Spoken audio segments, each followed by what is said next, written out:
Good morning, everybody.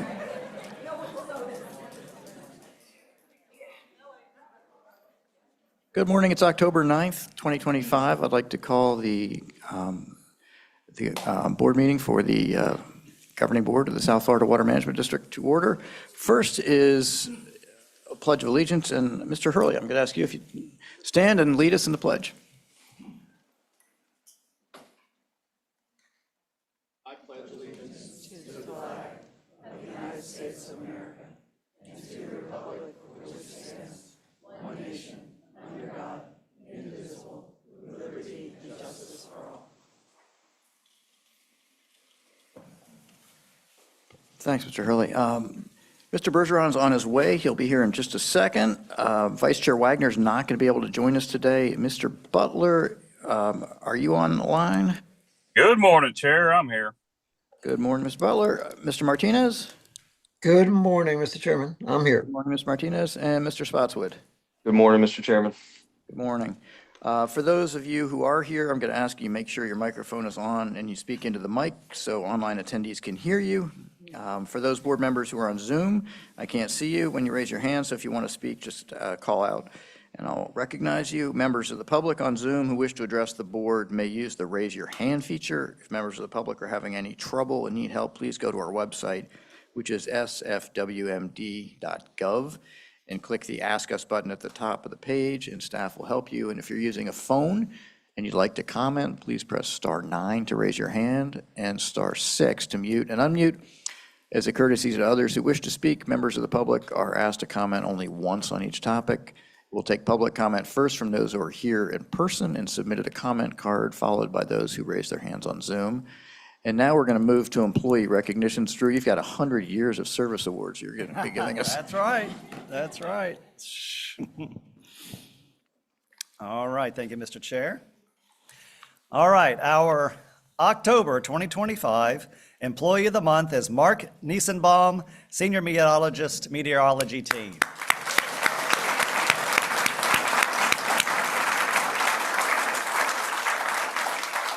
So we all love to talk about the weather, and Mark is one of those weathermen that brings innovation to the district. And if you didn't know this, we have a lot of stakeholders that really pay attention to us, but we do have a group of stakeholders that we don't hear from much that really tune into our weather page. And I'm one of those. Every morning over a cup of coffee, I'm looking at our weather and looking at our district page. But us stakeholders, we like to stay under the radar, if you know what I mean. Well, but it's a little joke. I did a little joke there. Yeah. Anyway, like all technologies, weather technologies evolve, and a lot of the IT interaction with our technologies become outdated, and that's where Mark steps in. And so we do deploy the most advanced tech when it comes to our weather predictions, weather monitoring, and actually processing and displaying on our website, and it needed to be updated. And over the past year, and I witnessed it every morning over coffee, he single-handedly designed and implemented a modern, sustainable system, replacing like 20 years of faulty code within our weather system and our interface. So he led the redesign of our public-facing, the rain board and the rain gauge page. If you've seen it, the live radar looks different and much more engaging and understandable. And he just basically enhanced the clarity, functionality, and interface of our system that faces the public. But he also developed a suite of operational and climatological tools that enable our staff to assess rainfall trends, monitor the hydrologic conditions, and compare current data with long-term records. So basically, when you're doing a flood control system, which happens to be very necessary when you're looking at the weather, you can make better decisions because you know if it's an anomaly or not, real time. And when you're updating this, we have to pay attention to the weather 24 hours a day. We have to operate our flood control system 24 hours a day. So we can't have downtime. And so he had tight deadlines and really seamless update of our system so that we never missed a beat, but we have a modern system as we stand here right now. And so his expertise and leadership was fundamental in getting this done. You got to visit our webpage. You got to see our weather tools if you haven't done that, because Mark's standing there behind it, and we really appreciate it. That's why he's our Employee of the Month. Congratulations, Mark.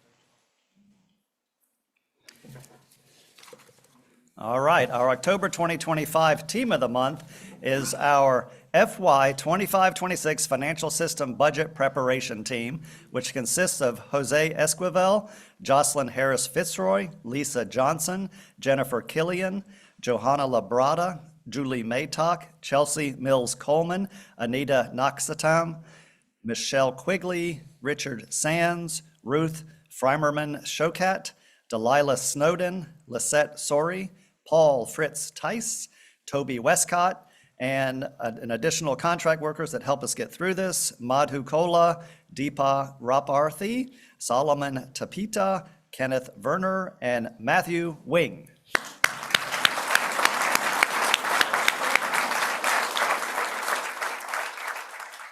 So we have to roll over the system every year from September 30th to October 1st.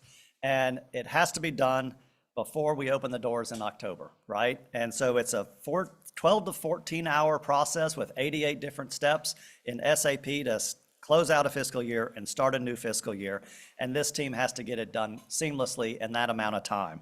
So they do calisthenics, they do protein drinks, they get all ready for this process because it has to go smoothly. So they basically prepare themselves, open a chat channel, and get to work. And it's kind of like that 4x4 relay at the end of the Olympics where you have to get the baton passed just right if you're going to get it done right. And during that time, SAP is offline, and we're all nervous at the Water Management District. They have a backup, but it has to happen. This has to happen, then right immediately. This sequence has to happen. There's parallel sequences. And basically, you have to get it all stood up before the doors open in October, which includes an org structure, budgets, employee profiles, payroll, contracting, purchasing, asset inventory, accounts payable, treasury, grants, projects, warehouse inventories, et cetera, et cetera. It's SAP at what underpins us. And they accomplish it without a hitch. And you know why I know that? Because I didn't notice anything different on October 1st when I came in. And it's an amazing feat. They do it. They spend the night. It's just incredible. Thank you. Congratulations, October Team of the Month.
All right, we have a 30-year service award, Mr. Chair. Nancy Demonstrati, lead scientist in the Water Supply Bureau. Now, Nancy came to us in 1995 as a field tech in the hydrology group. Many employees come to us as field techs, and then they work their way through. So she started in data collection. Basically, a lot of it was wells, going out into remote areas and collecting well data, but she would also don her waders and wade out in the swamp through the alligators and spiders and other wildlife to collect data. And then she did aquifer performance tests during this time of her career, where you really get an understanding of the aquifer. So she, during that time, just got to know our water resources firsthand, being out there in the field. And so then she switched over from the collection side, where she got a lot of experience, into QA/QC in our water quality group, where you can take the actual on-hands experience and apply it in the QA/QC realm. And then she transitioned into data management, where she took a lot of the data from the early times and transitioned them into an electronic form, basically digitizing paper forms into data forms. And when you're out in the field and then you're doing the QA/QC and then you get into data management, you're learning a lot about our resources. Then she took all that electronic data and she joined the planning group and the GIS team to actually make it a public presentation and transfer it into that kind of thing. So all this experience she's getting, and then she jumps into water use regulation in 2000, where it was basically in the permitting program, where she joined the ag team and really got to help the ag producers in the area navigate our consumptive use permitting process with her knowledge of our water systems and our ecosystem and our groundwater systems and surface water. So she's a professional geologist, by the way, 17-year professional geologist. In 2017, she took all that experience and entered water supply planning, where they looked at her and they said, wow, you got a lot of experience. You're doing the Lower East Coast Water Supply Plan. Easy. So she had to pull that one together for us, which she adopted in 23 or 24. Also the Upper East Coast. And then, if that wasn't enough, she's like, all right, now we need to do SERP, because there's this thing called a savings clause, and we need someone to be able to apply this water supply experience to all of our SERP projects, which has the entire eye of the public on it. So all that, she jumped in, knows Florida because she's a native Floridian. Maybe not, I don't know. She is a native Floridian. So she's a runner, as am I. I'm more of a jogger. She might be a runner. So she does that. Her husband used to work here. He retired in 2022. She has a passion for animals. She has 2 dogs and 4 cats. Loves to travel, and in a recent, very memorable trip, I am told, she traveled to Colorado and back from here with her 2 dogs.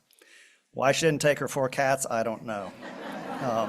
So anyway, Nancy's very active in Jupiter, trash cleanups, and annual drinking water contests in South Florida. She's a very energetic person, brings an amazing amount of experience to the Water Management District, and we totally appreciate her 30 years of service. Nancy.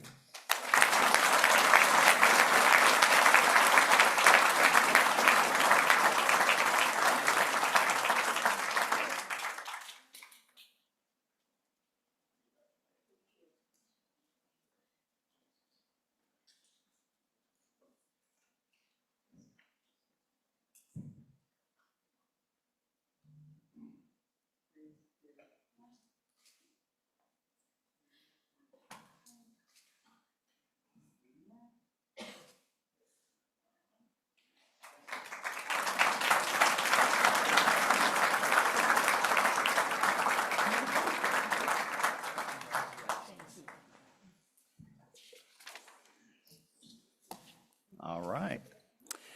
Now we have a 35-year service award for Kathleen Massey and her land management specialist in our real estate bureau. So she came to us 35 years ago. Basically in administration, she went straight into real estate, and she's essentially been in real estate her entire career here.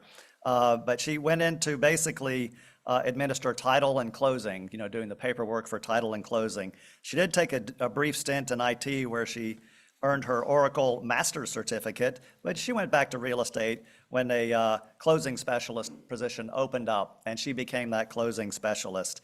And so that's what she's been doing. She has closed, she was the person across the table with the landowners when they sold to the district, and she has closed on over $1 billion worth of land acquisition in the district, thousands and thousands of acres. Yeah. Some notable acquisitions are Alapata Ranch, the C-44 properties, Walker Ranch, which is now the Disney Preserve, the C-23-24 purchases, 24 Reservoir, many purchases for crew and 8.5 square mile projects. And in fact, during Accelerate, she and her team were handling up to 40 closings per month as we were doing our land acquisition. Right now, you'll see her work in our release of reservations in surplus. And she's also working with the Corps of Engineers on doing the real estate crediting through the CERP program, bless her heart. She also has many interests outside the district. She's very active in 4-H and the Martin County Fair. And what I can say is that the district has a huge footprint in South Florida. And we wouldn't have that big footprint with our recreational areas and our protection programs and all those types of things without Nancy having an incredible footprint inside the district herself. So it's quite connected, and we really appreciate Nancy's 35 years of service.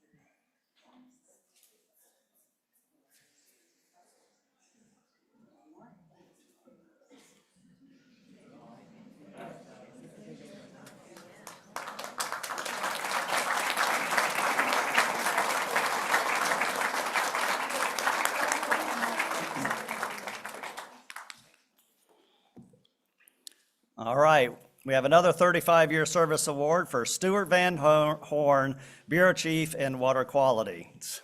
We are recognizing him for 35 years of service. He began his career here in 1990. Guess what he was doing? Yeah, he was a tech.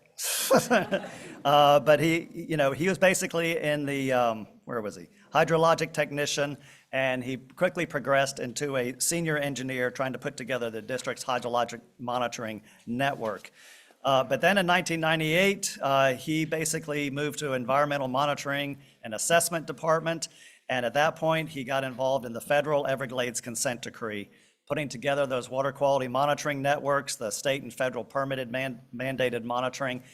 And during that time, there was a lot of eyes on us, a lot of scientists in the room, from federal agencies to stakeholders to tribes, looking at setting up our monitoring networks, looking at improving water quality, entering the Everglades through a partnership program with not only us doing our work, but the landowners and the industry groups doing their work as well. So he was involved in the rulemaking process, the BMP performance tracking. He was like soup to nuts in this consent decree situation, so much so that he was our expert witness, or the state's expert witness in some of these court proceedings. An amazing amount of experience was developed during that time. And so they said, well, Stuart, we want you to become a section leader and take on more work. And so he not only did the Everglades Forever Act, he did the Lake Okeechobee Protection Act, the Northern Everglades and Estuaries Protection Program, and SERP. And so he brings all that, I can get it done, we can get it done attitude to this, to take care of all these incredibly important programs. Our go-to guy, if you know what I mean. In 2015, he became the Water Quality Bureau Chief, which he then took on not only all the water quality work, but also the laboratory work under his wing. And that's where he currently is right now. He's very active in the SFER, putting that together. He was a leader in the DB Hydro Insights development. He's a manager of the blue-green algae response team that we have during the algae season. And he's also sort of oversaw this successful Tech Connect group that we have within the district, where employees can talk to each other, learn more about technology advances, and apply that in their daily work. It's a really great group if anyone listening wants to join it. But when there's needs, he absolutely steps up, right? And I've known Stuart a long time from my DEP days, and he's always been an incredible resource. When he's not living and breathing parts per billion of phosphorus, he enjoys watching his favorite English Premier Soccer League team, Manchester United. Boo. He enjoys trap and skeet shooting, fishing, boating, being outdoors. He's also an avid golfer, working on breaking a 10 handicap. Not a golfer, I don't know what it means, but Stuart, leave the handicap alone. And I know he looks incredibly athletic, but he was an actual Division I tennis player at University of Tennessee before his engineering studies said, yeah, no more of that. So, Stuart, thank you so much for your 35 years of service.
Well, thank you very much for that, Drew.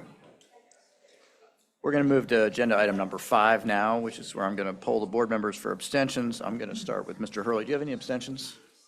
No, I don't, Chairman. Thank you. Colonel Roman? I have none.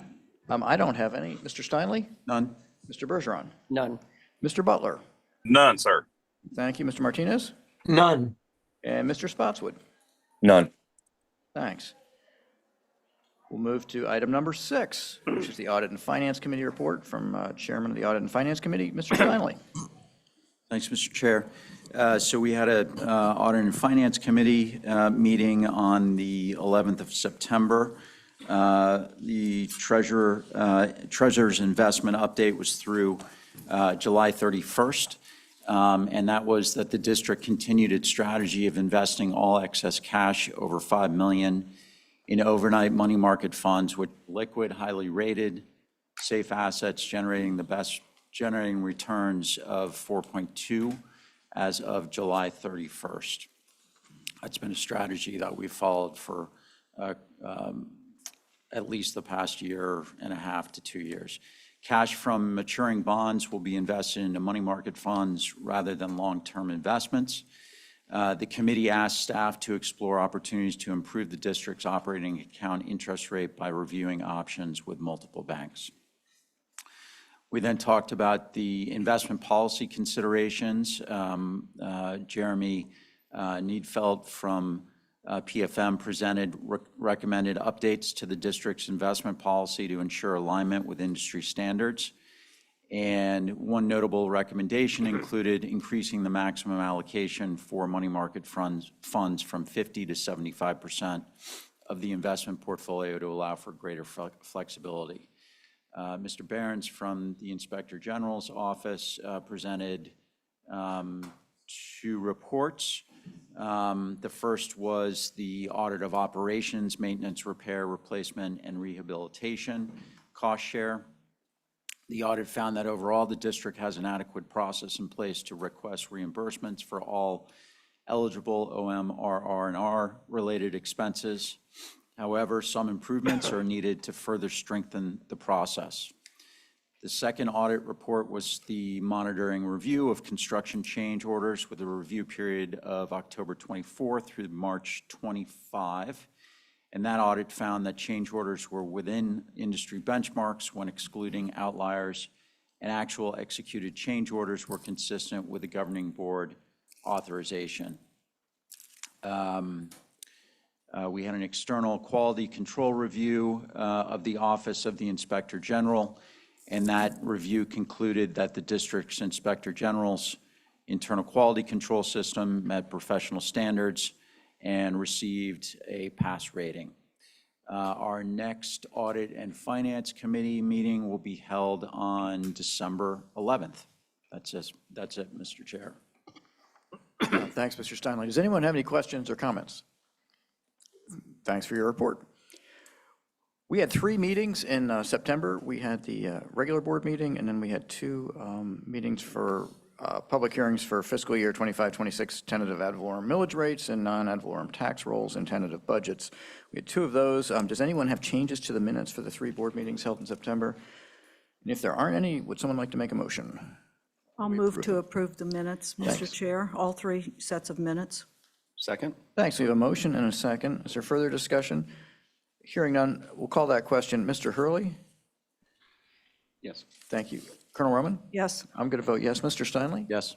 Mr. Bergeron? Mr. Butler? Yes. Thank you. Mr. Martinez? Yes.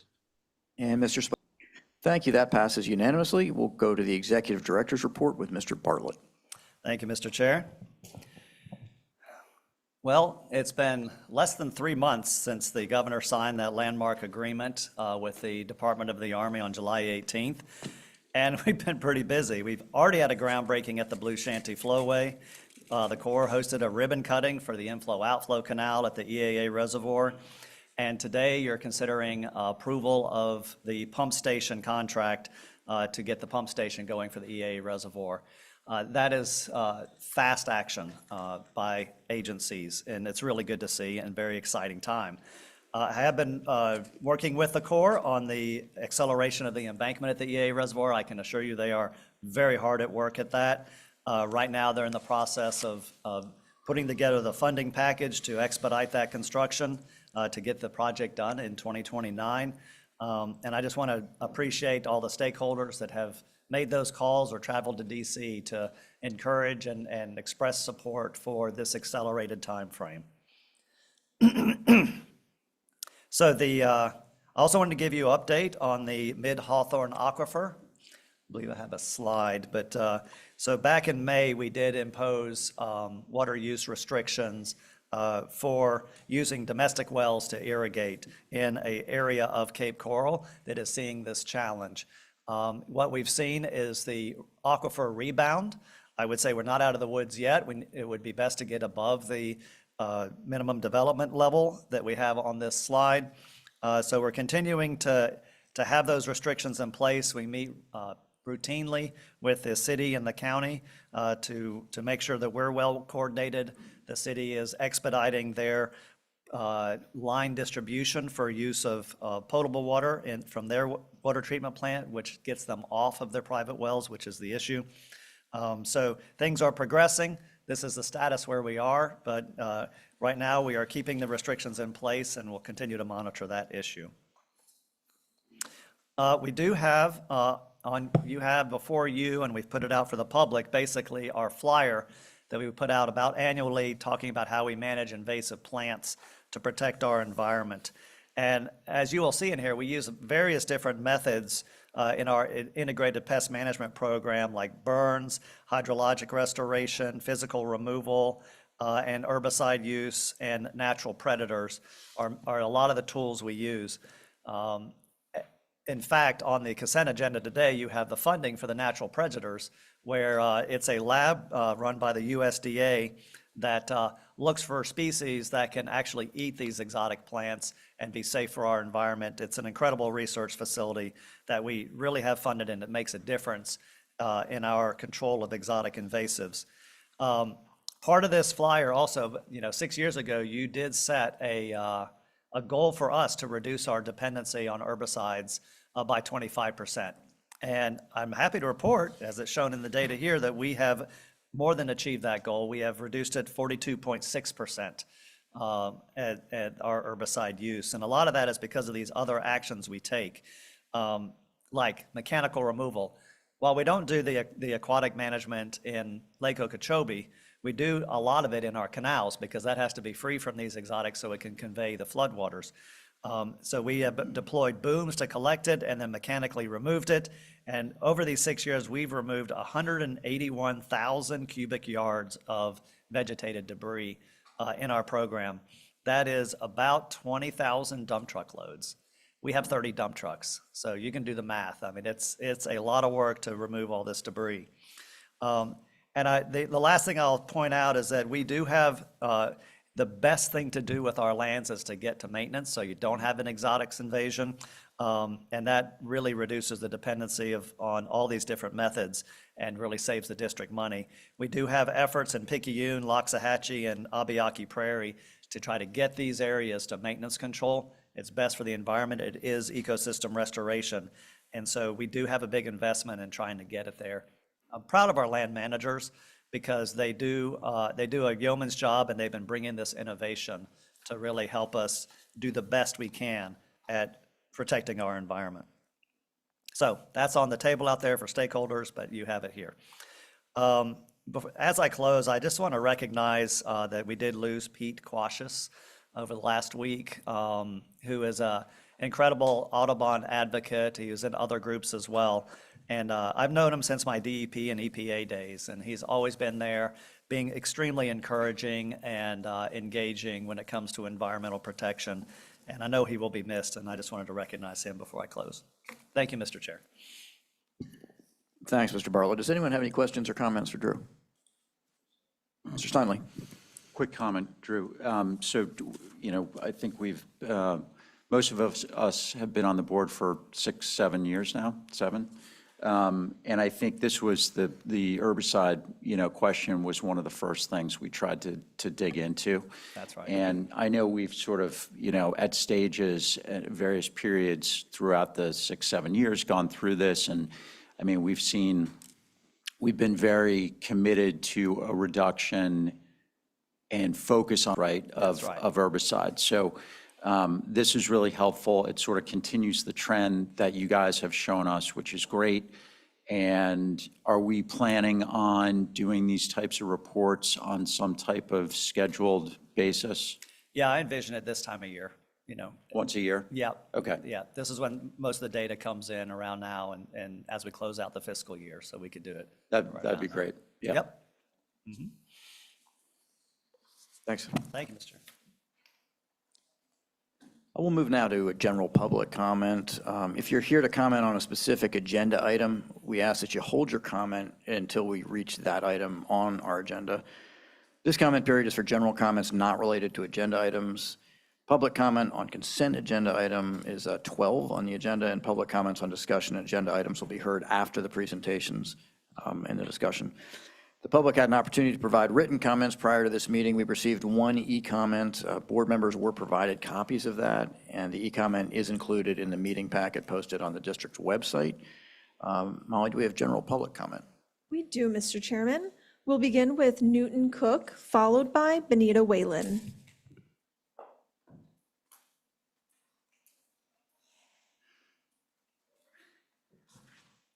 Good morning, Newton Cook, United Waterfowls.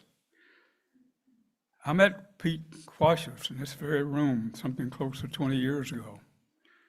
I didn't know what the hell I was doing. I was just walking in here trying to say something about duck hunters. Pete was a gentleman. He introduced me to the whole side of environmentalism.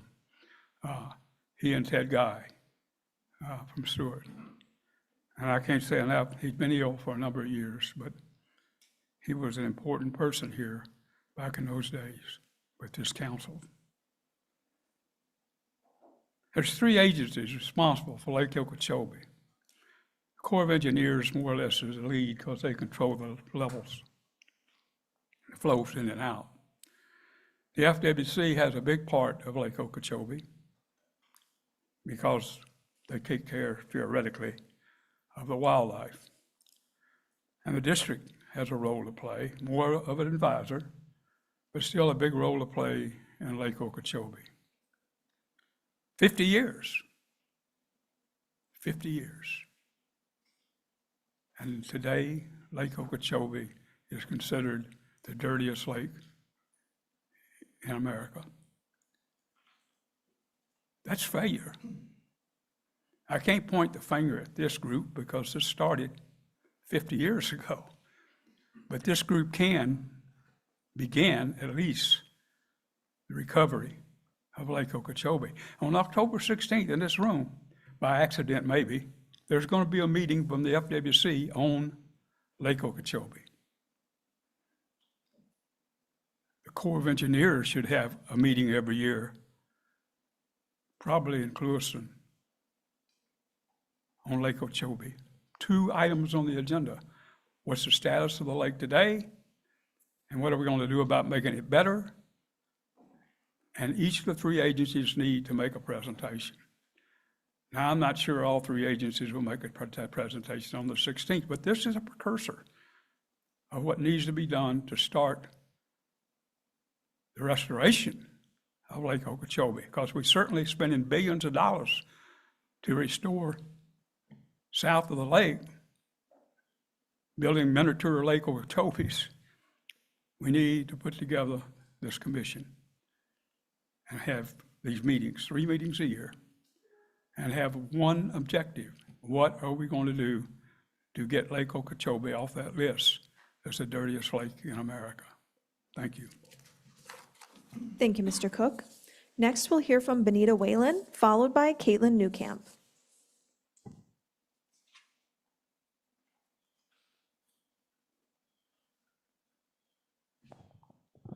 Good morning, Mr. Chair, board members, Drew, and managers. I just wanted to give a quick follow-up. I'm sorry. Benita Whalen, Water and Environmental Manager for the Florida Cattlemen's Association. I'd like to comment on the employee recognitions, the service awards.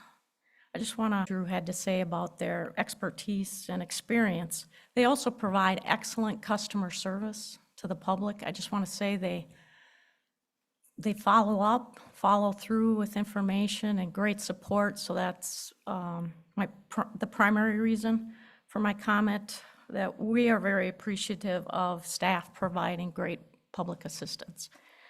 In addition to that, I'd like to thank you for offering collaborative programs that enable ranchers to continue to be stewards of the land while helping improve the state's water and land resources. Thank you. Thank you, Ms. Whalen. Next, we'll hear from Caitlin Newcamp, followed by Mark Perry.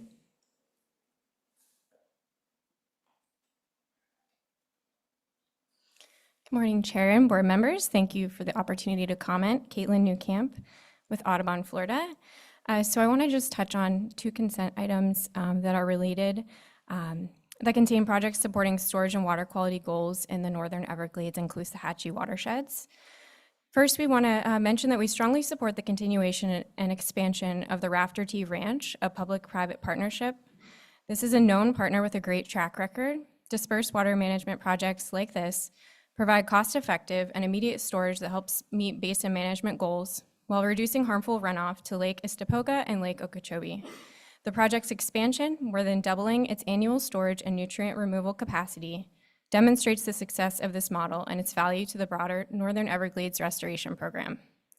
As these partnerships continue, we encourage the district to ensure continued monitoring of nutrient reductions and hydrologic benefits, and to use these data to refine the scale and similar efforts across the priority basins. These on-ranch projects complement other efforts like stormwater treatment areas by keeping water on the landscape, improving water quality, and supporting wetland and wildlife habitat, while providing an extra revenue and incentive for the landowner to keep their working lands working. We are glad to see the district advance storage in the Caloosahatchee Basin as well. Through collaboration with several private landowners, the region continues to face serious challenges with excess nutrient loading and harmful discharges. Thus, additional offsite storage is essential for protecting the estuary and coastal ecosystems, as we currently have a 400,000 acre-feet deficit in the region. These projects, which will store over 11,000 acre-feet annually, represent meaningful progress towards basin storage goals. We encourage the district to continue prioritizing projects like this that deliver measurable water quality benefits, enhance flow timing and distribution, and provide co-benefits for habitat restoration. Dispersed storage is a critical complement to the major restoration infrastructure projects underway across South Florida. It provides flexibility, resilience, and near-term environmental benefits while the larger projects come online. So we just want to thank the district for continuing to invest in diverse water management strategies that help to restore and protect our interconnected watershed. Thank you. Thank you, Ms. Newcamp. Next, we'll hear from Mark Perry, followed by Ben Olson. Morning, Governing Board. Mark Perry, Florida Oceanographic. Just kind of recognize that the lake is up at around 13.63 today, and we're seeing hopefully some recovery, which has been reported to you in the recent months from our, remember, LACO recovery operations that happened back in December last year through April this year. We were able to lower the lake enough to get that recovery going, and hopefully we'll see that going. I appreciate what Newton Cook is talking about, getting some focus on LACO with the various agencies coming together on that. It's really critical. In the estuaries right now, particularly St. Lucie estuary, the salinities have dropped from 14 parts per thousand down to 2 parts per thousand right there at Roosevelt Bridge in the middle estuary. In the outer estuary, it's dropped from 23 down to 10. And if it gets below those numbers, it starts to reduce and have mortality to oyster reefs and seagrass beds in the outer estuaries. So the concern is there are a lot of basin runoff right now, a lot of basin runoff from the C23, 24, 25 basins. Of course, we've had imminent rainfall there, but we also had incredible king tides that have been pushing in the St. Lucie Inlet due to the weather conditions and storm surge that's happening. So it's unfortunate that we're seeing these drops in salinity now. The estuaries can handle this on a short-term basis, unlike what we used to experience, of course, with discharges from Lake O. But I think we also need to look at sending that water south. As the lake starts to rise, and we need to, the top of the water conservation area 3A is about almost a half a foot or more than half a foot below schedule. So we need to make sure we start sending that water south, particularly as we get into the dry season, and have that rehydration of the Everglades during that time. I do want to thank you for recognizing Stuart Van Horn. I've known Stuart for many, many years, and I recall distinctly back in 2019 when he brought to this board, along with Jen Reynolds, the presentations and helped to get you as a new governing board oriented to all the watersheds and the water basins. He's done a tremendous amount of work over his 35 years, so thanks for recognizing him. And also for Pete Quashis. I've known Pete, like Newton, for over 20 years, and he was a stalwart advocate in our environmental community for many years and did a lot of work with the NGOs. So I'm glad to see we have the Northern Everglades and Estuaries Protection Program on this agenda. I look forward to that discussion agenda, and particularly with our own Lawrence Glenn in presence with us today. Thank you. Thank you, Mr. Perry. Next, we'll hear from Ben Olson, followed by Mitchell Latzman. Just to clarify, I should have a handout that's coming around to you guys, but good morning. I haven't been to water management meeting in person in a few months now. It seems this conversation be appropriate in person, though. As a reminder, my name is Ben Olson. I'm a landowner in Region 2 of the WERP footprint. On April 15th, my neighbor Diamond Bergeron and I guided water management staff through our properties to measure culverts on our land to assist with the modeling effort for the Feeder Canal Basin Water Quality Program. This is the project to supplement WERP's Region 2. At that outing, the modelers told us it should be a few days to a week at most to update the modeling with our culverts. This is the last I heard from staff about the project other than me reaching out asking where modeling is. Since then, I've done my best to believe water management's working with us, but something was said at the September 25th Everglades Task Force Working Group meeting that has me quite concerned. I'm going to directly quote the Seminole Working Group representative, Mr. Myers. The Seminole Tribe has been working closely with South Florida Water Management District on the modeling effort for the Western Everglades Restoration Project, particularly with the culverts coming into the native area and helping them to really show the full extent of what's happening out there in the Western Basin. So I think this is going to be a real help in terms of being able to really finalize how the water is going to come into the native area. I'm going to remind the board and staff of a few facts. The culverts Mr. Myers referred to were installed on Kissimmee Billy Pond by my great-grandfather 5 years before any of the relevant warp canals were operational. There is no environmental reason to close the culverts into the native area, as it was never the natural flowway. That incorrect narrative was simply made up by a former Seminole staffer who was let go by the tribe while work was in study termination, leading to staffers at both Water Management and the Corps believing these culverts were the natural flowway, but no one could actually say how they knew.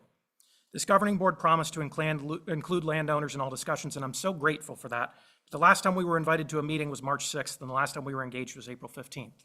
The tribe, according to their Director of External Environmental Compliance, have been regularly meeting with and/or discussing with water management staff about my great-grandfather's culverts owned by my neighbors without any of the private landowners having knowledge or involvement. Considering the outcomes of WIRP resulting from landowner exclusion from the conversation, I'm requesting the 3 items in front of you. Here's the shorthand. 1, a sunshine request for all meeting minutes and notes between water management staff and Seminole representatives regarding the culverts and water in question from April 16th to the date of production. 2, a separate sunshine request for all communications between water management staff and Seminole tribal representatives regarding the culverts and water in question from April 16th to the date of production. 3, I'm requesting this board immediately expedite these requests and waive all fees as a show of good faith to the landowners that were promised to be included in this process. The private landowners hold expert knowledge on our land in this region. We know our family's land more than anybody else. We live it. The private lands south of Wingate, and frankly, the lands of the Western Feeder Basin in general, are pristine. They're pristine because we're knowledgeable and careful stewards of our land. Please stick to your word, governing board, and include us. I fear if without us, the Feeder Canal Basin Water Quality Program will wind up with the same issues WIRP had. Thank you. Thank you, Mr. Olson. Next, we'll hear from Mitchell Latzman.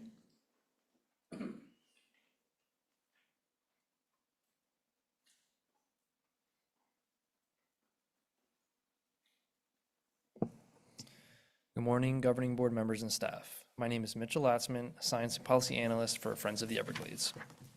From the beginning, Friends of the Everglades has been vehemently opposed to the Southland Rock Mine, not because we don't need more water storage and treatment, but because this is not a restoration project, this is exploitation, and maybe even an attempt to gain control of water supply. As far as the public is concerned, all is quiet on the Southland Rock Mine front.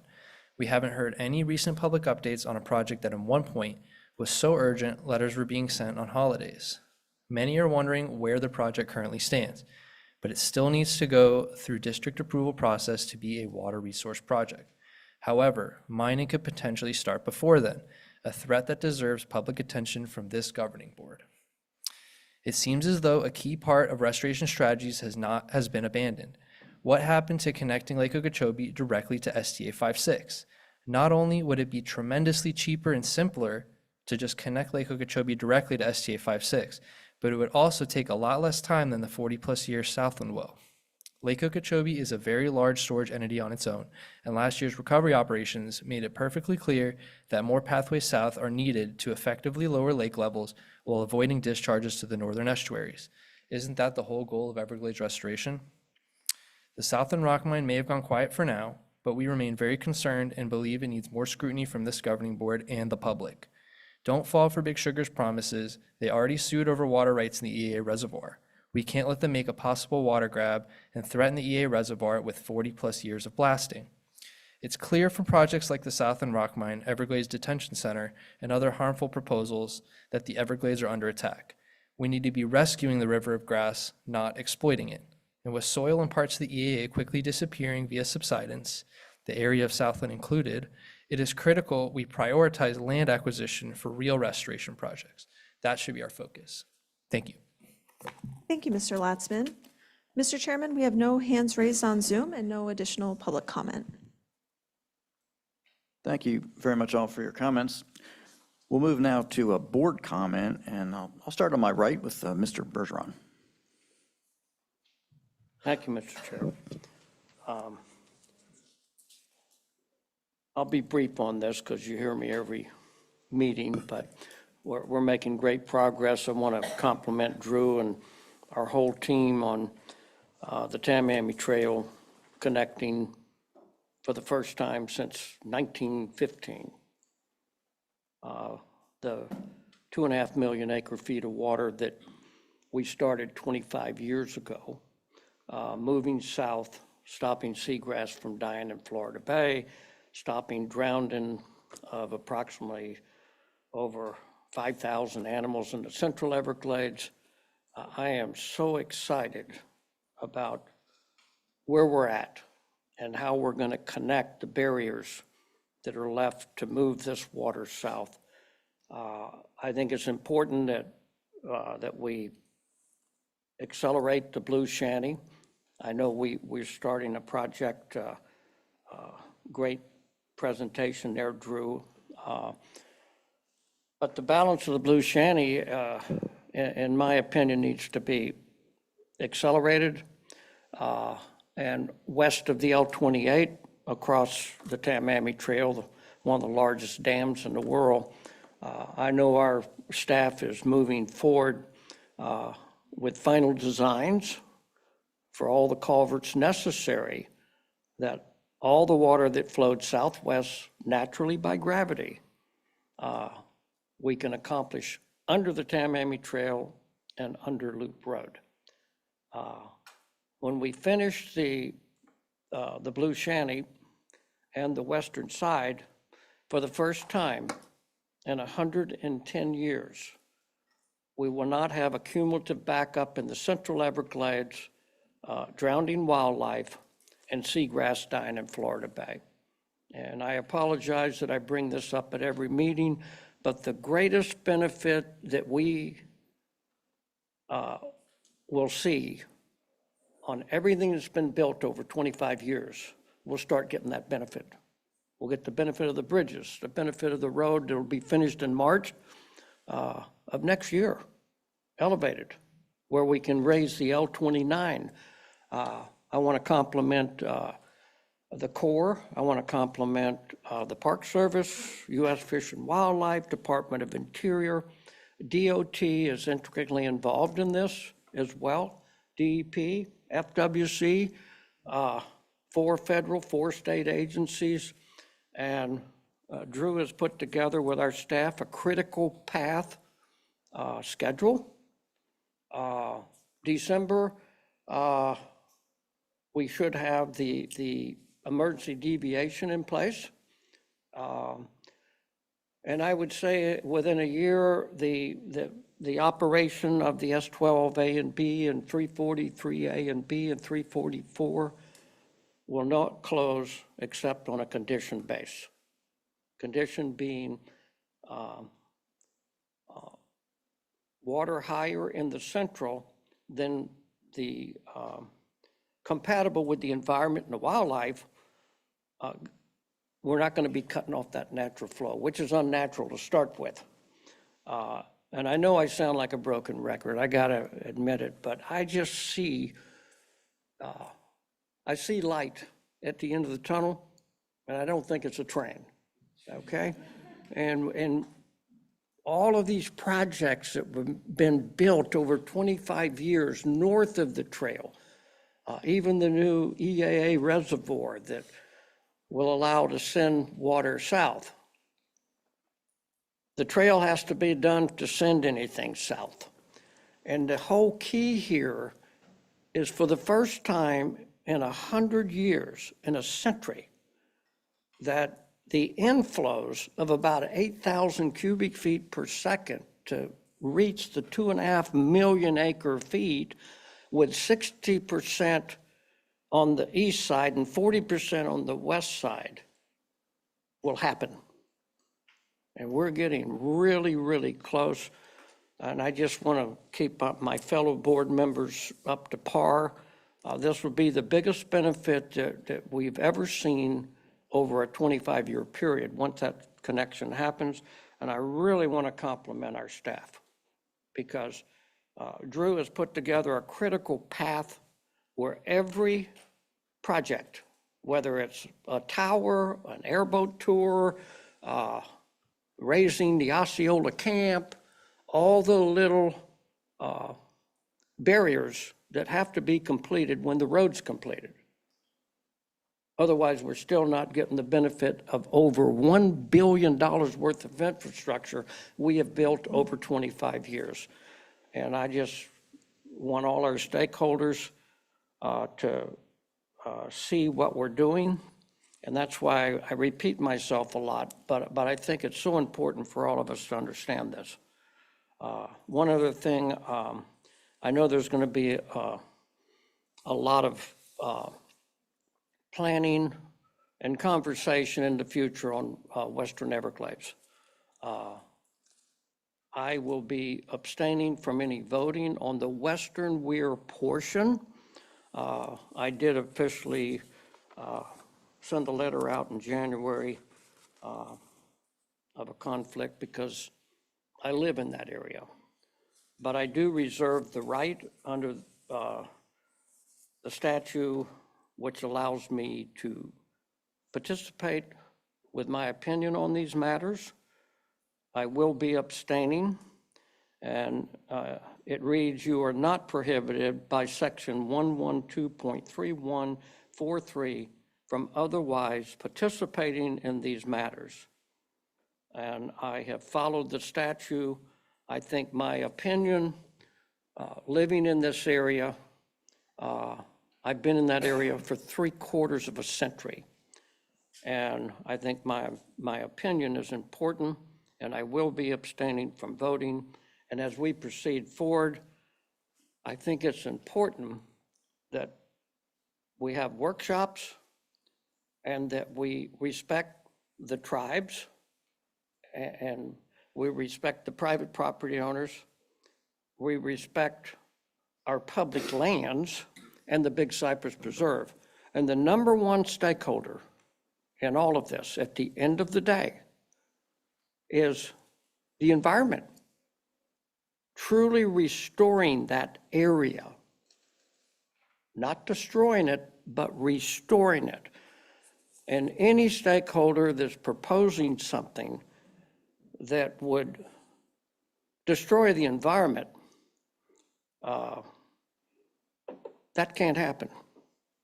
This is Everglades restoration.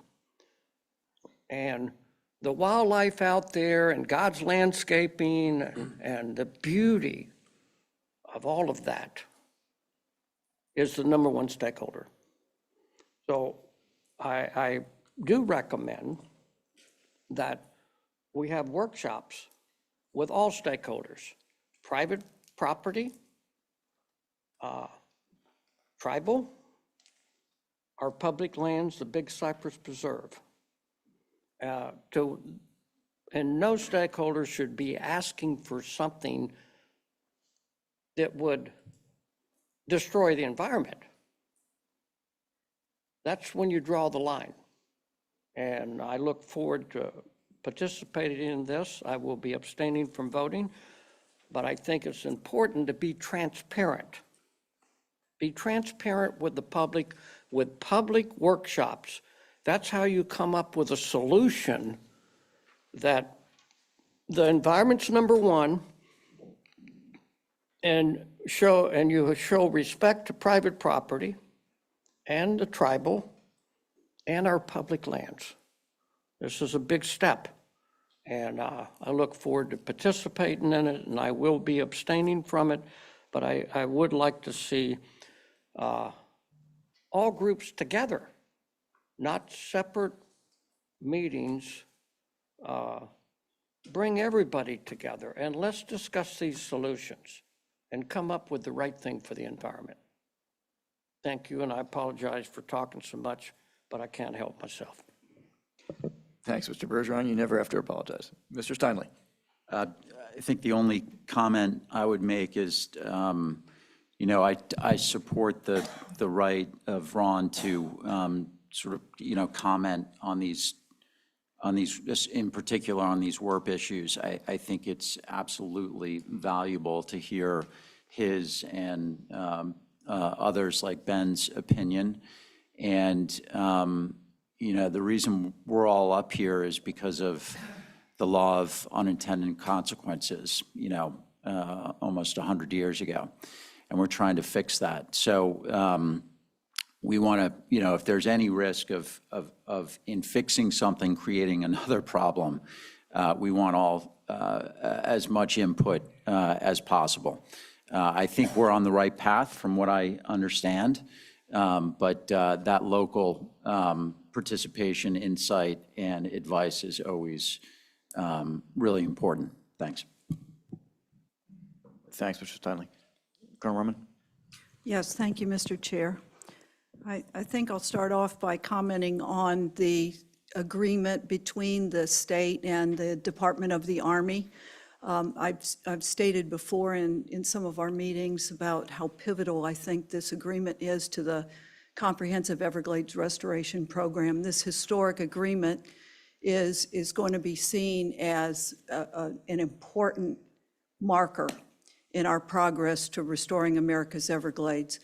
And with that, the Blue Shanty that Mr. Bergeron talks about, and then more recently, the completion of the Corps' Contract 10A there at the EAA, I think shows that when we work together, how much more progress we can make in a timely manner. And this goes back to some of my earlier comments as a board member with the Corps and some of my comments about working concurrently versus working in a linear manner. And now we've got all hands on deck, everybody's working together, and we have to encourage each other to move forward and get rid of those barriers and even shave off some of the time that we've already saved by this landmark agreement between the state and the Department of the Army. So very proud to be a part of all of this in this historic time. And the EAA can't be more important to getting it completed and getting it completed in a timely manner where we can put it to good use. So I just wanted to start with that. Also, congratulations to the staff on the reduction of the herbicide use. If we had unlimited amounts of money, we would do everything mechanical, right? But imagine what that would cost. So I think that setting the bar at 25% and exceeding it to 42% was an achievement. Maybe we should consider a new goal in this coming year and see what we can do in regards to that. The other thing that I'll piggyback on that as far as staff, there's no higher compliment than what I just heard today at our meeting where a member of the community, a stakeholder group, says how great the service is that's coming from the staff. It's one thing to have a bunch of knowledge and to be off the chart smart like most of our staff are. But it's another thing to have that recognition that those smarts are being used to serve the public. And the other part of that is that they appreciate it. And hats off to all of you on the district team. Boy, that is a compliment. And that's the one I'd take with me out of all the compliments, where you have somebody that you serve say you're doing a great job and they appreciate it. So thanks for all of that. In closing, I just would like to recognize the other commenters on Pete Quashis. When I first became a board member, I didn't know too many folks, and Pete was one of the first people to reach out to me and to talk to me about the Caloosahatchee. He gave me an earful on the Caloosahatchee, and he was committed to that ecosystem and that area, and he couldn't have been more generous with his time to make sure that I had everything I needed to be successful as a board member. So fond memory of Pete, and he's going to be missed. That's all I have at this time, Mr. Chair. Thank you, Colonel Roman. Mr. Hurley. Thank you, Mr. Chairman. The only comment I had, Colonel Roman just commented on, is it was really gratifying to hear a member of our public compliment our staff on the level of service and engagement. As a farmer, we've always experienced the district that way, and the issues to the landowners and the community, when you're dealing with an issue related to the district's business, it's stressful and it's consequential. And so to hear that our staff is is engaging in a way that makes the public who's interacting with them feel heard and serviced, I think is a real testament to Drew and your leadership and to the culture that you've created with our folks that interact with the public. So that's all I wanted to compliment today. Thank you, Mr. Hurley. Mr. Butler. I'll come back to you. Mr. Martinez. No comments, Mr. Chair. Thank you. Mr. Spotswood. No comments from me, Mr. Chair. Thanks. Mr. Butler. Mr. Chair, I'll withhold my comments till November, but I do want to appreciate Mr. Holson being there, and I look forward to following up with him and staff as we move forward on the work project. Thank you, Mr. Butler. And for my comments, I'd like to, Mr. Butler, give you my condolences to you and your family for the passing of your grandfather, Bill Hendry. He was a real force in Okeechobee County, and I know he'll be missed. He had 96 wonderful years. Also like to recognize my friend Pete Quashis. As you all have already said, he will be missed. He gave me the same earful on the Caloosahatchee, and I took it and learned a lot from him over time, and I will miss him. As far as acceleration, Drew mentioned that, and I just want to thank, again, the staff for working so hard on that, and the governor and his staff for working so hard on it, and the Corps as our partners for working. I know it's a sort of a new paradigm. I mean, we're taking what we were doing and we're shoving it into a much quicker time period, and we're trying to find money to do that and staff to do that, and we're going to do it. And it's amazing, and I take my hat off to all of you because I know it's a lot of work. So thank you for that. Benita, thank you for your comments about our customer service. We work for you. You pay our salaries. We're a tax-supported organization, so thank you very much for that. And thank you to our staff for recognizing that we do work for the public. Thanks also to staff for the 42.6% reduction in herbicide. Let's get to 50. I think we can, and I think maybe a new goal is good. Mr. Bergeron, as far as your comments on WERP goes, the governor appointed you because you've got incredible knowledge and insight into all these issues. So we want to hear from you. It's up to you and council whether you abstain from voting, but every single item, I live here too. I mean, we all live here, so every single thing we vote on impacts us. So it's, again, that's up to you, but I appreciate your looking at it and bringing it to our attention. But we definitely want to hear from you. And Mr. Olson, we thank you for your comments, and we want to make sure this is a transparent process and that we're working through it because you all do have an incredible amount of knowledge for us. Jackie Thurlow-Lipich, I don't know where you are. I know you're traveling the world and hopping around, I think on a boat, or you were. But I hope you're listening because the Triangle legacy is living on today, and I think you're gonna enjoy the presentation later. So that's it for board comments. Mr. Chair. I got one other thing, Mr. Chair. I'd like to compliment Jackie with the Triangle. It was quite an honor to sit beside her. So passionate and such a lovely person, and we certainly miss her. And I do want to say, if you get Ben Olson as a young man, very proud of him, his research that he's went back 100 years. You ought to look at some of the research that gives us knowledge to make sure at the end of the day we're restoring and we're doing things that benefit the tribes on the reservation, but we're also benefiting the Big Cypress Preserve, our public land, and the most beautiful private land, the most pristine private land in all of Florida is in this area. And I got to compliment all those landowners. You have to go out and see it for yourself. I know the Colonel's been there. Some of you have been there. These people, 1/3 of our panther population is on their land. That's how pristine it is. And that's all they care about is it stays pristine. It's not self-serving. So to keep the tribe whole. We definitely should be committed to that, and the private property and our public lands. And that's why we have to come together in workshops and solutions that at the end of the day, we're all going to be very proud of that geographical area. But I do want to compliment Ben Olson, a young man that is the next generation,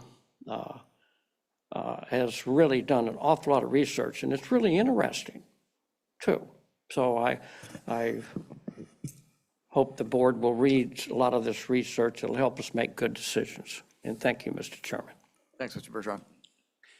Yeah, Mr. Bartlett? Yeah, Mr. Chair, I would like, because we haven't talked about it in a while, I'd like for Ms. Reynolds to give you just a brief update on where we are with the work modeling and that engagement on the western side. Sure, I can give an update on that. So last week I met with staff with the same question, where are we with the modeling? I thought we were going to be done by now. And as you can imagine, we have a lot of projects that we're working on, and our modeling resources have to balance all of the things that we're working on. And so where we are with the work modeling is they have completed some of the scenarios that the landowners have asked us to run. They presented some preliminary results to me and a couple of other senior members of management in order to give some guidance on where to go next. Right now, they are working on the PIR scenario. So as we talked about, we adapted the model and refined the model. And now the team is running the PIR, so the report scenario that was published and authorized, but with the updated model. So that's what they're running right now. That'll be complete later this month. And at that time is when the team was going to reach out and schedule all of the meetings with the landowners to go through the results of that model. During this meeting, what I did is I sent a note to my team and asked them to reach out now and schedule those meetings for November so that the landowners have confidence of when those meetings are coming. And so they should be reaching out this week in order to get those on everybody's calendars so that we can walk through the model results with the landowners in response to the things that they asked us to take a look at. In regards to how we have been working with the tribes over the past couple of months, primarily our meetings with the tribe have not been about the Region 2 portion of WIRP. They've been about Region 4.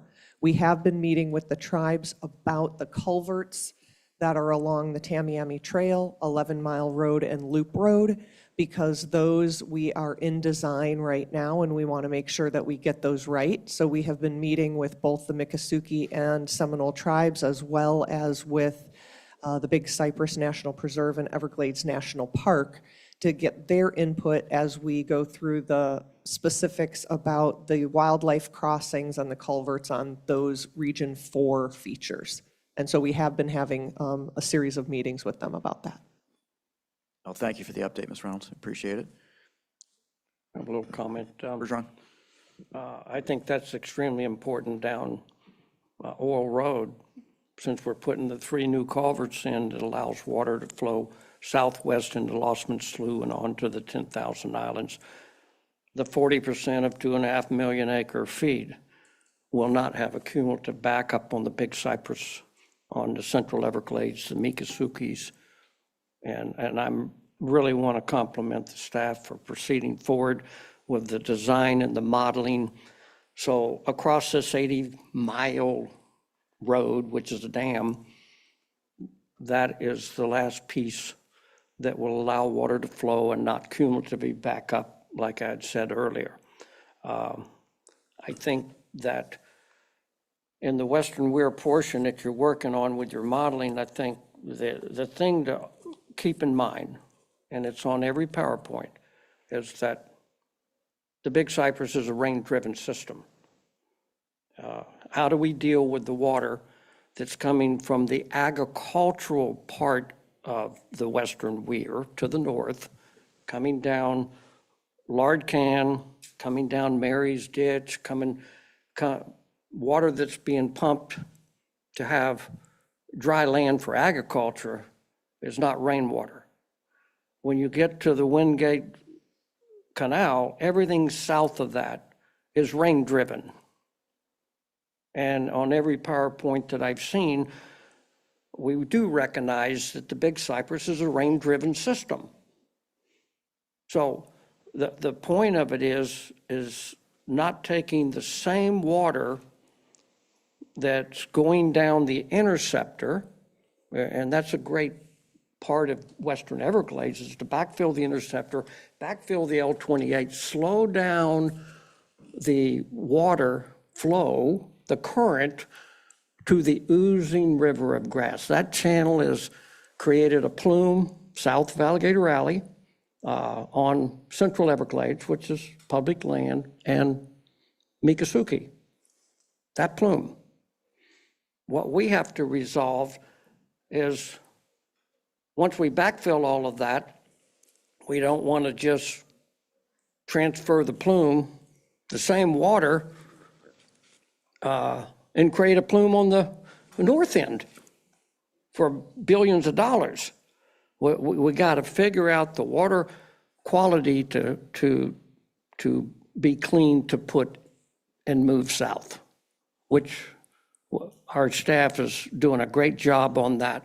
When you look at the Big Cypress, and a lot of people don't understand, it's not the river of grass.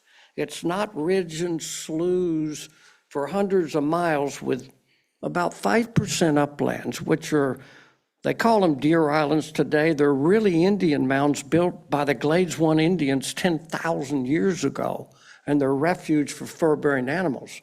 Ridge and sloughs. And when you look at every ridge, the north end is the high point. And those are where all the Indian mounds were built as the water seeks to Florida Bay.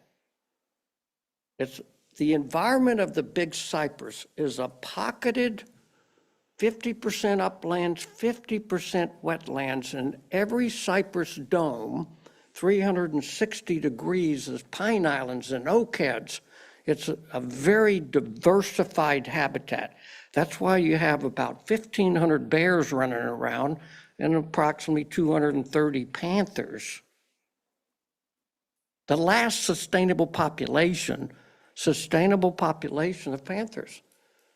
So things are pretty good. And we have to recognize that the Big Cypress Preserve is a rain-driven system. And we have to make sure that we're not introducing foreign agricultural water into a rain-driven system, even if it was clean, because quantity greater than natural kills the environment and the wildlife. Lack of water is the same way. It's a very sensitive balance. And I'm just very proud of our staff. I'm very proud of the stakeholders. And all parties need to come together. And the number one stakeholder, and I know I'm repeating myself, is the plan has to be restoring the environment.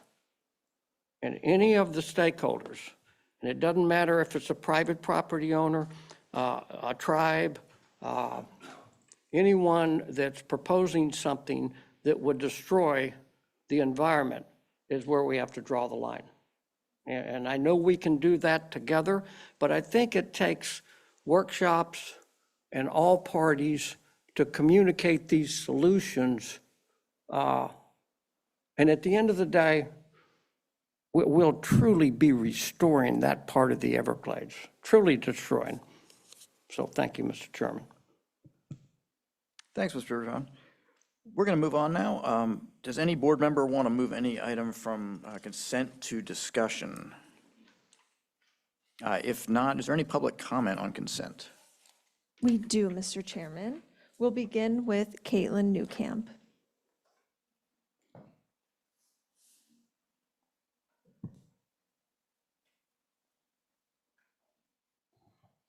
Good morning again, Chair and governing board members. Caitlin Newcamp with Audubon, Florida. I'd like to speak on the proposed amendments on item number 16 on promoting reclaimed water use. So we appreciate the district's work to advance Senate Bill 1386 and to promote reclaimed water as part of Florida's long-term water supply strategy. However, as we expand reclaimed water use, we need to make sure it's done the right way, with strong protections and with clear priorities for how this valuable resource will be used. Reclaimed water has the potential to serve higher, more strategic purposes, such as rehydrating wetlands, restoring natural systems, and replenishing water resources that have been stressed by over-withdrawal. These are uses that can create real, quantifiable benefits for both people and the environment.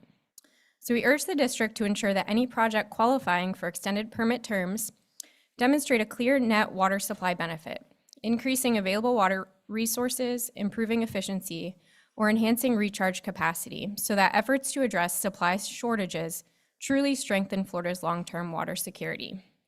Audubon encourages the district to prioritize reclaimed water projects that can achieve both water supply resilience and ecological restoration goals. Thank you. Thank you, Ms. Newcamp. And Mr. Chairman, we have no additional public comment. Thanks. Can I have a motion and a second to approve consent? I'll make the motion. Thank you. I have a motion. Second? I have a motion and a second. Further discussion? If not, I'll call that question. Mr. Hurley. Yes. Colonel Roman. Yes. I'm going to vote yes. Mr. Steinle. Yes. Mr. Bergeron. Yes. Mr. Butler. Yes. Thank you, Mr. Martinez. Yes. Thank you, Mr. Spotswood. Yes. Thanks. That passes unanimously. We will move now to discussion and Lucine.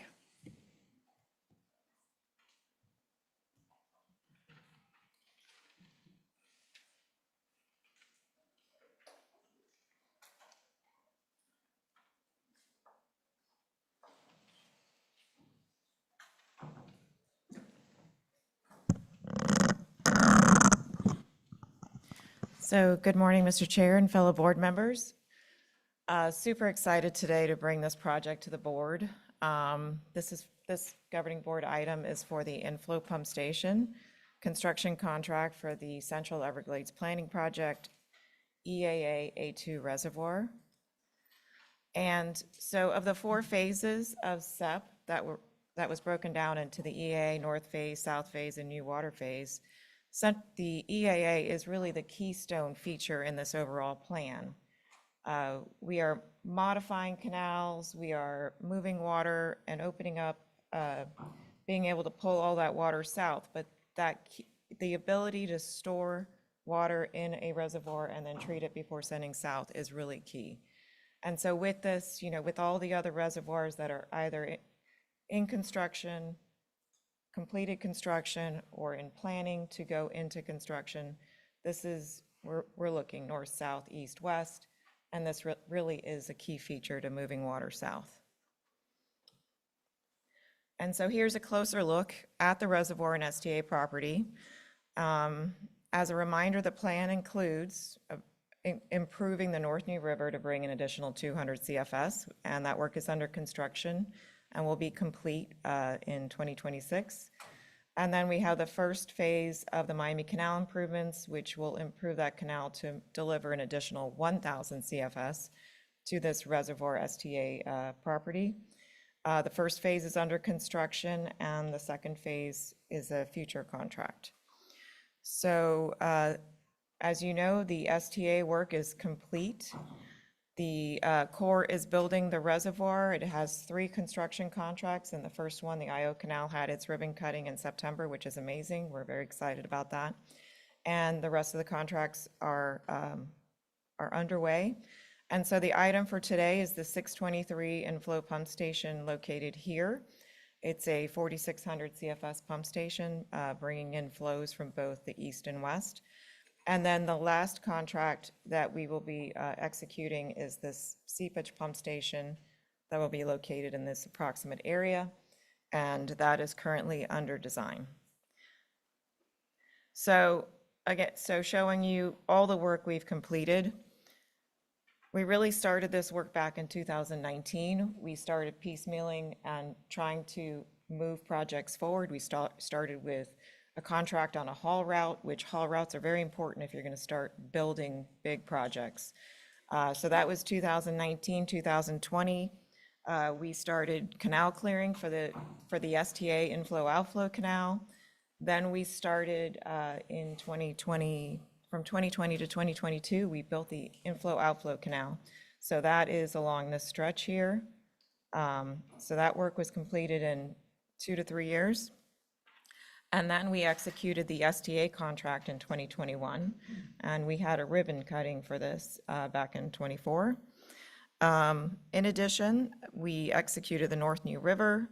This was in 2024 and will be complete in 2026. The Phase 1 Miami Canal executed in this year with a notice to proceed in this past August, looking at a 2028 delivery of completion for that. We also built the construction village, moving this existing construction village out of the way because this inflow-outflow canal will be moving through here. It needs to get dug out. We also executed a contract with DOT to build bridge crossings and canal connections to be able to bring that flow in and then into the property. So as like I mentioned, the reservoir inflow pump station is today's item, and our 2 future contracts under consideration in a later date will be the Miami Canal Phase 2 improvements and the reservoir seepage pump station. So as you know, the reservoir is part of that larger goal that we are trying to achieve as part of comprehensive Everglades restoration plan with reservoirs in the north, south, east, and west, and being able to store and deliver based on each region's need. So the reservoir is located on 10,500 acres. That's really large. It's 240,000 acre-feet of static fill storage. That's pretty amazing. This will be the largest reservoir in our portfolio into the future, and will have an average annual capacity of 370,000 acre-feet, being able to deliver water south. So of the 3 construction contracts I mentioned, we're excited that the Corps is moving ahead and expediting work. So as you remember, the governor came into office in his first term and he signed an executive order about achieving more now. But he didn't stop there. In his second term, he signed another executive order about achieving even more now for Florida's environment. Needless to say, the district has been very busy pushing things forward, making things happen. What this means for everybody is more restoration for the state of Florida, and more progress achieving these goals. So an example of that progress, here's a video showing the STA, that was the distribution inflow canal. This is the inflow-outflow canal. We're now looking, this is looking east. You see the STA that was on the right. We're now looking west. You can see the Corps' completed work looks amazing. This is some of the stockpiles from that project. Continued stockpiles, and then we'll see some interesting footage. And this includes blasting. So you know that this area is all rock and it's really hard. You can't really dig into it. You have to blast it. So the entire IO canal, whether it was the district's portion of the work or the Corps' portion, requires this type of blasting. In addition, the boro pits required to build the reservoir, they're also blasting to create that material to build the embankment. So we've been talking about this memorandum of agreement. It was signed in July this year between the state of Florida and the Department of the Army. And this was, the purpose of this was to expedite work. And so it required us to move forward and work with the Corps to move forward and the state to move forward and time everything to be complete by 2029. So we had the pump station plans ready to go, but we were trying to time it with the current contract timeline. Within 2 weeks of signing this agreement, we advertised this project, which is pretty impressive, getting that worked on the street. So it takes a team, very proud of, the staff that we work with and how we get things out the door. It's, everybody really works hard to meet the intent and the goals of what we're asked to do. So we're very happy about this.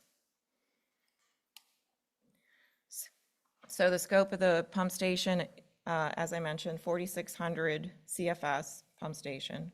It's a concrete structure, has electric pumps, diesel pumps, fuel farm, trash rake system, and includes a 180-foot self-supported microwave tower, which will support the entire reservoir in SDA, and bringing any data from any data points from all the stilling wells, rain gauges, pump stations, water control structures, all of that back to the district. It brings it back into the fold and into the microwave network.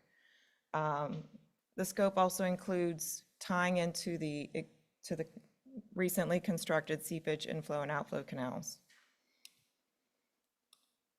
And so this is Governor Ron DeSantis and Lee Forsgren, the acting Assistant Secretary of the Army of Civil Works, signing the MOU and MOA. A lot of you were there at Marco Island. This was a historic achievement for Florida. Here's some video of the ongoing work along the reservoir portion of the inflow-outflow canal construction contract. You don't see anything, and how big and how daunting this work is. It's really a really large project site.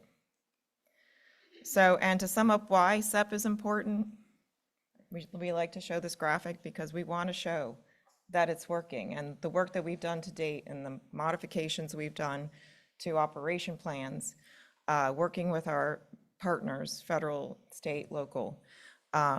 This is actually increasing water delivery, so you can see up to 2021 how dry this area was.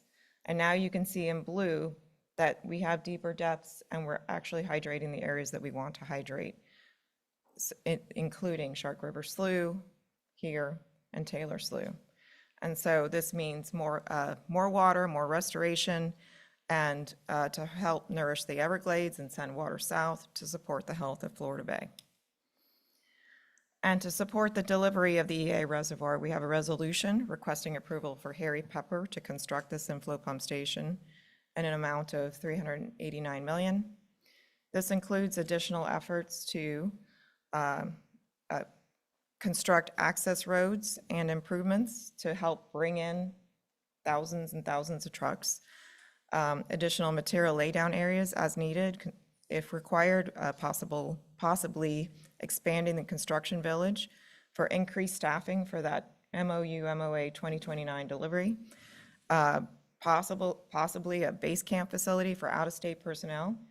So, we're asked, sometimes why are things a little bit more expensive? We are building so much, all in a similar area with limited resources. We now have to bring resources from out of state, we meaning the contractors for our projects and the Corps projects, from out of state to bring them to Florida. Now you have to house them. We're in the middle of nowhere. So the idea of a base camp has been brought up, and that the contractors will work together to figure out if that's what they're doing. But any support that's needed, we want to be able to provide that support. Is it bringing power in? Is it bringing utilities or fill? So those are things that we're open to discussing with the Corps and to help expedite this project. Turning over the completed projects, so like the inflow-outflow canal, taking on that site management, because we're nimble. We can take over, execute contracts, and help keep those in good shape so that in the end, when they all tie together, they're ready to go. So that, and in addition, because we move so quickly to get out the door, this includes the ability to make design-related change orders for this contract. And with that, I'll turn it over to you, Mr. Chair. Thanks very much. We'll go to public comment on this one. Thank you, Mr. Chairman. We'll begin with Caitlin Newcamp, followed by Bradley Watson.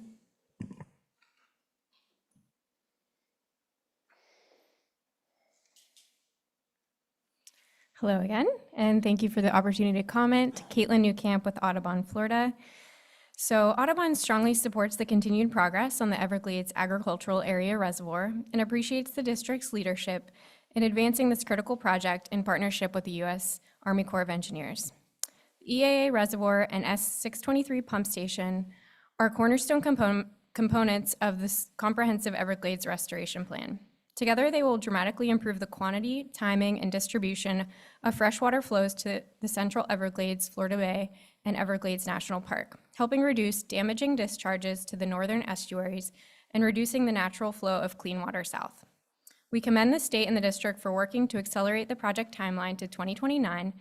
Every year gained in getting this reservoir operational brings real ecological and community benefits, from improving water quality and habitat conditions to strengthening coastal resilience and supporting the health of Florida Bay.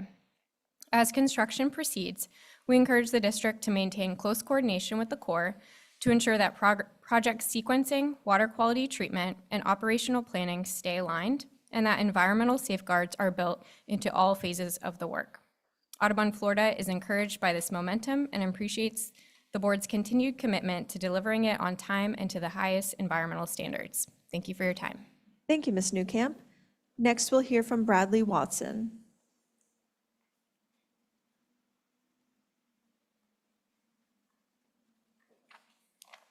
Good morning, Governing Board. I'm Bradley Watson, Vice President of Government Affairs at the Everglades Foundation. The Everglades Foundation works to restore and protect America's Everglades through science, policy, and education. And I want to thank the Governing Board and staff here for their leadership moving forward the projects that we're hearing about today. We are here today, I am here rather, as the Everglades Foundation strongly supports the progress on this S623 pump station. As we have heard from Lucinda's excellent presentation, the reservoir, EA reservoir, will help store, clean, and send water south to the Central Everglades, Everglades National Park, and Florida Bay, and also reduce those harmful discharges to the Florida's coasts. As part of the state and federal partnership under SERP, we know the state has completed the stormwater treatment area for this reservoir and is also making important canal expansions in addition to hopefully beginning soon on this pump station. And we also heard about, and we're fortunate to attend the ribbon cutting from the Army Corps in recent weeks for their inflow-outflow and 7 Mile Seepage Canal stations, and are also, as we have noted, well underway on expediting the embankment and foundation contracts as well.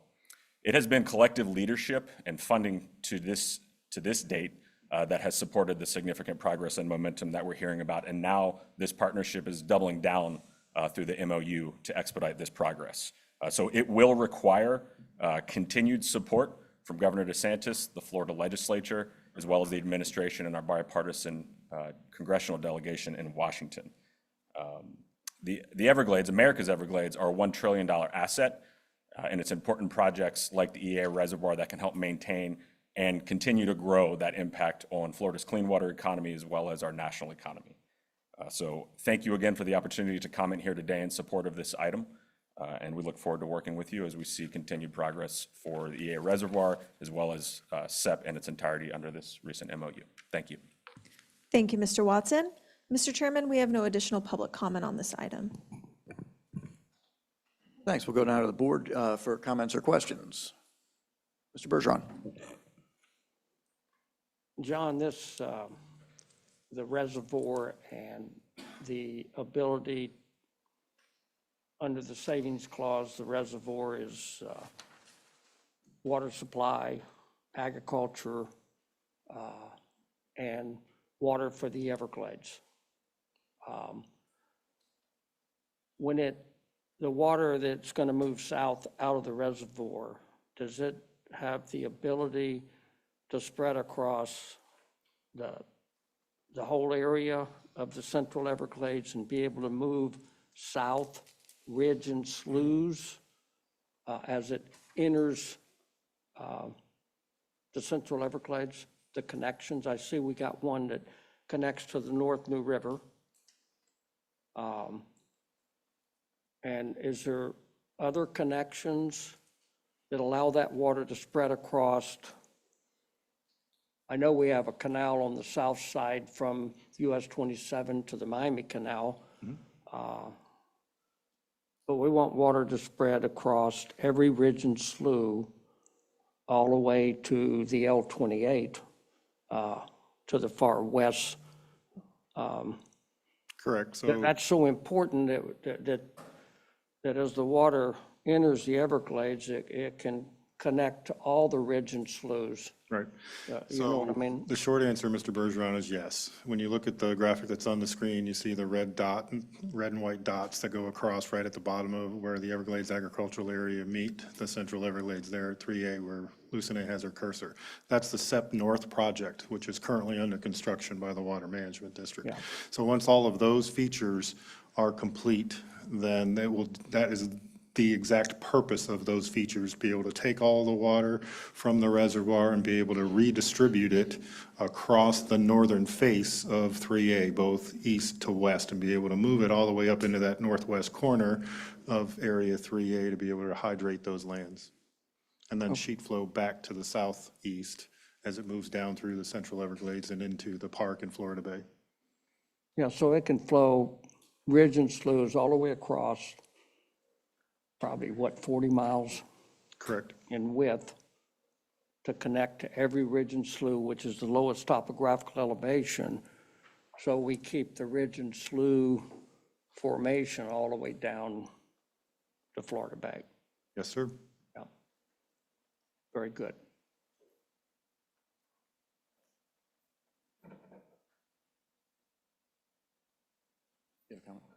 Yeah, I was just. Mr. Steinle?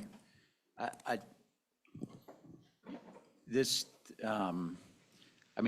think this initiative and the acceleration got a lot of press, but it didn't get as much press because it was in sort of the middle of the summer, right? People were pretty distracted, but God, I was so impressed with this initiative by the governor. It's such a common sense initiative to speed marquee projects, the foundational projects up, do it more efficiently, do it in partnership with the federal government and help and bring local efficiencies and understanding processes in partnership with the Corps.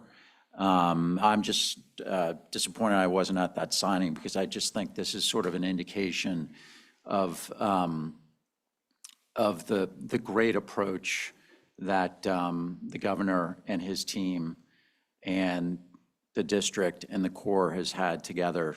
And one reason I think we're all proud to be up here.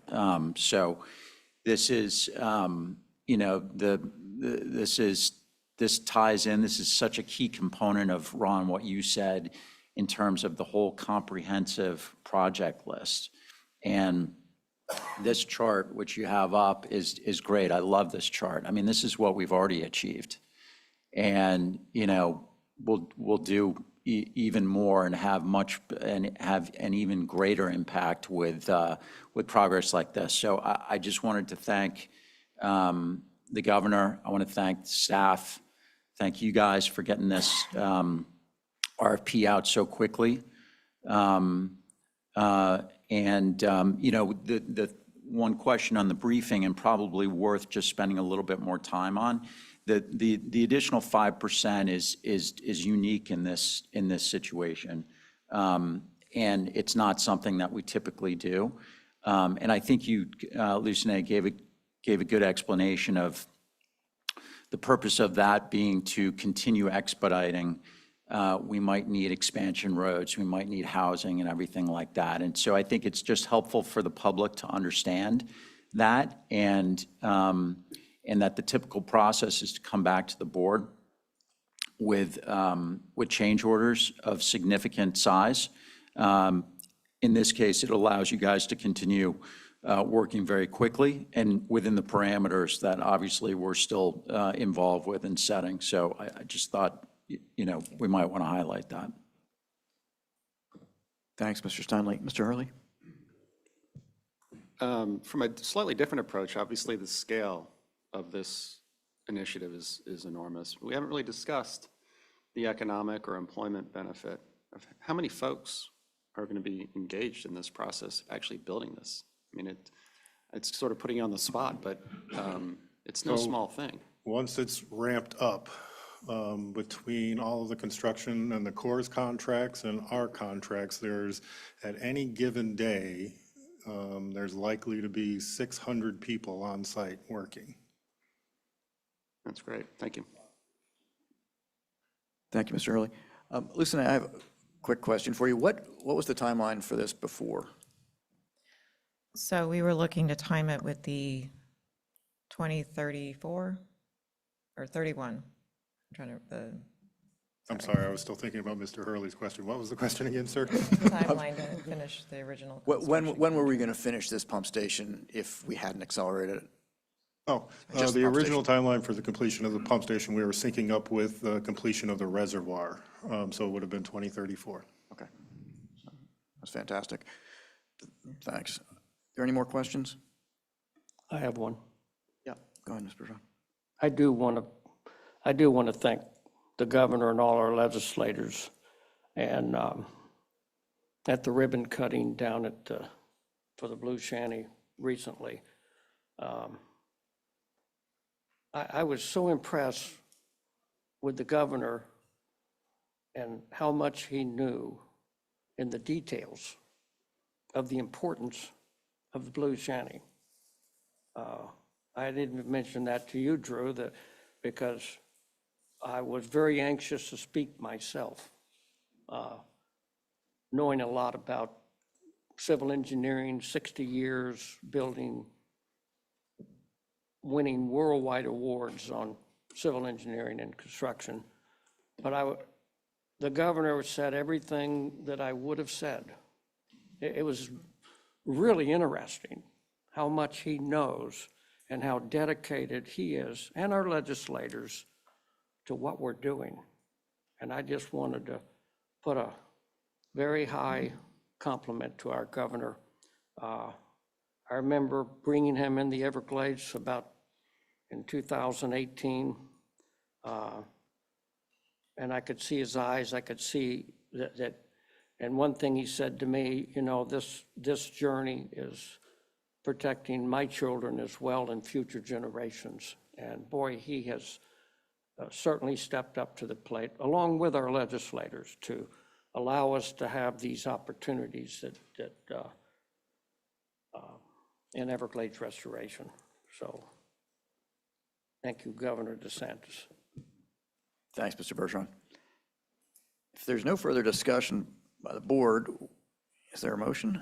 I'll make a motion, Mr. Chair, to approve resolution number 2025-1012. I'll second. Thanks. I have a motion and a second. Is there further discussion? Hearing none, I'm going to call that question. I'll start with Mr. Hurley. Mr. Hurley? Yes. Colonel Roman? Yes. I'm going to vote yes. Mr. Steinle? Yes. Mr. Bergeron? Yes. Mr. Butler? Yes. All right, Mr. Butler, thanks. That's a yes. Mr. Martinez? Yes. Mr. Spotswood? Yes. Thanks. That passes unanimously. Thanks, Lucy. Thank you. Next, we'll move to the triangle.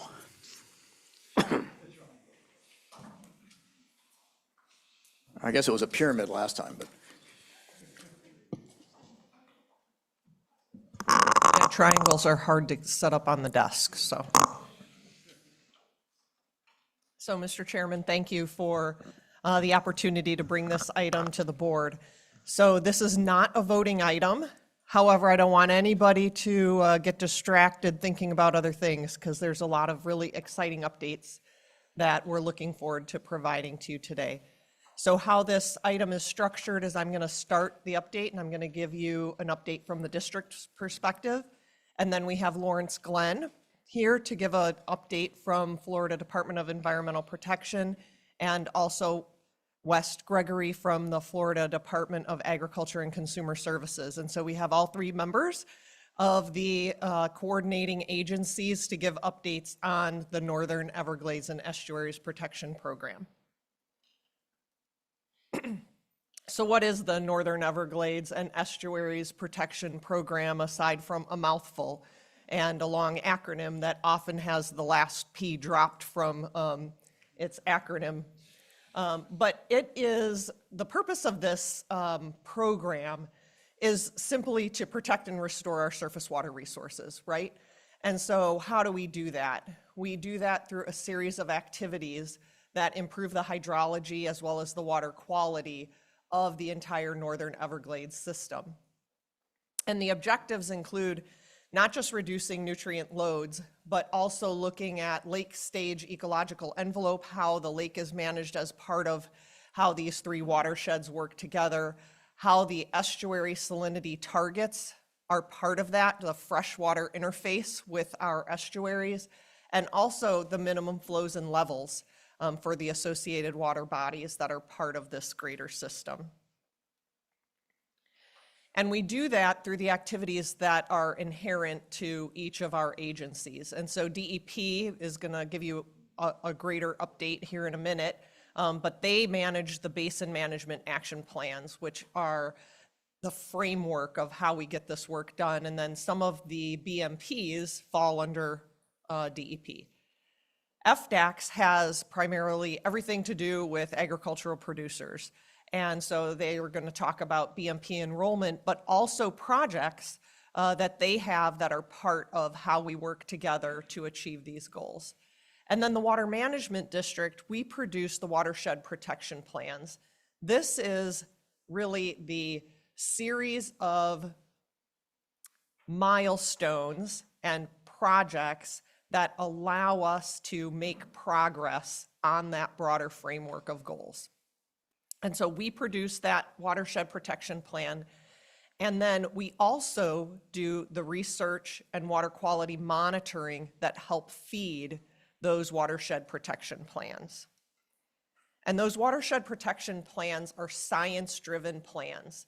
They are rooted in our really extensive monitoring network that we provide to the public as well as to the other agencies. So all of that data that we collect and report on annually, as well as provide in real time, allow us to make sure that the decisions that we are collectively making about the projects and the activities we undertake are going to have the desired impact and effect on the basins and sub-basins that we're looking at across the watersheds.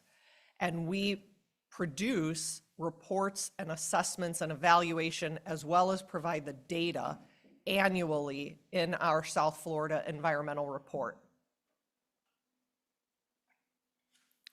And so in the last 2025 Watershed Protection Plan update, those plans are updated every 5 years and then reported on annually. The last 5-year update was published in the 2025 South Florida Environmental Report last March, April timeframe. Included in that update was a modeling update. And we updated the regional simulation model to include some changes to the boundaries that better reflect the watershed boundaries. So for example, where we had a project that modified how it moved water along the boundary of one of our subbasins, we made sure that the model reflected how that project changed slightly the boundary and the amounts of water that moved between basins. We also made sure that any changes in land use are reflected in the model update. We also updated our modeling tools to incorporate changes that our science has demonstrated is relevant to the performance metrics. So how we measure salinity, things like that were incorporated into the modeling update. And then importantly, our modeling update also reaffirmed our storage targets. And so that's what the graphic on this slide represents, and I'm going to talk a little bit more about this at each of the watershed levels as well. But the St. Lucie River watershed is on the top, Caloosahatchee in the middle, and the Lake Okeechobee watershed on the bottom.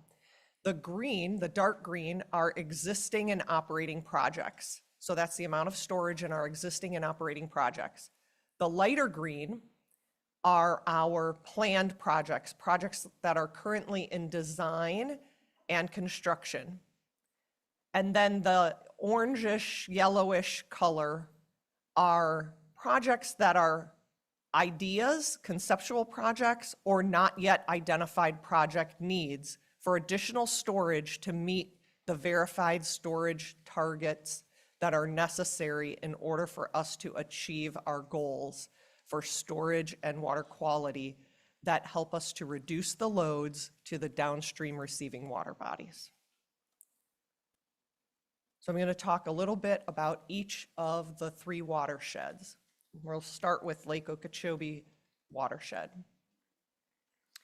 So I want to first talk about some project highlights because we have projects that are delivering benefits now, and some of those include the El Maximo Ranch and Parton Family Ranch projects. These are 2 dispersed water management projects that came online in 2024.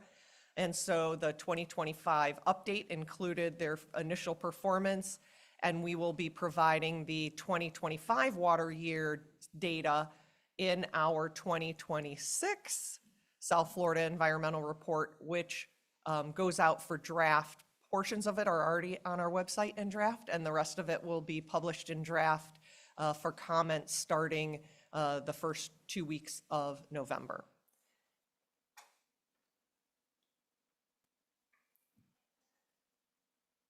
Talking about our dispersed water management projects, we also have, so those first 2 that I just mentioned are 2 that came online in 2024, but we have a whole series, 23 active dispersed water management projects. And we are coming up on renewing contracts on some of these dispersed water management contracts. And these are 3 examples of renewed contracts, projects that have been operating for over 10 years and that are working. And then these are opportunities where we have been able to expand or increase the performance of some of these projects. And we have been bringing these to the board as these expansions are available and renewing the contracts. The Bull Hammock Ranch expansion, we renewed at the May 2025 governing board. The Rafter T Ranch expansion was just approved by you all a few moments ago on the consent agenda. And then Abington Preserve expansion, this will be coming to the board for renewal in December. And so these are 3 opportunities where we're renewing projects that work.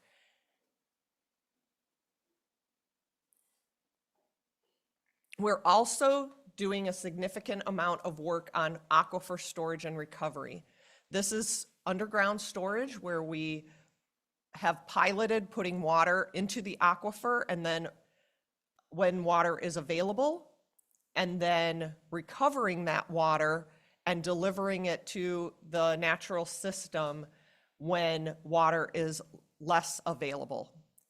And we are working with the U.S. Army Corps of Engineers, their research facility, in order to answer some uncertainty questions about how this technology will work for the natural system. This technology is in effect all across Florida and all across the world, primarily used in conjunction with drinking water systems. And so in this application, we will be using and delivering water to the natural system. And so we're looking at how this technology works in conjunction with the natural system as well. And the Florida legislature is providing funding to us annually in order to keep this science plan moving, and we are working on the design of additional wells as well as the demonstration facility that will provide the water quality treatment necessary in order to meet the injection permits required.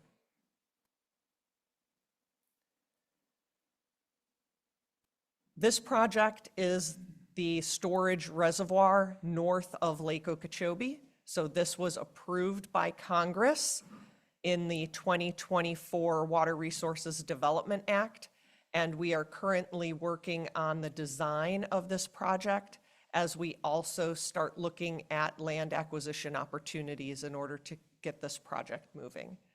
This will be another large reservoir to add to our portfolio on the scale of the Caloosahatchee and the EAA reservoir. This is a big reservoir that we're looking at adding that will provide 200,000 acre feet of storage north of Lake Okeechobee.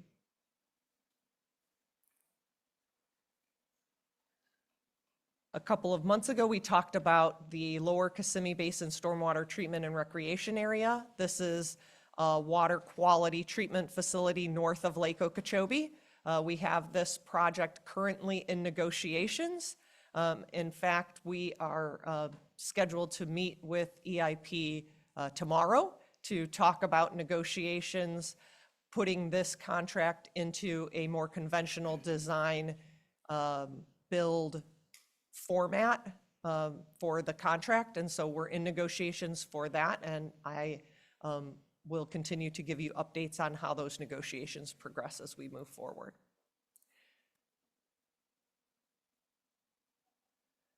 And you can't talk about Lake Okeechobee watershed without talking about the lake itself.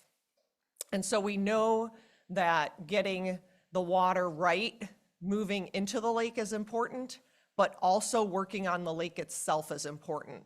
And we know that the lake levels are a critical piece of how we keep the lake healthy, but we also know that there are other remediation necessary as we look at how can Lake Okeechobee sustain the water quality necessary for it to thrive, as well as to be able to deliver clean water south to the Everglades and as needed to the Caloosahatchee estuary. And so we've been looking at some in-lake projects associated with turbidity in Lake Okeechobee. And so we have a pilot that we've been working on in Lake Okeechobee. And this is to improve the water clarity and light penetration in those shallower areas so that the grasses, the eelgrass beds, and some of the plantings that we've done while the lake was low, so that those can thrive and really take advantage of the lower lake levels that we've had this year. And so what does that mean in terms of how we're doing? We talked about this briefly. The line, the Lake Okeechobee watershed line is on the bottom of that graph. What it means is that we need an additional 400 to 850,000 acre feet of storage in the Lake Okeechobee watershed. So we are looking at additional projects that will help us to meet these goals, and we need to continue with the projects that we just talked about. Continuing those, making sure that those get designed, constructed, and operated, and then a future solicitation that allows for opportunities for additional projects that will help us to meet those storage goals in the Lake Okeechobee watershed. Moving to the Caloosahatchee. Again, some project highlights. We brought a project online, the Four Corners Rapid Infiltration Project. We did that ribbon cutting in 2023. That project was performing so well that in that first year of operations, the operator of that project came to us and said, we think we can move more water, store more water, clean more water through our project, and we'd like to think about expanding that project. And so we worked with them to provide additional resources to increase that project performance. And so we had some of that funding available in our NEAP funding. And so we expanded that project. And now that project stored over 24,000 acre feet of benefits in water year 25. And so that is a great project that's working for us in the Caloosahatchee. We also have the treatment and testing facility. This is part of the BOMA project area. And in collaboration with Lee County, who helped us to identify this property, and in partnership with us, and that's what this project picture at the top of the page there, that's some of our staff as well as Lee County staff taking a tour of this facility and looking at this research facility. And so what this research facility does is it takes a look at how treatment wetlands take up nitrogen. So we're really good at and understand how our stormwater treatment areas work in terms of reducing the phosphorus load, but nitrogen's a little trickier. And so that's what this facility is really targeting, is how can we use our wetlands and maximize nitrogen uptake, which is the limiting nutrient for the Caloosahatchee estuary. And this facility, as I mentioned, is on the BOMA property. And so as BOMA goes into construction, the BOMA flow equalization basin, the storage component of that project, will wrap around this facility. And so this facility can stay in use, and we can continue to leverage what we're learning about nitrogen and then applying it to our flow equalization project and to any future projects in this or other watersheds. The Lake Hickpachee Hydrologic Enhancement Phase 2. So this is another storage project. The Phase 1, which is the blue square on this slide, has been in operations and functioning, and now we're expanding the footprint. And so we're adding additional storage to this project, and we are anticipating a groundbreaking later this year in order to get this under construction. So this expansion provides an additional 8,000 acre-feet of storage.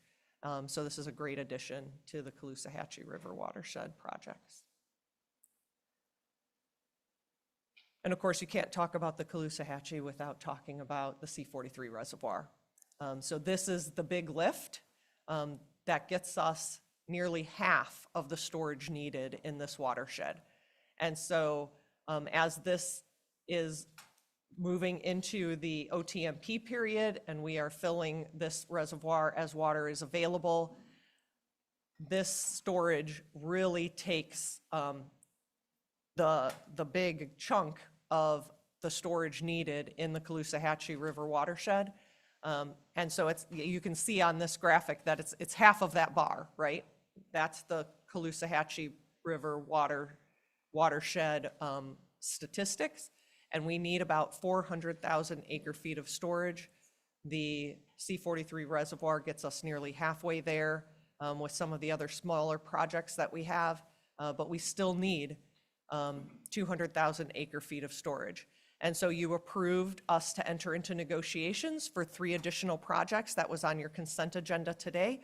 So we will be negotiating with those proposers in order to try and bring those projects online. Once we go through those negotiations, I'll be bringing those back to the board for your approval. Once we identify funding through DEP's water quality grants, that's how we anticipate funding those projects.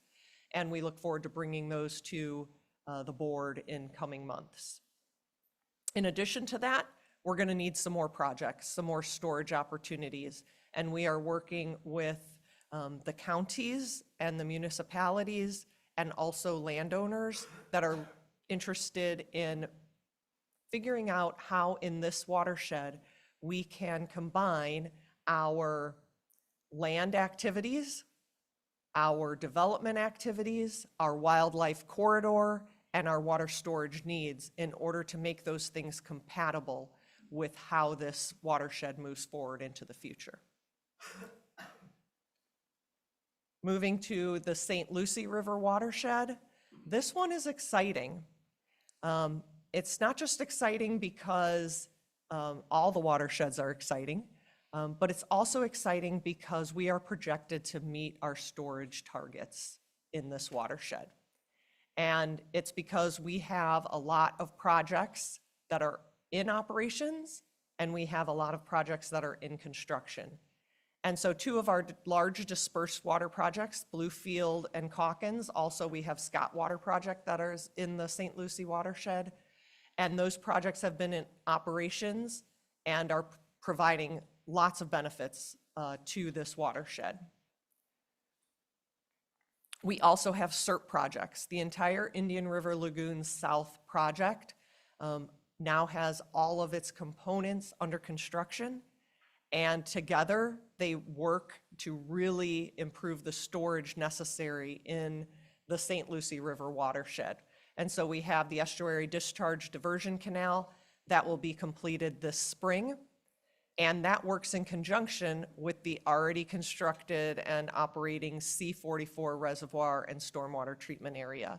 And as we know from its operations the last couple of years, that C44 reservoir is already helping to reduce the discharges into the St. Lucie estuary. And so we know that these projects work, they deliver benefits, and we're looking forward to more of those projects coming online, like the C23, C24 complex. The stormwater treatment area, as well as the north and south reservoirs, are all under construction.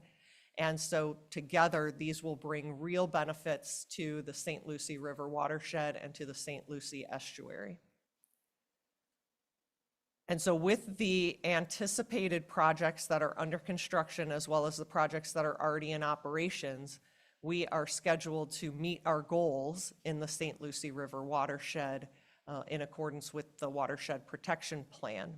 And so that's super exciting and is a testament that when we work together and we deliver large projects, that we can really meet the goals and the targets that we've laid out in our plans. So that's the end of my presentation, but I'm excited to turn it back over to you, Chairman, so that we can invite our guests to provide their presentations as well.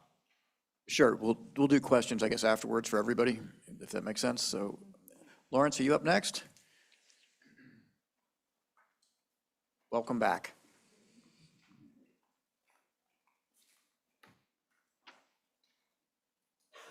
We miss you, Lawrence. You look tan, rested, and ready, though. Baby alligator. Thank you, Chairman Goss, governing board members, Drew, and staff. Thank you for having me back. This feels comfortable and familiar. It's great to come back as a member of the coordinating agencies to talk about NEEP.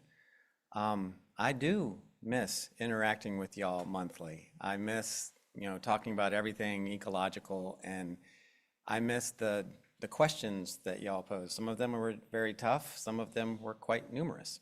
But, iron sharpened iron, y'all kept me very, very sharp in my role, and I appreciate that. I am gonna talk about BMAPs today. My team put together an update, 28 BMAPs this July. It was an incredible amount of work that was done. The NEEP BMAPs, unfortunately, are under challenge, so I can't answer questions specific to them today. And I just wanted to lay that out here, but absolutely wanted to be here as part of the coordinating agency team to talk about what we do at FDEP in our role in NEEP. And so I'll go ahead and get started. So this is what we do is my group is DEER, is the Department of Environmental Assessment and Restoration. And so if you start in this wheel up at the top in blue, we set water quality standards for the state.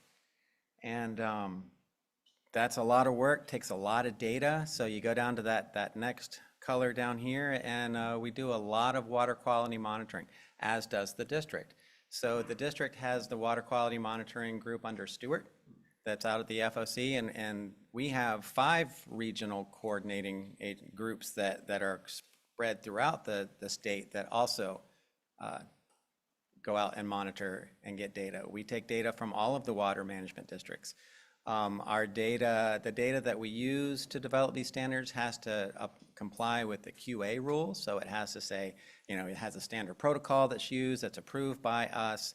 And then once that data is deemed good, we put it into WIN, and you've heard me talk from this podium about the importance of that database. So when we evaluate these data, and we do it on a 2-year cycle, a biennial assessment, which we're going through that process right now, we determine if there are pollution problems. So if there are pollution problems, then that water body can go on what's called the verified list. And that says for whatever metric it is, maybe it's nitrogen, maybe it's phosphorus, that water body is exceeding the criterion that we have set for its use class. So you've heard of classes before. Is it a potable water source? Is it swimmable, fishable? So we set standards based on what those classes are. And then we say, this is, if you go above it, then you are impaired. And when it becomes impaired, then you can set what we were talked about for Lake Okeechobee, often from this podium I did, We talk about TMDL, total maximum daily loads. What can that water body take and still meet its use class? So that is what we do there. And then we can work with community leaders to determine if we have an impairment, do we want to develop a basin management action plan? And a basin management action plan is basically the blueprint for how we go out and do this work. It takes all the entities within that group, determines where the sources are, and then prescribes an allocation for everybody to say, this is what we need to reduce in order to get down to that TMDL or below. And so we measure this success, and then we can go through this whole process. It can be quite iterative. And so basin management action plans are one of the tools we have. We also have alternative restoration plans, but we're going to talk about BMAPs because that's what's most important in NEEP. So as I said, we can identify that impairment, prioritize TMDL development, develop a TMDL, then you develop a BMAP. It's a public process. So the public are invited to the table. They are there to see how we're doing that. We meet with all these entities. We meet with the district regularly. We meet with West's group regularly, and we talk about, hey, how are we going to collectively, as the coordinating agency, is going to attack the issues that we have. We implement those restoration plans. BMAP, the DEP does permitting as well. That helps, say, hey, we're going to regulate this to try to meet those TMDL and BMAP goals, and then we review this as we go through time. So as I said, BMAPs are that framework. It's how we are going to restore them. They're developed, as I said, with stakeholder input. They are adopted by DEP secretarial order, and they are enforceable. We update them every 5 years, and it's good that a lot of our permits are 5-year permits. So if we've missed a permit phase, we can catch something in the permitting process. We can also catch it in the BMAP process, and these are reported on annually. So in the BMAP, of course, we're looking at what is the total maximum daily load. We want to go through and identify the sources of that loading within the basin or within that basin management action plan. They have a phased approach. We have milestones. So many of these, before some changes I'll talk about in a minute, had a 20-year milestone that was out there. So we need to achieve this by 20 years. Projects that are put in place for these, especially by the district, are quite large, take a long time to construct. So they aren't going to immediately give benefit, but they're going to give tremendous benefit once they are completed. And we talk about what these projects are, what the management strategies are, and then we have to also think about future growth impacts. Florida is growing 1,000 people a day. And it's not going to help water quality go backwards if we're not taking that hard look at it and trying to help remediate for what population growth can do. And so for the projects that are in BMAPs, they have to have an implementation timetable. We want to see that you're really committed to completing that. You have funding, you're going to be able to do it. And then we have expected water quality improvements from the project. So I'll show you later, there's this cool tool you can go in and try to determine what you're going to be able to do. So on that side, we have expected. Once a project is implemented, we need to evaluate that project. We have a monitoring plan to say, this is what we thought it could do, but we want to make sure before we give you credit for an allocation that it's actually doing what it said it was going to do. So we have monitoring that is involved with that. There's a lot of water quality analysis that go in. We develop a report that says this is how well you've done, and we have periodic follow-up meetings with the entities that are implementing these projects. A lot of words on here, but BMAPs are legislatively mandated. So the Florida Watershed Restoration Act was the one that said implement BMAPs. Required that they're updated every 5 years, that they had milestones. We talked about those 20-year milestones.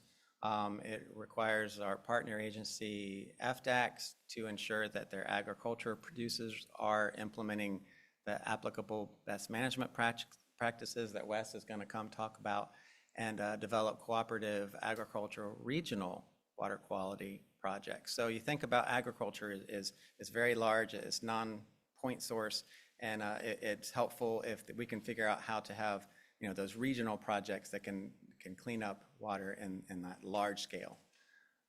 Then NEEP came, and that's what got us together, and it said, hey, let's strengthen these BMAPs. Let's give more concise and precise roles of what each entity in the triangle does.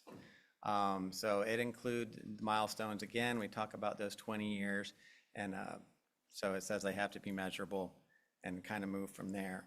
Since that legislation, two other legislations came out. House Bill 1379, which was developed to strengthen BMAPs, and it says you used to have a 20-year milestone. Now you have 5-year milestones, and 5-year milestones are important because if you're a smaller entity and you're trying to figure out and plan out how I'm going to get this done, you might push off, until that 20th year. So now there are incremental improvements that we would like to see in order to meet those 20-year milestones. So that requires providing a list of what those 5-year milestones are and the projects are, and then where agricultural non-point sources contribute to at least 20% of that non-point discharge in that basin, it requires them to provide a list of the cooperative agricultural regional water quality improvement elements from them, and we talk about what the BMPs are doing. And then a second bill was passed, House Bill 1557, and some of the components of 1379 also deal with domestic wastewater improvements that need to be made. So this says if you are a facility that's just charging into an impaired water body within a BMAP, then you have to upgrade to AWT within 10 years. So that's 3 parts per million of total nitrogen, 1 part per million of total phosphorus.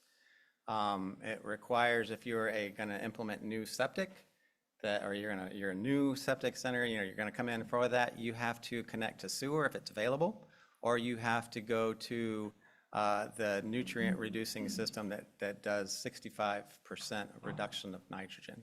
So, it's kind of tightening up what we're doing out here.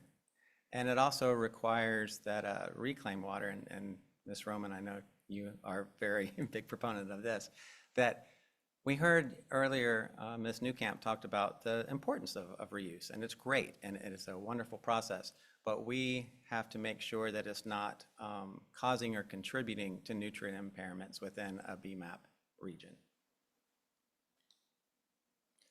So here's the Clean Waterways Act in 2020, where Governor DeSantis came and said, hey, y'all are going to update all 28 of your nutrient BMAPs by 2025. So that was just a huge amount of work. The team rose to the challenge. We finished in July. It was a big celebration when we got there. It was pretty fantastic. And there's some things that happened in here. And so wastewater facilities and OSTDS have to have a remediation plan that comes into BMAPs. We had to look at all of those requirements I just talked about on House Bill 1379 and 1557. And then if we had new modeling and land use changes, we would use that in order to develop new allocations within each individual BMAP. And so what is new?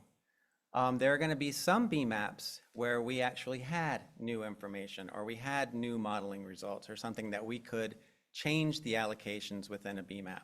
There are others that we didn't, and it's because we were on this kind of, if we were left to our druthers, we would have not updated all 28 at the same time, because we would want to have new information in order to put these BMAPs out for folks. But we had to.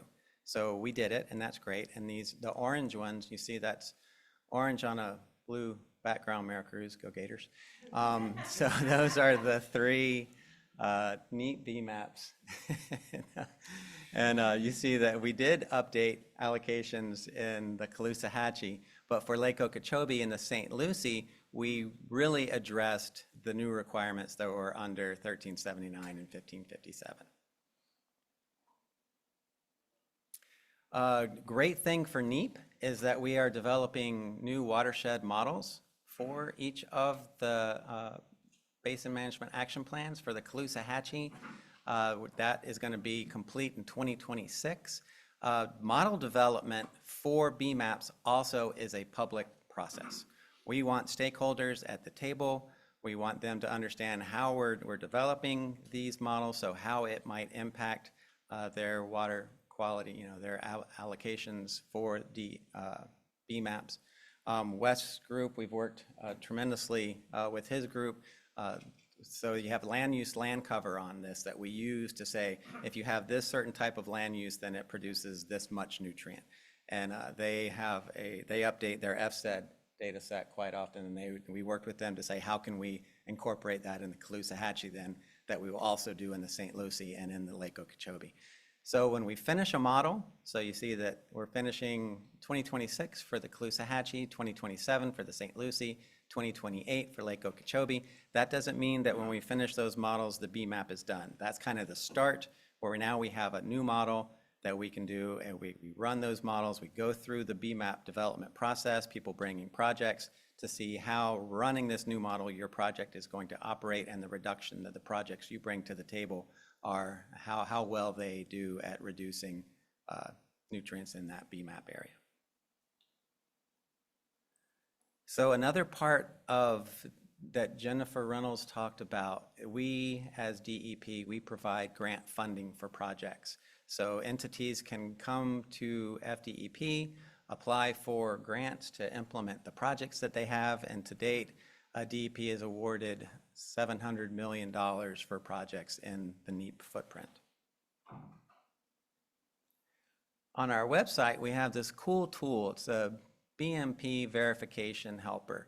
So the picture on the left is our website, and the second one down is where you can go. You can click on that. Say you're an entity and you don't really know what type of project I can implement. You can go through here, choose a type, enter all of the information that's there, and it will spit out for you what the expected reduction is in either total nitrogen or total phosphorus. And again, for Americurs, that's orange and green. It's all about the U. But this is a great tool that the public has in order to come to the table and look and see, I don't know about this type of thing. How do I do this? And we also have BMAP coordinators at DEP that work directly with the different stakeholders to help them through this process. Expanded monitoring is something that DEP has funded, and all those dots. I talk to you all the time about Lake Okeechobee. We had increased those monitoring stations from 9 to 32. We increased the frequency during HAB season, but DEP funded all of those dots are new monitoring sites to get additional information, to have more data, to make better decisions on how we go and develop these BMAPs. Data is absolutely critical to getting it right. And so we've funded more than $9 million since 2019 in the expanded monitoring that's within the NEEP footprint. We also have been helpful with bloom mitigation in Lake Okeechobee. I used to come to you and talk to you about what Rory was doing.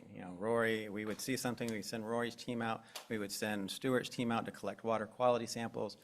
This also includes innovative technology that's out there looking at how we can, combat HABs on Lake Okeechobee. So $30 million has been spent there. And then we talk about innovative technologies. So you can come and get an innovative technology grant. There are a lot of already proven technologies out there that we know are good at reducing nitrogen and phosphorus, but we're learning, and there's always new things that are coming. So we can provide grants to go out there and do work to test a new type of technology to see if it's going to work and become one of those verified project types that you can add to your tool kit in order to help meet those BMAP goals. And with that, I thank you. Thanks very much, Mr. Glenn. And Mr. Gregory. Wes, I brought my steer in honor of your joining us today. Very nice. I was wondering what he was doing here. Mr. Chair, could I ask a little question? We're going to do questions after the presentations. Okay. Hold off. Had to move that down. Lawrence is a lot taller than me. Hi, good morning. Thank you guys for having me back. It's been a year since I've been here, and I'm happy to give an update. My name is Wes Gregory. I'm the Director of the Office of Agricultural Water Policy. I wanted to give you guys an update of what we've been doing for the past year. We'll talk about a little bit about what we're doing statewide, then drill down into the NEPA area and what that means. So first off, when the commissioner first came into office, we needed to look at our expectations that we had for our producers. You guys are familiar with best management practices. We have adopted best management practices. These are practical, cost-effective things that producers can do to help water quality throughout the state with nitrogen reducing or phosphorus reducing activities. We need to look at these expectations. We had a set of best management practices that had not been updated, in some cases, in over a decade. And the commissioner directed us to update them all. And this was a huge undertaking, and we updated them all within 1 year. It was an all-hands-on-deck effort that included researchers, producers, policymakers, other agencies, field staff, our data management staff, and our policy and planning staff. When we were looking at the previous manuals, we asked ourselves, is this up to date with the current law? Does this give clear guidance to producers? You know, if the producers can't read the manual and understand what they need to do, how are they going to possibly do it? Are they up to date with the current practices of science? Do they provide a consistent structure? And are these BMPs achievable by the producers? We looked at our data and we looked at who was doing what and where they were doing it and their percentage of uses. And we found common practices across many of the already adopted manuals and put them all together. That way producers would be able to do and measure against different practices, against different commodities, and we could also measure them. I'm proud to say within a year, we updated all of our commodity manuals and we added one more. We added a small farms and specialty livestock manual because there was a whole population of agricultural producers out there that didn't really have a home in our program, so we wanted to give them a home. And I'm going to brag real quick for a moment. Our team won the 2025 Government Productivity Award. This is us giving our award from Florida Tax Watch at the old Florida Capitol. It was pretty fun and special, and so I wanted to brag real quick. All right, so we have BMPs adopted. We need to get people enrolled. FDACS implements 3 different BMP programs. We have one within our office, Office of Agricultural Water Policy. We have one within forestry, and we have one within aquaculture. And we need to look at who's enrolled, where they're enrolled, and who also should be enrolled. And we evaluate that with different data layers that Lawrence just mentioned. Across the state, we have 65% of all agriculturers enrolled in BMPs. That's 71% of the likely enrollable people. People that are unlikely to be enrolled, we pull out that data layer. It's usually state lands that are classified as agriculture, or slivers, or water projects that are classified as agriculture. So we have about 71% of all agriculture state land that is likely enrollable has been enrolled in BMPs. We have 87% of all irrigated agriculture enrolled in the state. We have 66% of ag in BMAPs enrolled, and 90% of irrigated land in BMAPs that are enrolled. That equals about 12,300 enrollees. It's 7,400 enrollees within BMAPs, representing about 6,800 producers. And I'm proud to say, since the commissioner came into office, we've added 1,600 new producers into our system. That's 5.3 million acres of people enrolled in BMAPs within just our program, within our office, throughout the state. We've added 232,000 more acres since the commissioner's come into office. Just this year, that's 95,000 more acres. I'd like to think that was giving people a new home for the small farms, being able to increase our numbers by giving people the opportunity to comply. Now, if you include the forestry BMPs, they have about 5.5 million acres enrolled, so that would be 10.9 million acres of people enrolled in some kind of FTAX BMP program implementing best management practices throughout the state. So what does that mean on the NEAP level? We, as pointed out earlier, the NEAP includes the Lake Okeechobee BMAP, the Caloosahatchee BMAP, and the St. Lucie BMAP. Agriculture makes up about 49% of the land use in those 3 BMAPs. We have 2.1 million acres enrolled in those 3 BMAPs. That represents about 82% of the ag acres. And about 10% of the ag acres that are out there within this BMAP are likely unenrollable. As I mentioned, those are usually state lands or slivers or lands that are not subject to the jurisdiction, like Native American lands or water projects. We've been very successful also within the NEAP by doing our inspection verification process. That's where we go out every 2 years and we meet with the producer and see what BMPs they've signed up for, making sure that they're implementing them correctly. And also, we also try to identify other BMPs they can be doing and add that on to what they're enrolled to do. Now, as I mentioned, we've really been leaning into data and our GIS data to enroll people. Our goal is to have 100% enrollment in BMPs within all the BMAPs. So we've started doing mail-outs to get people enrolled. We've done mail-outs within the 3 NEAP BMAPs, the 3 Indian River Lagoon BMAPs just last year, and we've just now started the 3 what we call Springs Coast BMAPs.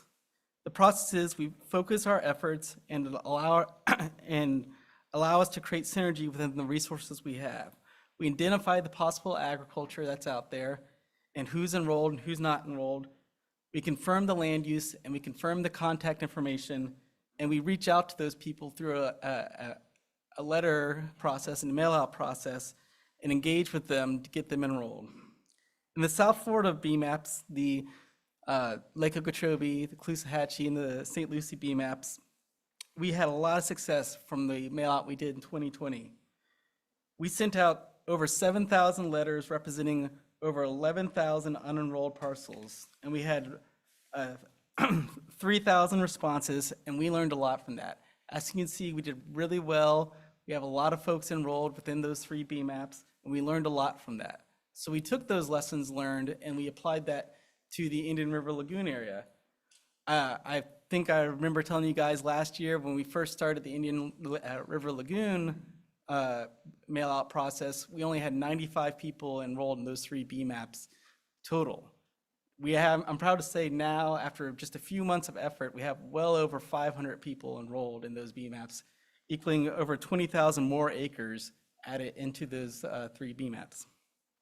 Now on the Springs Coast, we identified 1,700 parcels. 1,600 of those are confirmed ag, and so we sent out over 1,000 letters to encourage people to enroll. This has been going on for a little less than a month, and I'm already excited. I checked yesterday. We already have 139 people who want to get enrolled into the BMP program. Some of you might have known my previous boss, Betsy Hewitt. She would like to tell me that 99% of the people want to do the right thing. It's easy to get people enrolled because they want to do the right thing, and just reaching out with them and giving them the opportunity to participate encourages them to be involved, and I'm really excited about where this is headed. So we're getting people enrolled. What does that mean? We needed to pull our data and show what's going on. Senate President Albritton championed a project with Florida Gulf Coast University to create a watershed roadmap for the Peace River Valley, and it identified water quality problems and possible solutions. We worked collaboratively with the people putting together this project and combined the data we have with the data of other agencies and groups. You can see on here on the right is a map created for the Peace River Valley. The kind of dark purple on there is nitrogen, and the orange and the yellow that you see on there is our BMP enrollment in that area. That's citrus and cattle. Very broadly, you could see that you don't see those nitrogen problems where we see BMP enrollment. You see that the BMPs are kind of working in this area and we're having good success. And so we're leaning into this data to understand what's going on and where it's going and whether these things are successful. Another way we're looking at data is looking at the impact of our cost share program. We provide funding to producers every year who want to take part. At least 75%, we will pay at least for 75% to help them implement BMP practices up to $150,000 per year. But there was little understanding about what was going on with cost share. The legislature was making a big investment into it, but we didn't know what the benefit of what that was. So we started looking at where cost share was happening, how much we spent, what commodity type it was applied to, and the project type. And then we estimated the benefit. What you can see here is all the cost share we've done in the NEEP area.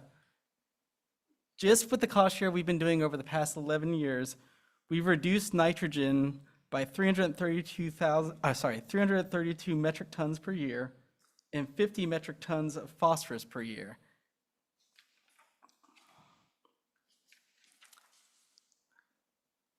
The next big area we've been working on is regional projects. Now, BMPs are really good. They help reduce nitrogen and phosphorus entering the water bodies, but they're not the whole solution. We need to identify big projects that will take water in from multiple sources, clean it, treat it, and spit it back out. It'll be cleaner. So just this past Monday, October 6th, we launched the Agricultural Regional Project Program. The goals of this program are to create scalable solutions for nutrient reduction and water sustainability, and support BMAP milestone achievements and the agricultural water quality cooperative elements within each BMAP. Lawrence mentioned the 1339 bill.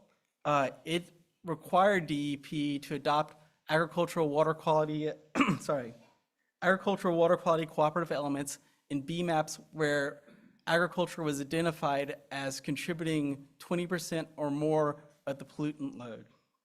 And you can see on this map where they've identified that the dark purple is where agriculture contributes more than 50%, the light purple is 20% or more, and then the kind of off purple, very, very light purple is where they've adopted an agricultural cooperative element because of the water quality concerns. So now we know where agriculture is contributing a large portion of the pollutant load. We need to come up with regional projects to address that pollutant load. We requested and received funding from the legislature to implement regional projects statewide to help address this. We have about a little over $25 million this year to implement regional projects. $5 million of that must be implemented in the Lake Okeechobee region. Our application period is open right now. We're encouraging people to apply. It'll close on November 7th. We're very excited to what we'll see because we've been doing a lot of projects around Lake Okeechobee. They've been very successful, but we're going to start seeing things in North Florida also. We've also been continuing to do projects that we've already have implemented. Right now, we're continuing 10 hybrid wetland treatment technology projects and 4 floating aquatic vegetation tilling projects in the Lake Okeechobee region. The hybrid wetland treatment technology projects reduce total phosphorus by 7.4 metric tons a year and 22 metric tons of nitrogen per year. And our floating aquatic vegetation tilling projects reduce phosphorus by 10.7 metric tons a year and 51 metric tons of nitrogen per year. And just this last year, we implemented 3 new projects at dairies to help the water quality in the Lake Okeechobee Basin. Those dairies are the Larson 8, Triple G Dairy, Milking Our Dairy. Each of these projects aims to reduce nutrient runoff and improve water quality in the Lake Okeechobee watershed and surrounding areas through infrastructure upgrades, land use changes, and best management practices. These dairies are bringing in and concentrating their impact in freestall barns where we can better collect the water quality issues and better treat them by making land use changes of how it is treated. Total funding for these 3 dairies is $12 million. There's an estimated reduction of total nitrogen of 6.4 metric tons per year for these 3 dairies and a reduction of 3.5 metric tons of phosphorus per year.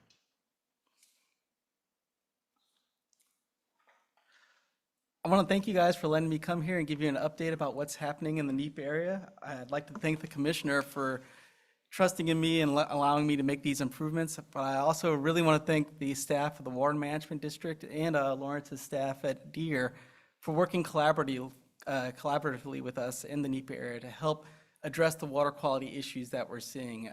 Without them, we couldn't get this done. We couldn't identify the problems. We couldn't reach out to the people that are affected to do that. And I'll be happy to take your questions when I'm allowed to. Thanks, Wes. Thank We'll you. we'll go to public comments, and then we'll come back for board comments and questions. Thank you, Mr. Chairman. We'll begin with Caitlin Newcamp, followed by Mark Perry.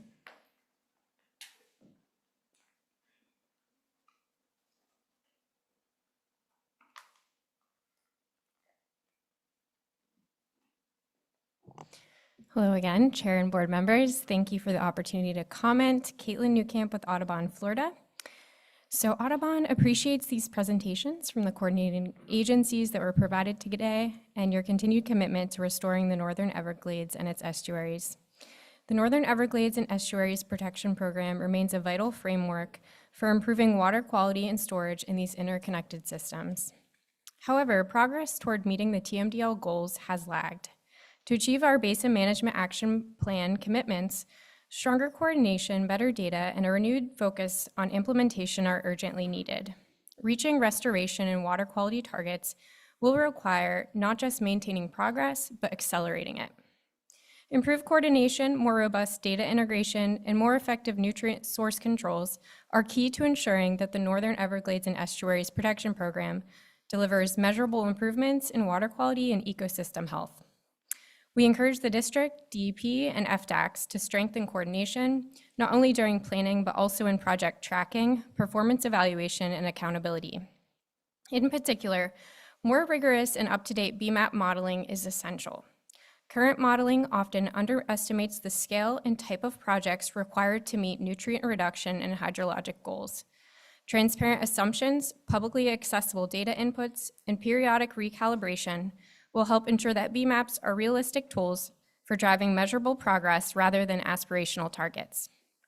Audubon also urges continued expansion of on-the-ground efforts from regional stormwater treatment areas and dispersed water management projects to upgraded agricultural best management practices.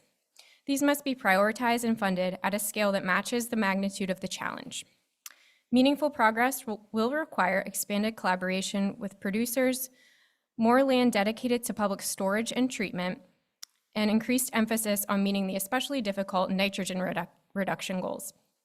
Meeting storage and water quality goals is critical not only for the NEEP program, but for every community and ecosystem downstream. Thank you for the opportunity to comment and for continued leadership on this very important program. Thank you, Ms. Newcamp. Next, we'll hear from Mark Perry, followed by Nyla Pipes. Governing Board, thank you. It's Mark Perry, Florida Oceanographic. As you know, it's one of my favorite things to talk about, and I'm glad we're having this workshop here, this discussion here on this item, so thanks for bringing it back. In 2019, when you first came on the Governing Board, you had some great updates from Stuart Van Horn and Jen and others. Then 22, again, Jen came forward with a lot of updates, but now 25, here you are to kind of get that. In the district's point of view as a partner in this kind of BMAP process to try to get to our TMDLs in all three of these watersheds, you know, the big regional projects that Jen presented are fantastic in getting those benefits. The benefits that you look at, storage obviously is key, but also the benefits of treatment, whether it's nitrogen, phosphorus reductions. And those are being estimated or calculated or modeled out in basically most all the cases. What we really need to do is kind of look at where they actually come out. And then your 2025 South Florida Environmental Report, as you've seen, I've presented you these maps of all three watersheds. You know, we're not meeting those TMDLs. We're not meeting those reduction goals and those milestones over this 15 and 20-year period for implementation of these BMAPs. And this is where the actual data is, and you all have that data. Month to month, you monitor it.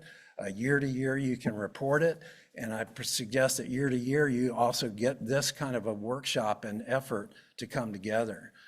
We used to have local, BMAP updates and workshops in our areas for St. Lucie and the other two. But as far as, the classification of waters too, and Lawrence, I'm so glad you're here and everything, because the implementation laws that came out are basically go back to the Florida, the Watershed Restoration Act, 1999. And then the NEP acts that came along and revised these codes. Every BMAP is followed by a final order. And in that final order, it says that these are enforceable under Chapter 403 Florida statutes. I hope that the department starts to look at that enforceability and how we can move forward with that. FTACs, yeah, the best management practices are trying to work in all three BMAPs, but they're not going to meet it. The implementation verifications have been turned over and looked at, and we're not going to meet it. In the St. Lucie case, for instance, that goal that cost share showed is not going to meet but 14% of the BMAP reduction in St. Lucie watershed, for instance. So BMAPs are good, but they're not going to meet it. Regional projects are big, and they're not going to meet all the benefit. We need to go upstream and talk to these landowners and get the runoff stopped. And the runoff stopped is by Please wrap you up as a your district comments. who manage the operations of that comes into works of the district and then into these bodies of water.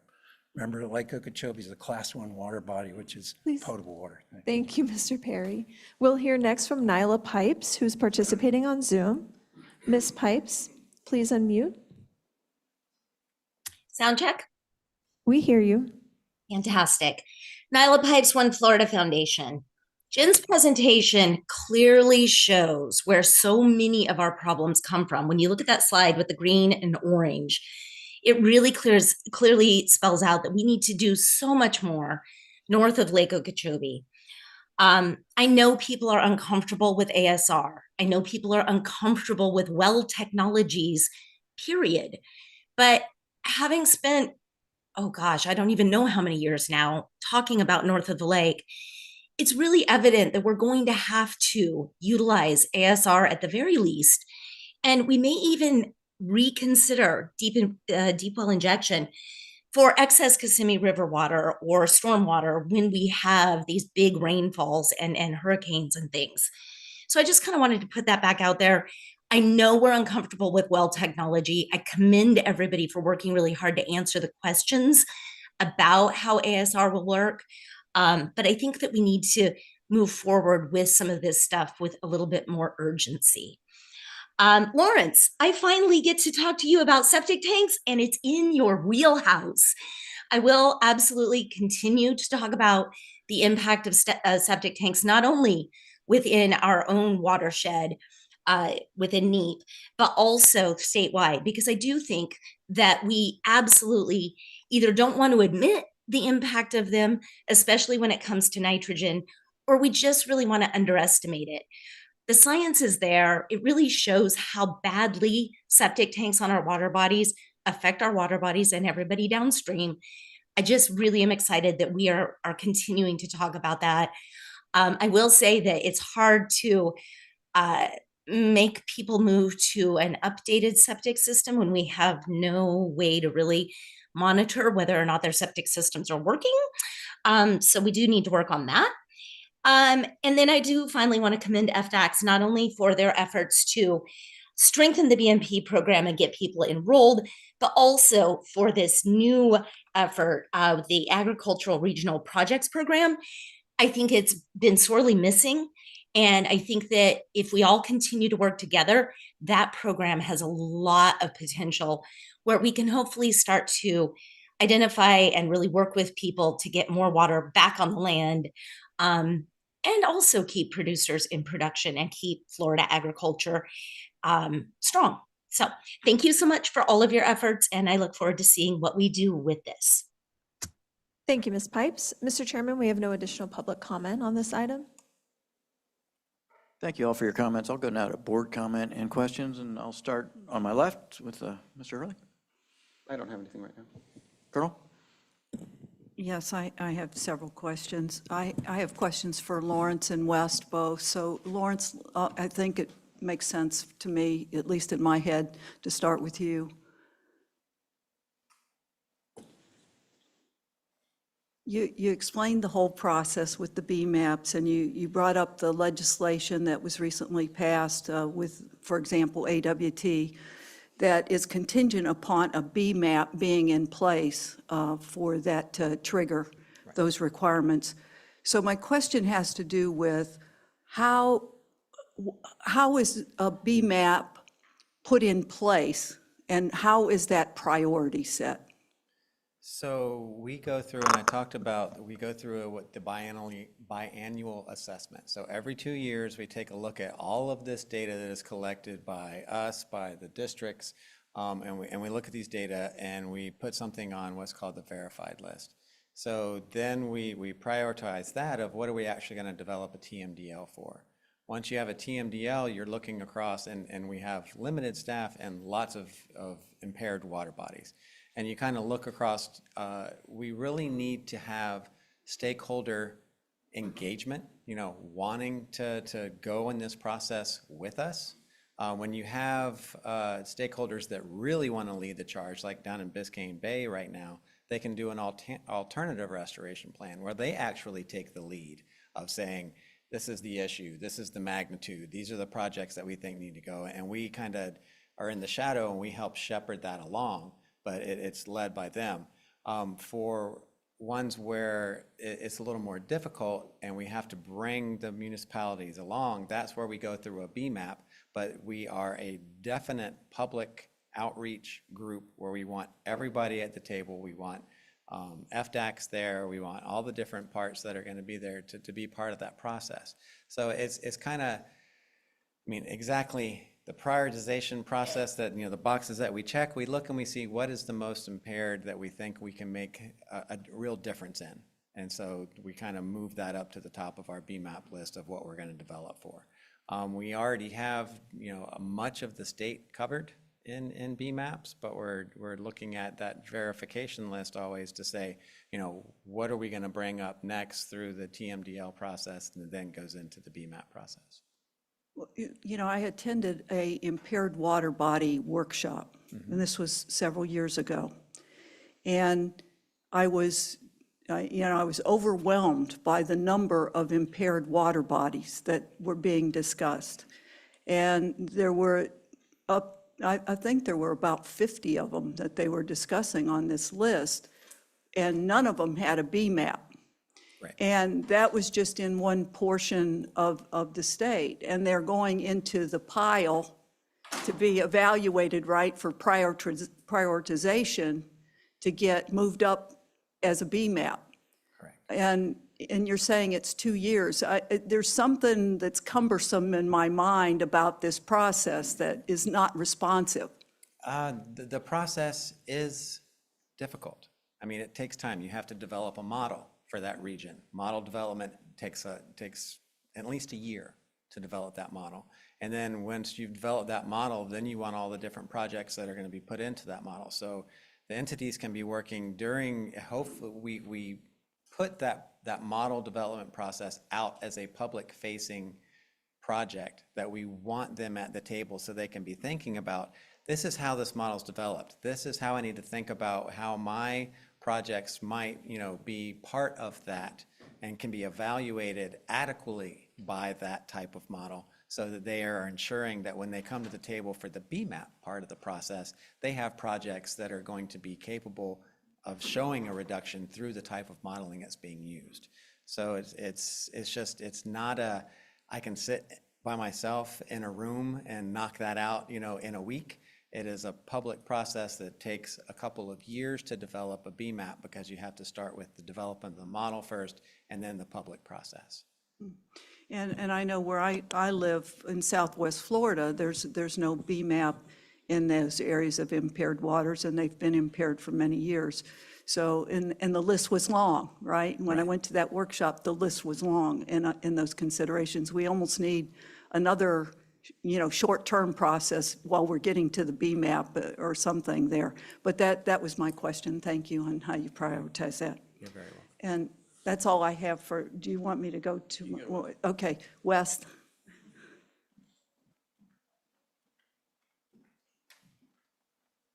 Yes, ma'am.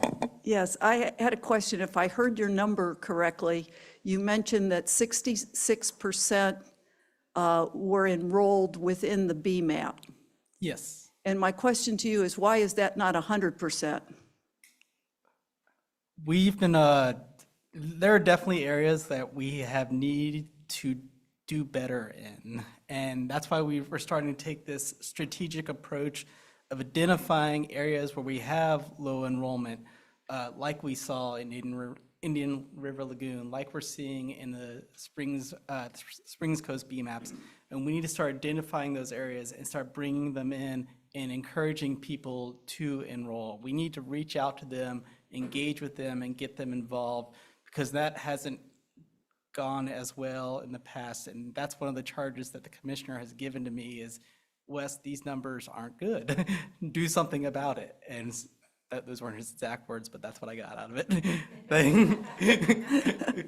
We need to increase our enrollment. We were doing well in some areas, like in the Lake Okeechobee, Caloosahatchee, St. Lucie regions, but we need to do better in other areas, and that's why we're having that reach out and encouraging people. And they've been very receptive. They want to do the right thing, as I mentioned. So it's an easy sale to them once they understand what the requirements are. And is that what you're finding is the biggest challenge? Because that was more in line with the question. Are you finding the fact that nobody asked them? Is that why they're not signing up? What are you finding? Pretty much, yeah. It's really that we encouraging outreach, saying, hey, the law requires this. Will you please come to us? We give them the option. When you're in a BMAP, you have two choices. If you're a non-point source agriculture producer, you can either enroll in BMPs or do water quality monitoring with DEP, and that's a requirement in the BMAP. So you pick one of the others to choose your own adventure.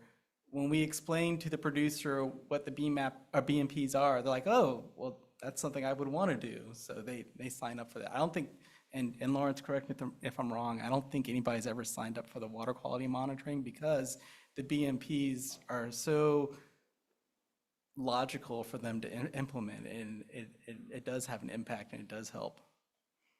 The other question I had is when you were sharing the numbers with us, you gave us both in number of enrollees and number of acres. How are you using those metrics, or are you using them, and which one is the boss? I mean, how do you know? It depends, actually. So number of enrollees is really cool because they're like, look how many more people we got. This is awesome. But number of acres is important because that drives what's going on in Lawrence's BMAPs, because they use that to model pollution loads and make estimates. It's been really interesting if you look at our numbers. We've done really well with large producers. Here in South Florida, we have a lot of large producers, and it's kind of easier to get them enrolled because you just got to contact one person or set of people. In North Florida, we have more smaller producers out there. And when you look at our numbers, we have about 50,000 parcels that are less than 25 acres, equaling about, and I might get this number wrong, about 400,000 acres. And that's a larger workload for my staff to go out and enroll those people. So, but it's important to go enroll them because even though they're small, they have some impact, and we need to go out there and get them. And that just means taking more effort to identify them, reaching out to them, and getting them involved. I guess that kind of answers your other question also. We have our enrollment in North Florida is not as good in some areas as it is in others because there are more smaller parcels out there that are more dispersed. And so we're identifying them and reaching out to them and getting them involved. How many inspectors do you have? Oh, close to 50. So that number has increased from my field trip out with your team. Yes. Before your time, it was with Raleigh and the rest of them. What's really exciting is we're pairing up with the Division of Fruit and Vegetable. They're based out of Bartow. They have extra staff that we can utilize and train in the BMP enrollment and inspection verification. So we're going to start cross-training our staff to add more people to do this. And I'm really excited to work with Lisa Jensen to do that. it's going to be a lot of fun. Well, I really appreciate you being here. I'm sure that everyone does that, to give us that presentation. And congratulations on getting an update to the BMPs, BMAPs, BMPs, everything's B something. But that was quite an accomplishment. Now, will you be doing a review every year or two for those to update them, keep them updated? We'd like to keep that on the kind of same track as the BMAPs also. Okay, thank you so much. Thanks. I've got a question. I think this is probably for Ms. Reynolds. You went over our storage goals in the three different basins and sort of how we're, watersheds, I guess, and how we're not really getting close to them. I guess in St. Lucie we are, but the other two are. And I'm wondering, are those, the storage goals, are they based on water quality goals? Yeah, the water storage goals, so we model the water storage necessary that helps us to achieve the reduction targets. Okay. And so part of how we take a look at those reduction targets are looking at load, and one of the ways to reduce load is to reduce flow. Right. So I'm sort of, as a thought exercise for me, is thinking about, we've got three different organizations. One is run by an elected secretary, one's run by an appointed secretary. We're a governing board of 9 appointed by the governor. There seems to be sort of a disconnect of how do you get the most bang for your buck? I mean, if you're really trying to reduce things, is it through what we're doing? Because our projects are really expensive. So would it make more sense to spend some of that money, getting rid of septic tanks, or, identifying, here's a hotspot, let's just get rid of it, let's just buy them out, or help solve them. Wes, I can't remember how much money you said, but in your ACE regional project, how much, it was 30 million or something? About 25 million. 25 million, I mean, that's decimal dust to us in one of our, honestly, in one of our projects. So I just wonder, does anyone ever think about that and say, hey, what's the best way to deal with this? Because I'm not sure we are. That's just a thought. It's not, I don't have an answer. Mr. Chairman? Yeah. Comment? Mr. Bergeron? Yeah. Mr. Chairman, it's Robert Spotswood. Go ahead, Robert. I just wanted to reiterate that last comment you made about, focusing on septic tanks and, that issue being a larger state issue. We've got some municipalities that are under consent order to improve their existing wastewater facilities. So I think there's a lot of things in that realm, to your point of, where's the best ROI and spend of dollars. But as I've looked at things, I continue to, my concern about the impact of septic tanks and human waste in the state is one that we certainly ought to focus on. Thanks, Mr. Spotswood. Mr. Bergeron?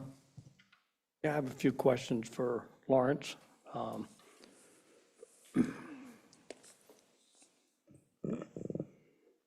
When you establish these BMAPs, is that certain areas that have high levels of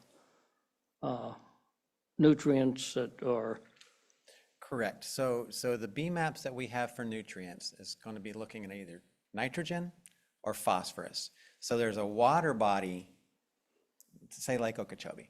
Lake Okeechobee, is impaired for phosphorus. So you delineate a watershed boundary about, every drop of rain that falls here is going to flow this way. So you delineate your boundary to say, this is your BMAP area.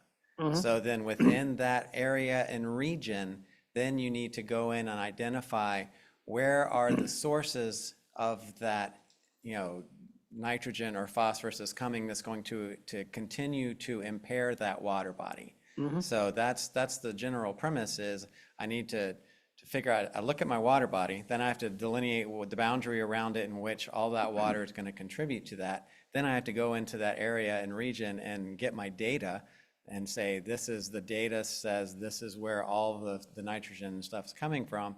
And then that helps you identify where you can pinpoint your projects to help get the biggest bang for the buck. And that's where, with West, we were talking, he talked about, I talked about the regional projects that could help with ag. We look at the real big picture projects that are in SERP. that really do that large bang for your buck. And then we just heard about, what about septic? Because it's going to be intermediate between all of there. There's not funding to hit everything at one time. And that's troubling for a lot of people, but you have to be looking at BMAPs, therefore, have a 20-year goal because you cannot get it done in a year. And you want to have those 5-year milestones along the way that get everybody moving to say, okay, I know we have to reach this 20-year goal. There's going to be a lot of expense that's going to be necessary in there. How can we work within this basin with all the entities, stakeholders, district, everybody at the table in order to chip away at that in those increments to try to get to the whole? So there is no regulation of quality of water? Oh, there's regulation too. There's regulation through permitting. So for, facilities have to meet certain standards that they can, they can't have effluent leaving their facility that's higher than X or Y in their permit condition. And those permit conditions kind of look at the BMAP targets to say, this is the water quality standard. You have to be, in line with that so that you're not contributing or causing and contributing to impairment. Okay, so you require best management practices if you're in a BMAP area, or is it voluntary to enroll or mandatory if you're in a BMAP area? So that, the BMPs for agriculture go to West, and that's where, he can answer that question much better than I. Okay. Obviously, the way to achieve clean water in Florida, obviously, is a lot to do with all of us and what we're discharging into state waters. Otherwise, it comes to a point we can't build enough STAs if we can't reduce it at the source.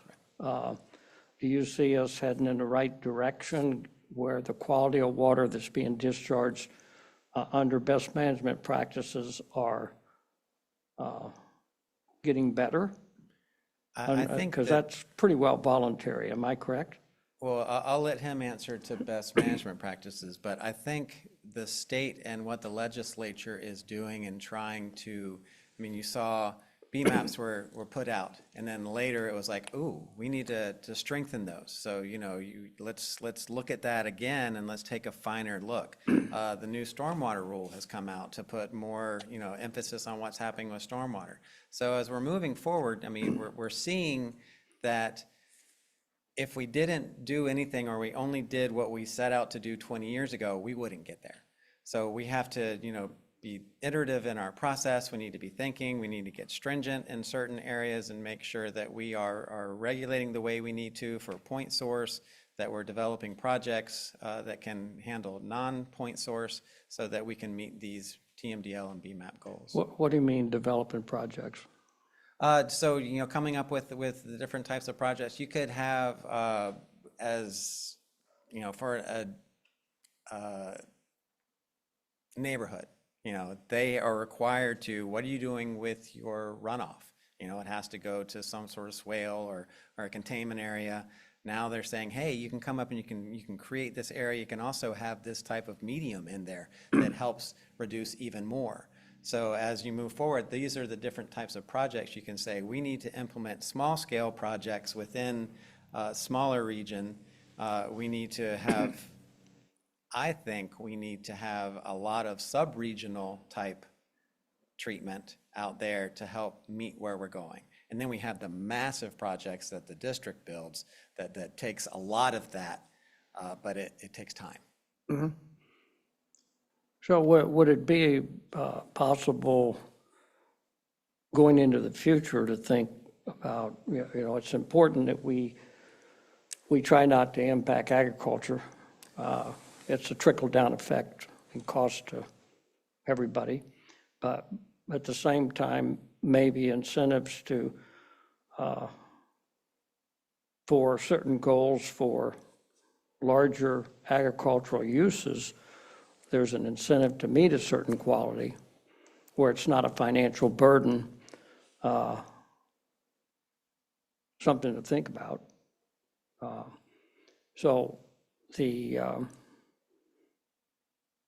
one other thing with, I think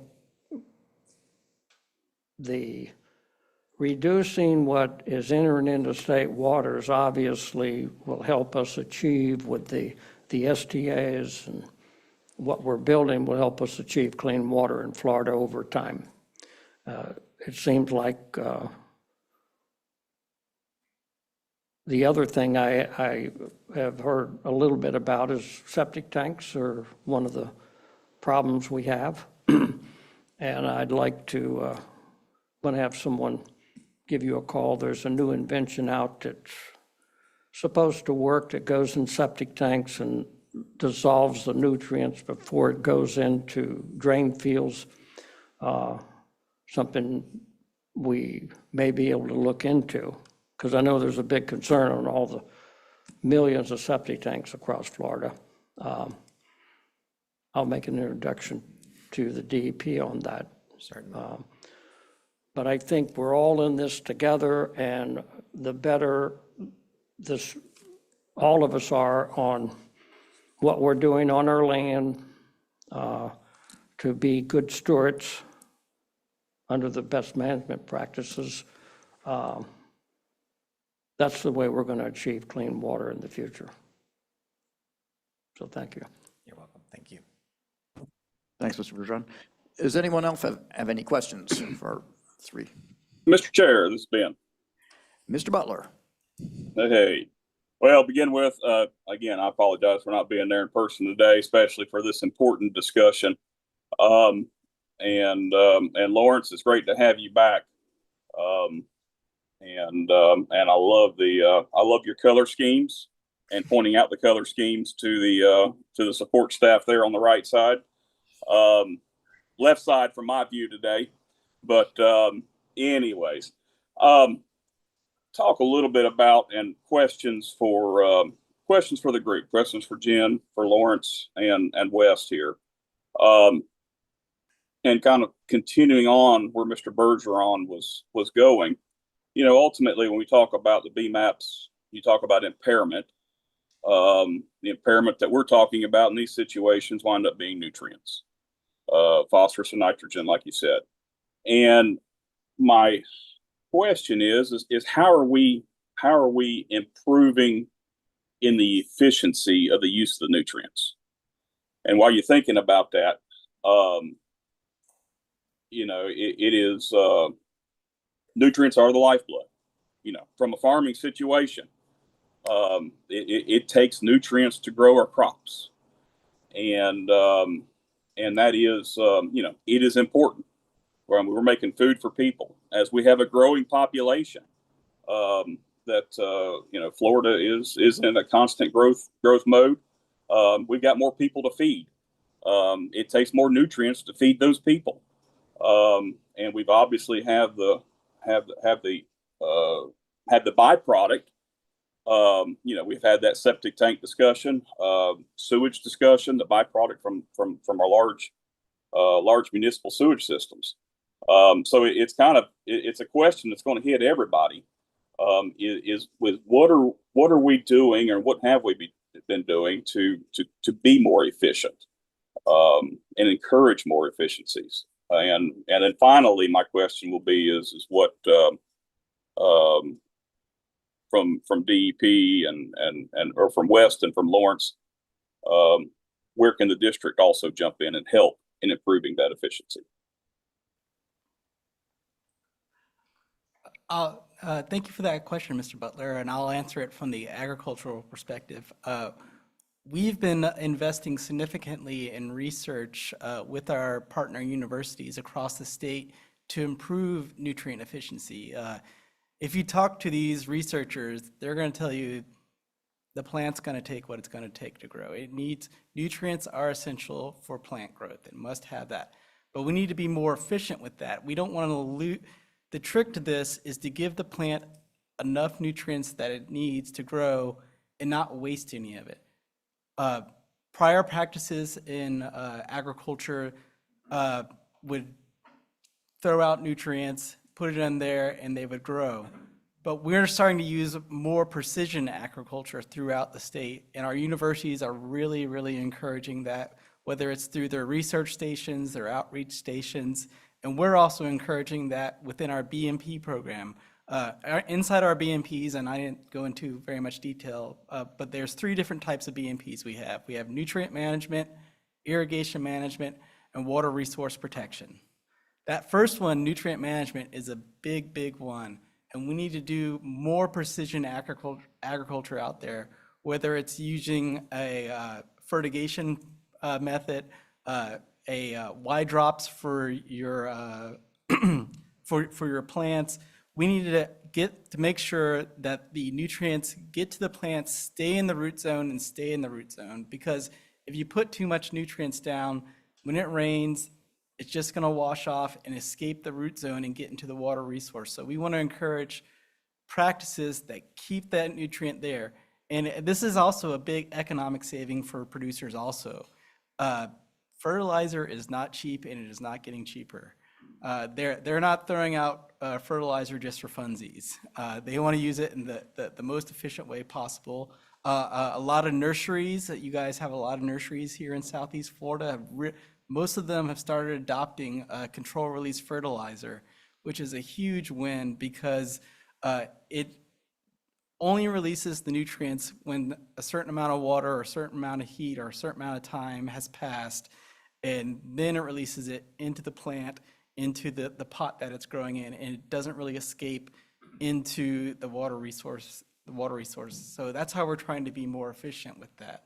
I did want to answer one quick question from Mr. Bergeron about how we calculate that and what the effectiveness is also. We work extensively with Lawrence's group in Deere, like really, really extensively. They model and we help them model the efficiency of these BMP programs, and there's a big assumption that goes with each one, and you apply it differently on different parts of the state.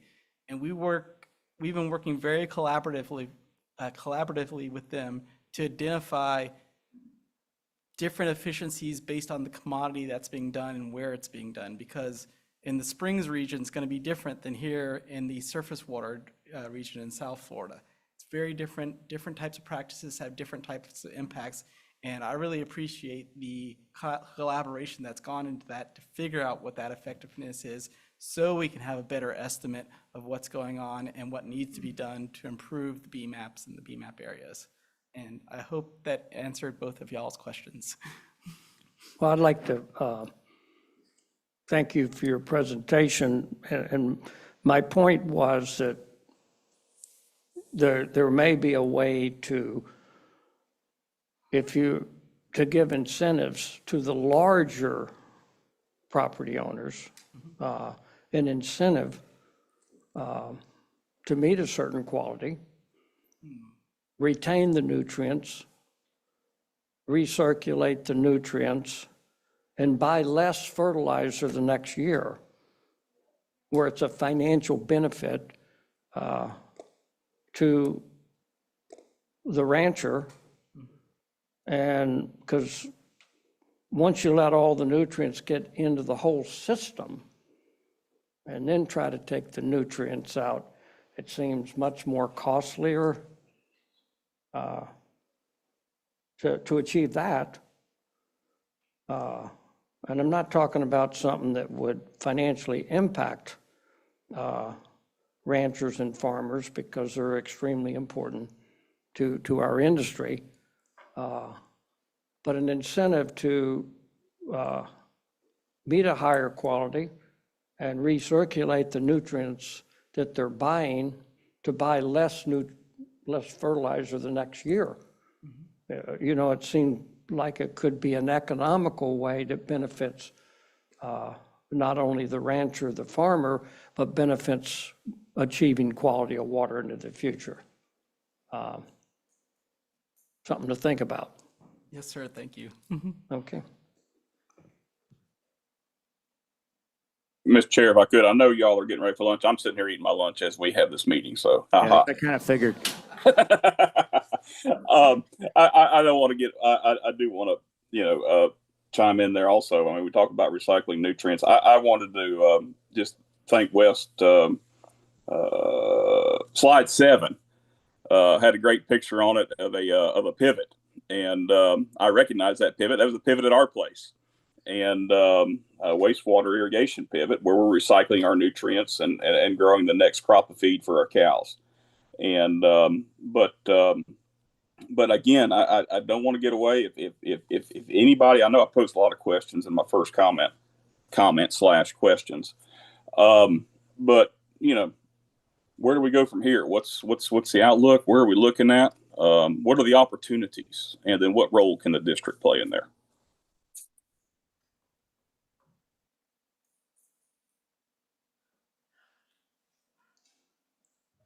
Hey, Mr. Butler, this is Lawrence. I'll take a stab at it from the DEP standpoint.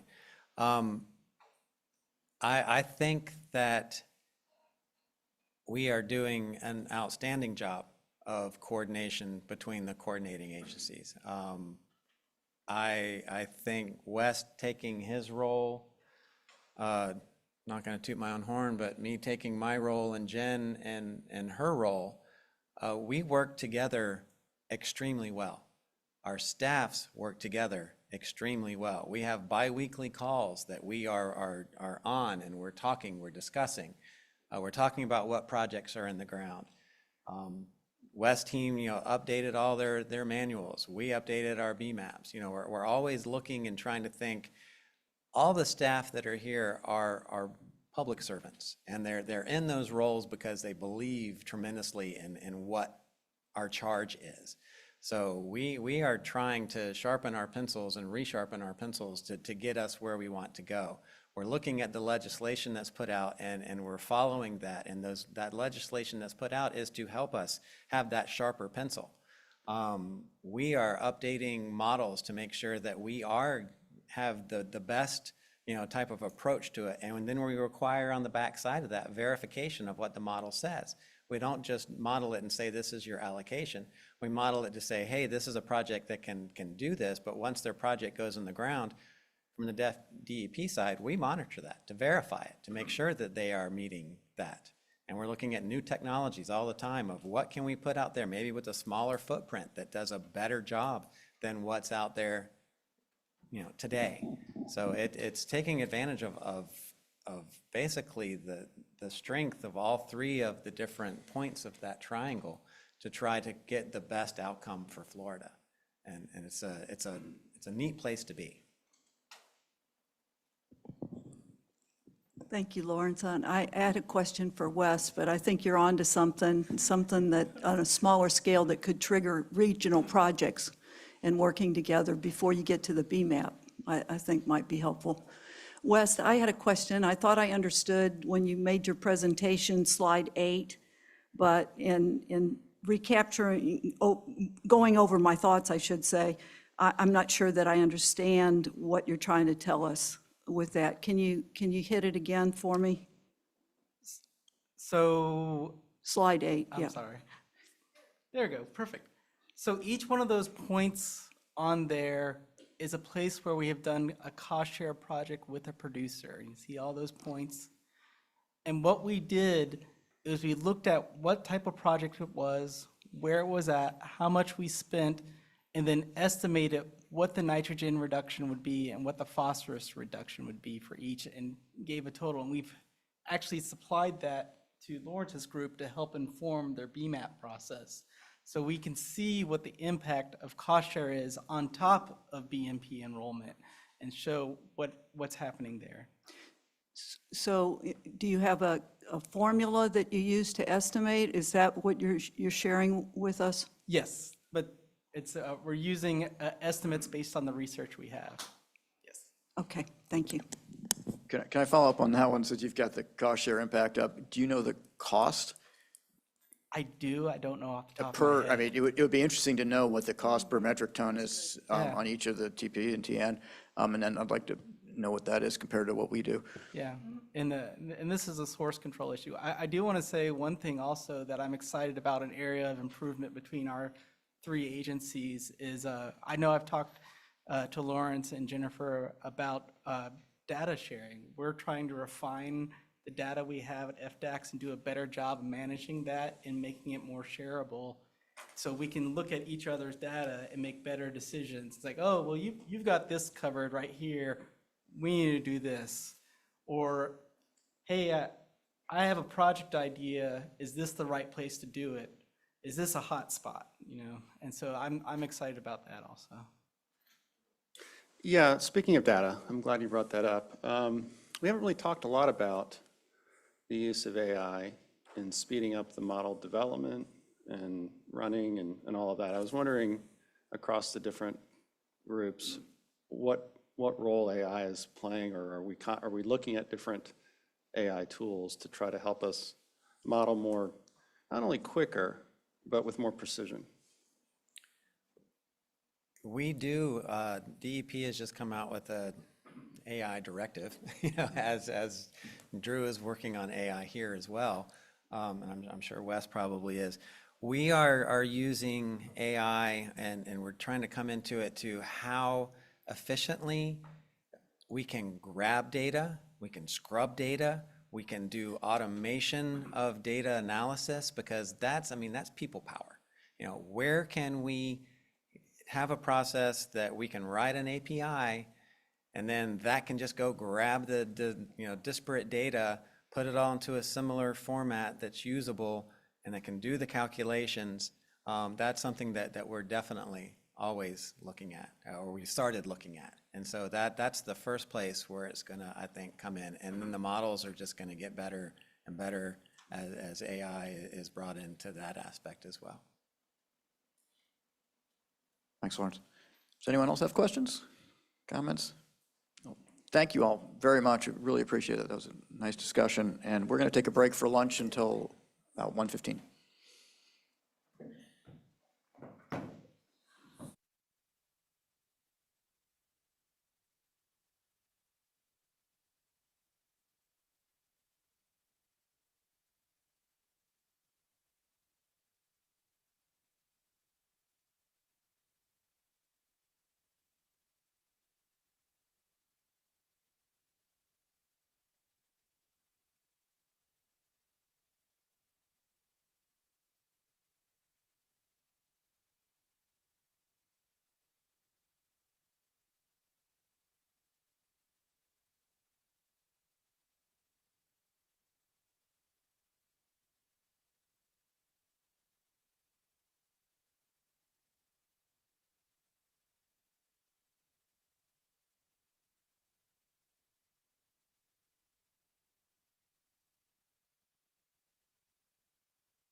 And thank you for letting me give her a hard time. We'll go ahead and call this meeting back to order. And we're going to move now to technical reports with Mr. Mitnick and Ms. Armstrong, because Mr. Glenn doesn't want to stay for this. I was wondering.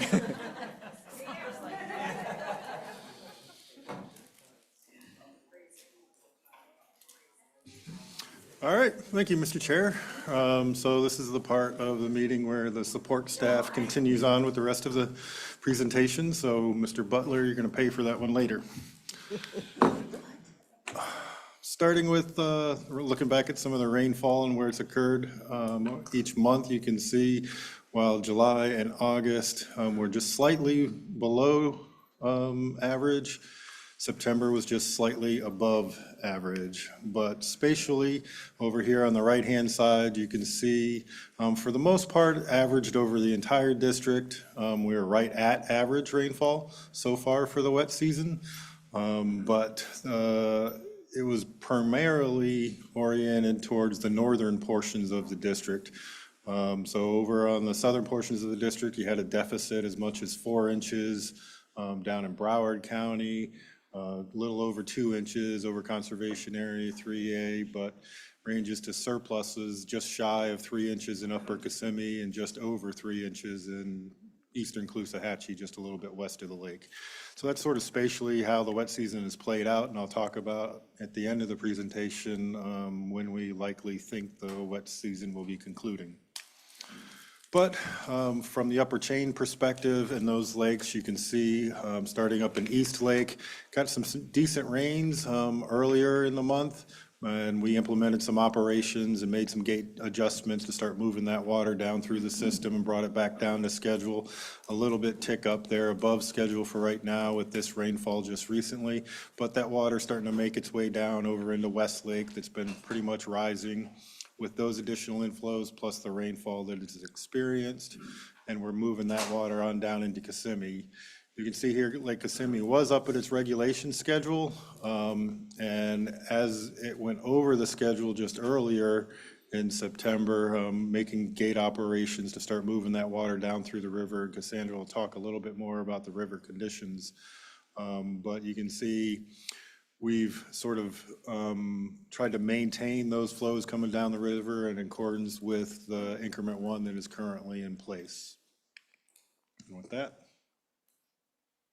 So as Mr. Mitnick said, the flows in the upper chain have started to come down, and as a result, we're starting to see a little bit of drying. You can see a little bit more of the reds in this diagram, and in fact, the water depth on the floodplain right now is just a little bit over 1 foot. But it is very similar to last year at this time, so this is not surprising that we're starting to decline in water depth on the floodplain. And a reason for this is the change in discharge from 65A. It averaged 1,900 CFS this past week, but it is now down to about 1,500 CFS. As you can see that dramatic decline here. And as a result, the dissolved oxygen concentration in the river has started to go back up. It is still in the stressed range for aquatic organisms, but it is trending in the upward direction as a result of the lower flow. So looking at Lake Okeechobee, you can see overall the lake has had just over 900,000 acre feet of inflow from its watershed. That's roughly equivalent to about 2 feet on the lake. So today the lake is sitting at 13.6, which accounts for that 2 foot of rise. Looking over at the west coast, in total, there's been about just over 600,000 acre feet of water delivered to the Caloosahatchee estuary with very little actually coming back from Lake Okeechobee at about 17,000 acre feet. So the majority of all of that water has been from the watershed itself. Over on the east coast, for C44 basin, there hasn't been any water delivered from the C44 basin to the St. Lucie estuary, nor has there been any lake water delivered to the estuary. All of that water has been delivered back to Lake Okeechobee. That's roughly 65,000 acre feet, which contributed to that roughly 2 foot of inflows into the lake itself. But in the upper East Coast, about 154,000 acre feet coming out of C-2324 to the estuary, and just under 100,000 acre feet up in the Fort Pierce area into the Indian River Lagoon. So looking at Lake Okeechobee, as I said, we're sitting right about 13.6 as of this morning. Following this 50% line, you can see it just barely gets below 14 feet. As we go through the rest of the wet season. And again, as I said, I'll talk a little bit more about the conclusion of the wet season towards the end of the presentation. But right now, that's the forecast. We'll just barely get up to just below 14 feet as we start to progress into the remainder of what will be the dry season here shortly. And for the month of September, we've had quite a bit of inflows coming into the lake, including rainfall and very little outflows. In fact, we've gotten 333,000 acre feet of inflows, 175,000 acre feet of rainfall, for a total of 508,000 feet of total flow into the lake. And only evapotranspiration being the outflow at 127,000 acre feet. So that has resulted in a lake stage rise of 1 foot. And with that, we are seeing a nice ascension rate for the lake stage for the SAV recovery. And we are right in the middle of the ecological envelope. And this is very beneficial for the regrowth of the SAV. And having a lake stage at 14 over the winter is going to also be very impactful for the SAV, as it is able to continue its recovery. And so we are thinking that this is going to be a really good situation for lake ecology. We've started to see the temperatures decline. We are now below 30 degrees centigrade, but we are still above the 25 degrees centigrade threshold where microcystin and other cyanos really thrive. So we're looking good for declining potential for algal blooms in the lake. And over the past couple of weeks, we've had winds at a steady range of 10 to 20 miles per hour, which has kept the lake well mixed. So we have not seen a lot of algal bloom activity on the lake, but given that we're still above 25, and if the winds calm down, there's still the potential for an algal bloom on the lake.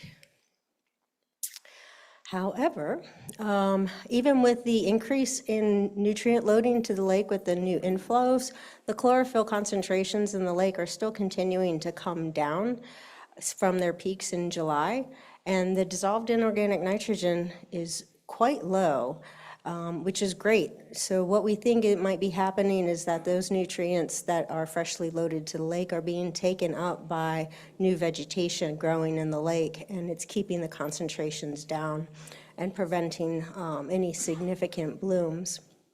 And as I mentioned with the winds, we have seen a slight uptick in turbidity out in the middle of the lake, but the nearshore area is actually declined in turbidity, so the water clarity out there is really good. Again, that's very helpful for the recovery of the SAV grasses. And as of Sunday, this is our satellite imagery of algal bloom potential, and you can see it is significantly less than it has been over the past several weeks and months. And so we are looking really good for not having any algal blooms. There's a little bit of accumulation towards the bottom of the lake, and that's primarily wind-driven accumulation into that area. And these are the results for the chlorophyll and the toxin samples collected from mid-September. And we did have a little bit of a bloom up in the northern east part of the lake. We had a couple of samples that were in bloom concentration, which is greater than 40 micrograms per liter. And we did have some toxin detections. We had 25 samples that were positive for some type of toxin.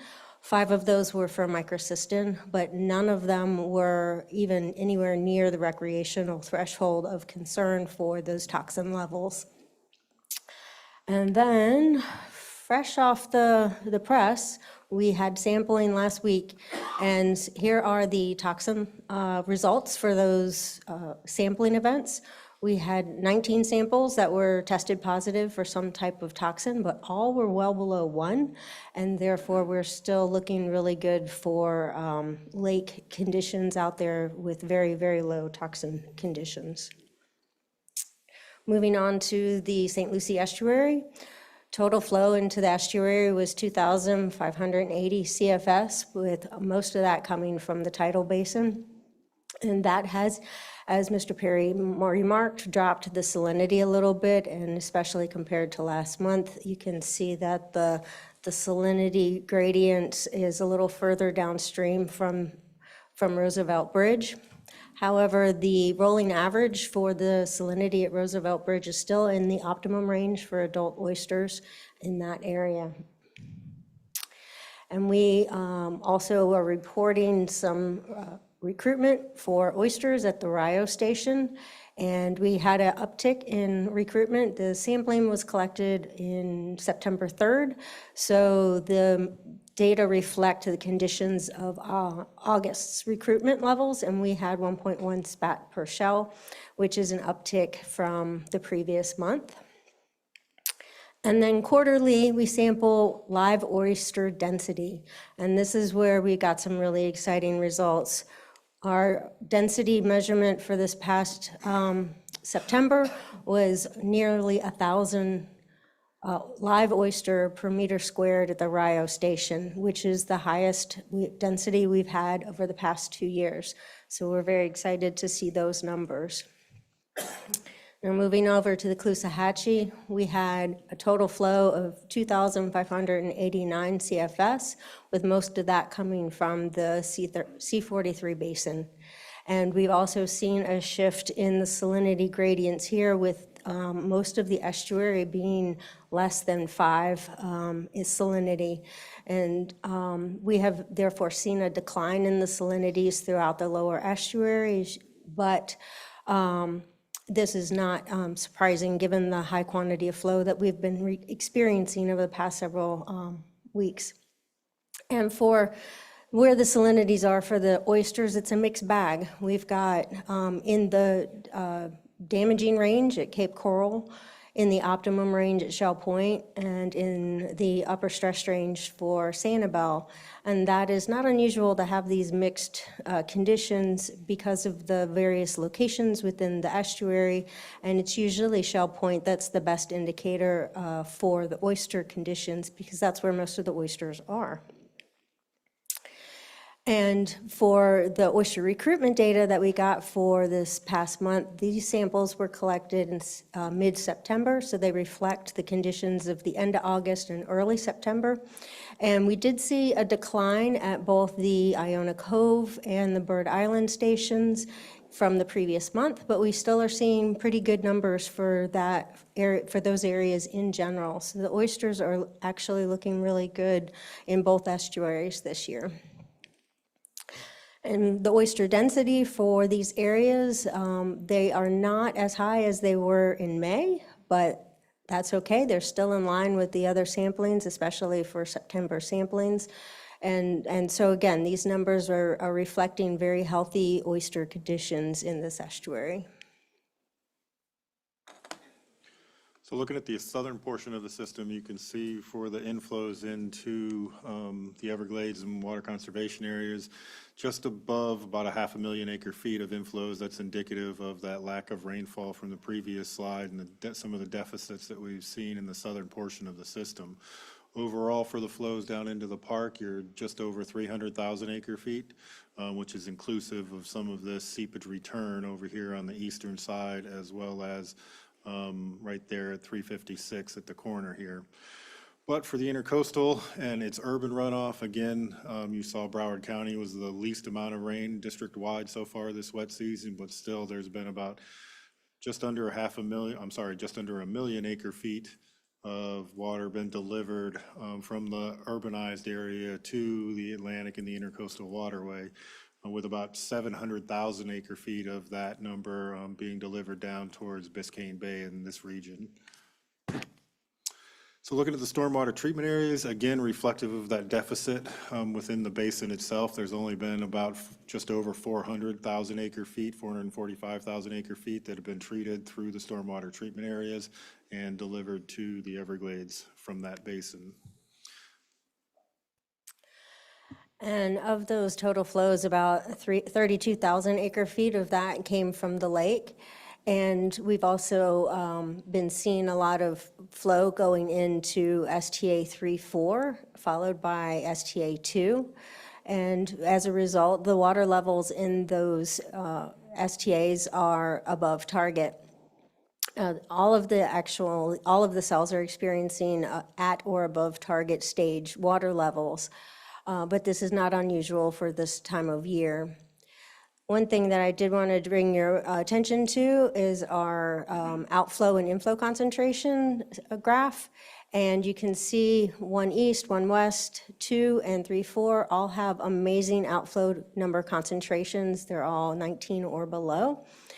However, we did have some really high concentrations for 5-6, and we've been looking into that. One of the reasons that we think that we're having these elevated numbers is because if you remember for the past couple of months, I've been showing you WDATs where the STA 5-6 was red, and it was really dried out. And the result of that is that once that STA got rehydrated, the phosphorus fluxed out of the soil, and then that led to these high concentrations.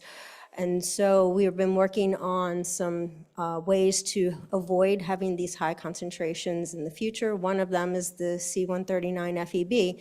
It is designed to hold water to prevent 5-6 from drying out to these conditions. So once that one is fully functional, which is next year, that we will hopefully never see those super dry conditions again. And then another option is to hold the water back until the concentrations decline, because we are coming into QBEL, and so we need to avoid having these kinds of concentrations in the outflow in the future.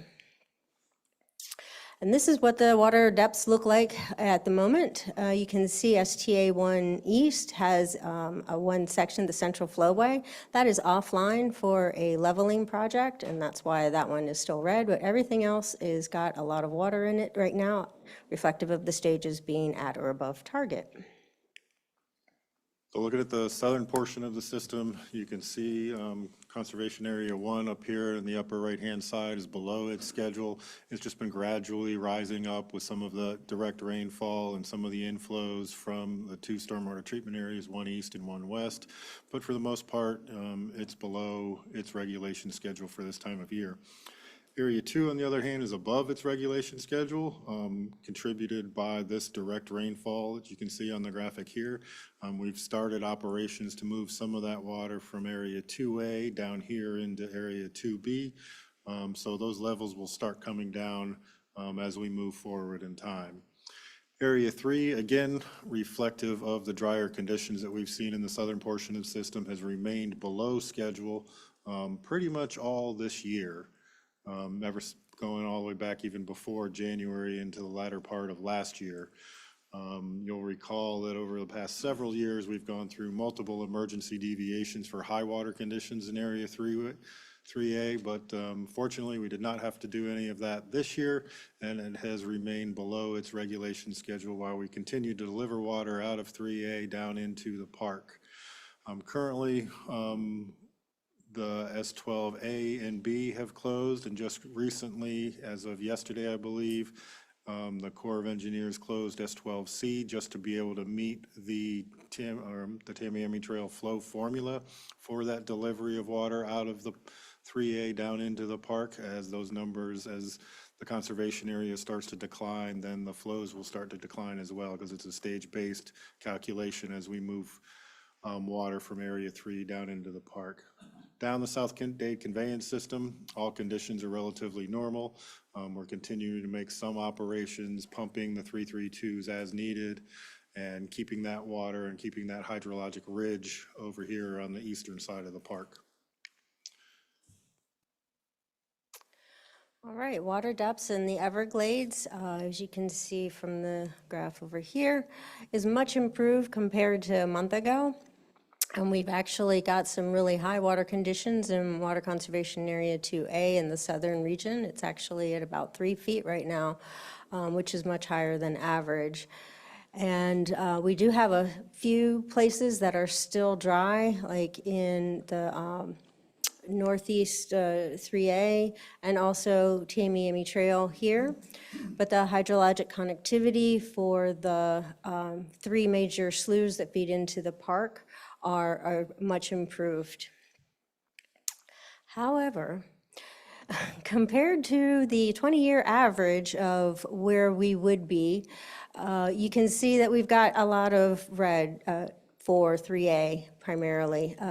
It is well below average of what we would normally experience in that area at this time of year. And that is causing issue, especially with prey development for wading birds.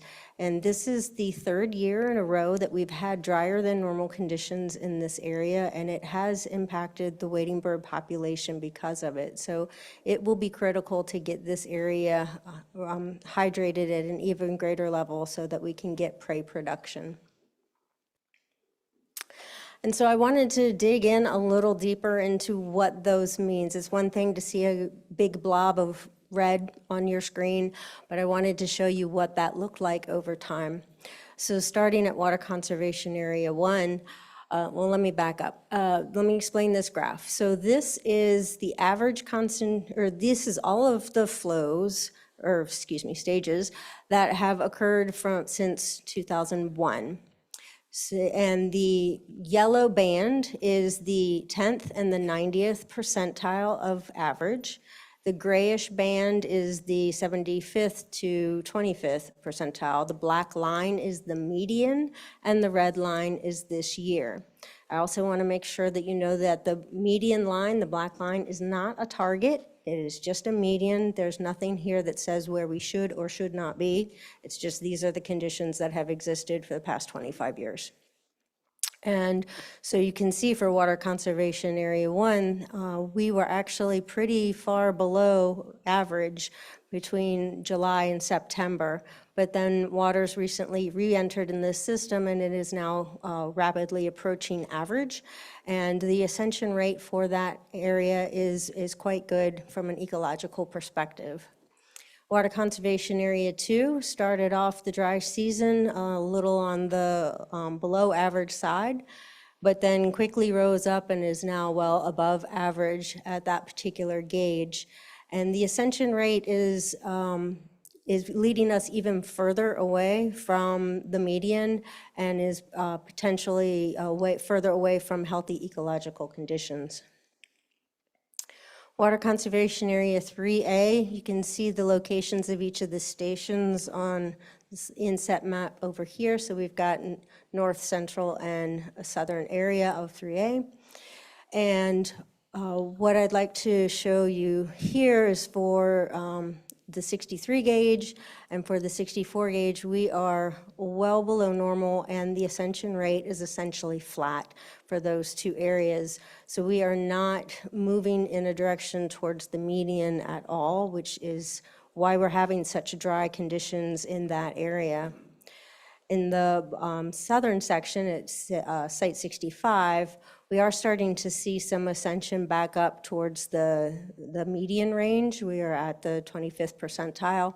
So the ascension rate for that is in the good range. We're moving more towards ecologically healthy conditions, but we are still well below average. And moving down to the entry into the park for Shark River Slough, we are actually slightly above average, but well within the interquartile range here. And the reason that the ascension rate color is orange and not red or green is because the ascension rate is okay, but we have an opportunity here to conserve water in Conservation Area 3A. So if there was a decline in that ascension rate even more, that would be great, so we can conserve water in 3A because conditions in the park are wet.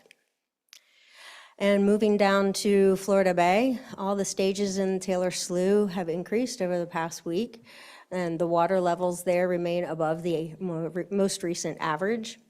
However, salinities have creeped up a little bit, but we're still within the interquartile range. We're at the top of the 75th percent, and we are still below the hypersalinity threshold for that area. So the Florida Bay conditions are a little salty, but generally good. So what does the future hold? You can see as we progress from October through to into December, that time period is leaning slightly above for rainfall over the southern portion of the state. But for the most part, that's primarily indicative because of the October forecast. But once October forecast drops out of that sort of calculation and you move into the next time frame from December into February and then on into the heart of the dry season, you can see we're leaning very much below normal rainfall, and that's the forecast by the Climate Prediction Center. So as we look into the next several days, we've got a frontal passage that's coming down across the peninsula right now, Thursday and into Friday, a little bit of Saturday. But once that front passes through the district and then recedes, we're looking at a drying trend the first couple days of next week. And we're looking at week 2 also being below normal. So while declaring that the wet season is over or has ended is more of a retrospective thing. You know it after it already happened a couple days ago. At this point in time, the meteorologists are reasonably confident, and we'll see how the next couple days play out, but reasonably confident with the passage of this front over the next couple days, that will probably signal the end of the wet season. And then we'll start getting into the dry season. As we go into the dry season, we'll be entering it with a mind towards conservation and retaining water within the system as best we can, and looking towards PA 25 for guidance on flows and around the system and maintaining all the different competing demands on Lake Okeechobee. So with that, Mr. Chair, I'll turn it over to you. I'll thank you both. I've got one question for you, probably Cassandra, on slide 24. If you could, you were talking about 5, 6, and you said they were dry, and you thought that was the reason that the outflows were so high at 148. So is there a correlation between inflow?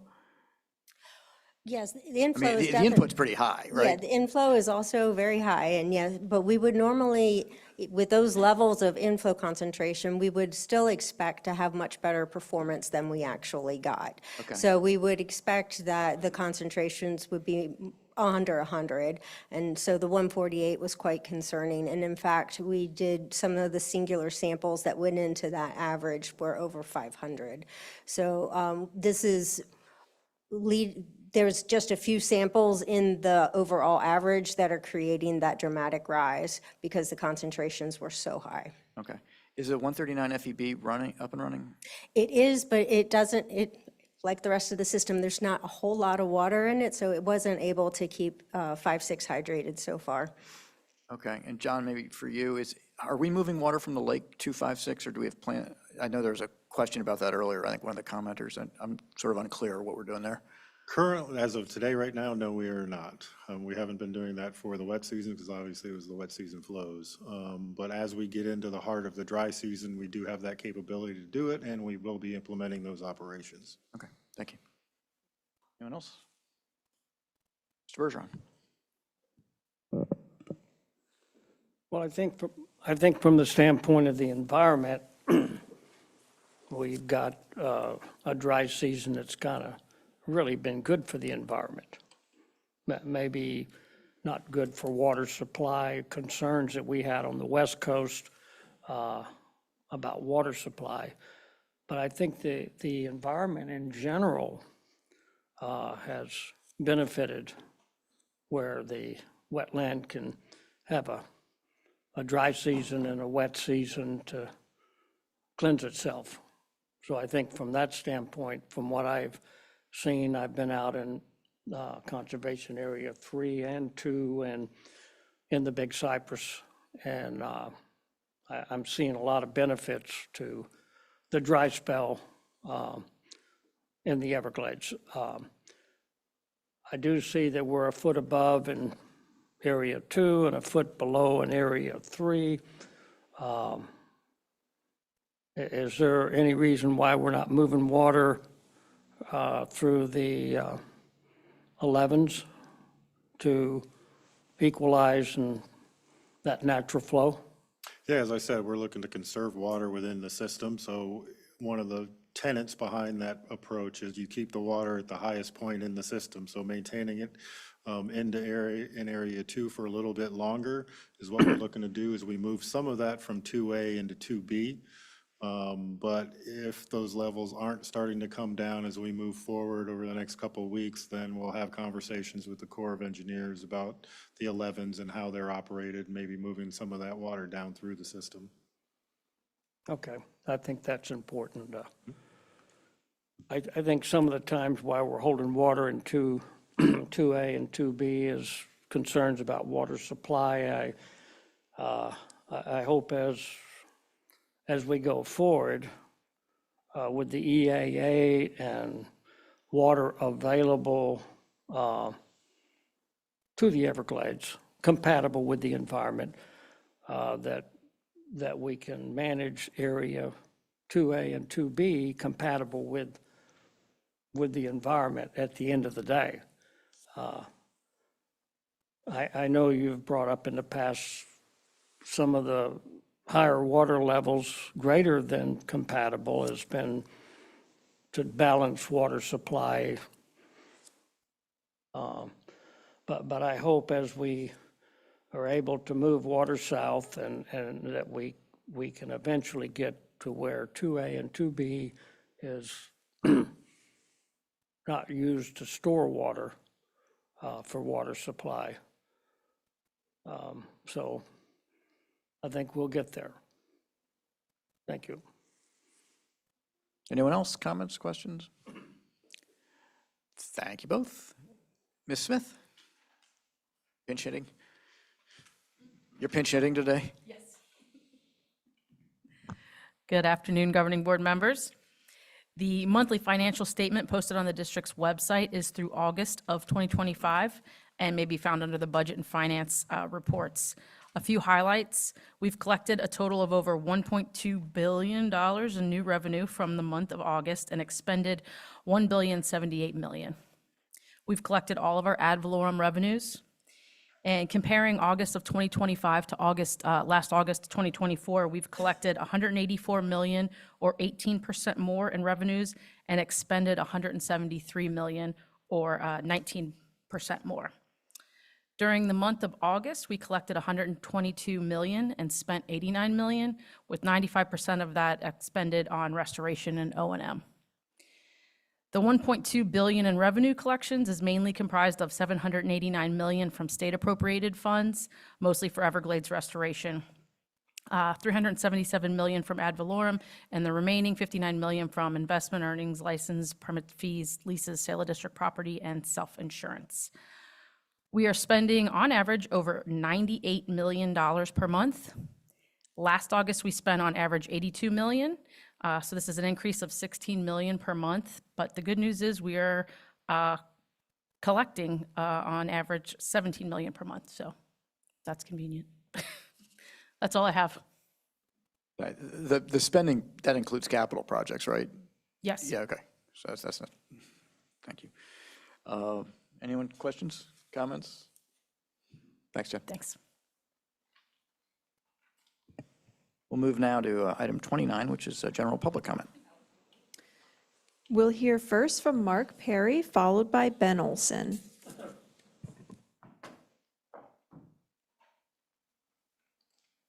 Good afternoon, Governing Board. Mark Perry again, Florida Oceanographic. I want to thank you for bringing together the neat presentations and all your staff coming together. And again, as said before by other commenters, your staff is amazing and the district's amazing and how much science and how much things are produced. And then that service coming back to constituents in this area is amazing as well, right down to the local levels. And I love when Drew reports in his report about some Good Samaritan things that happen. I mean, it doesn't always pertain to what is here. And being available and being able to talk to the staff and interact with this is really incredible, and I want to thank you for that. And bringing this back is, just to kind of close out on the BMAPs and the process, how concerned we are about all three of these BMAPs, particularly Okeechobee, St. Lucie, and Caloosahatchee. And, to implement this BMAP, which is to try to get to that total maximum daily load in each one of these water bodies and meet that, takes time, 15, 20 years on the implementation of these BMAPs, right? And they're basically solved by three things. The BMPs, best management practices, which you heard from FDACS today. They're also the big regional projects that include the CERT projects and the other water management district projects, including dispersed water management, storage, and others. Those are happening. And then it's the stakeholder projects within each of the basins. For the St. Lucie, for instance, there's 22 entities. Agriculture is one of them, but there's the counties, the cities, municipalities, who are all having to meet their reduction goals to get to that TMDL. That loading in for nitrogen and phosphorus into that estuary for particularly, or Lake Okeechobee or the other estuary, those are really important to get there. And I'm just hoping that as we change with a new model or design future projects that have future benefits, that we monitor those benefits and make sure they're getting there. That's why I constantly hold up your data, your information, so well done every month that you're monitoring the basins, the sub-basins, and all the sub-basins in the watersheds.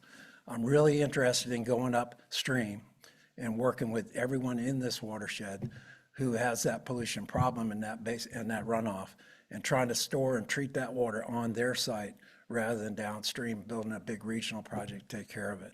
I think we're better off working in the watershed with the local landowners to help attenuate that runoff and stop that pollution. Thank you. Thank you, Mr. Perry. Next, we'll hear from Ben Olson, followed by Newton Cook.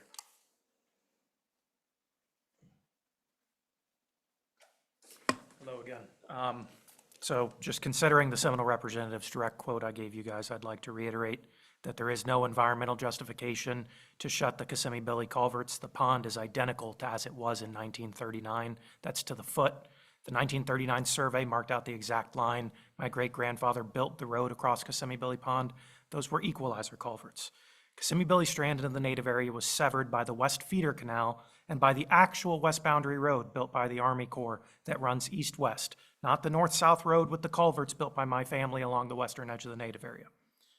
The only reason to force those culverts shut is politics. That's what took place behind closed doors in WERP. In many of the closed-door meeting minutes I've shown to the board and staff, Seminole representatives made numerous demands under threat of pulling out of WERP if demands weren't met. It was Seminole representatives that insisted upon abandoning the Yellow Book plans in favor of their demands. It's in the meeting minutes.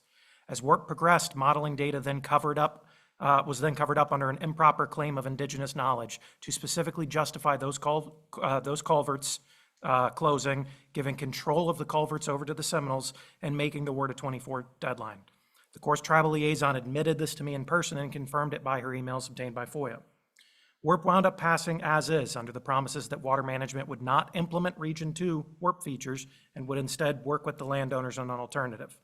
But the alternative the landowners put forward was, according to staff personally informing me, rejected by the tribe without any real justification, and we appear to be right back to the closable culverts. Currently, the Seminole Tribe of Florida is changing their water quality designation in the native area to culturally or religiously significant.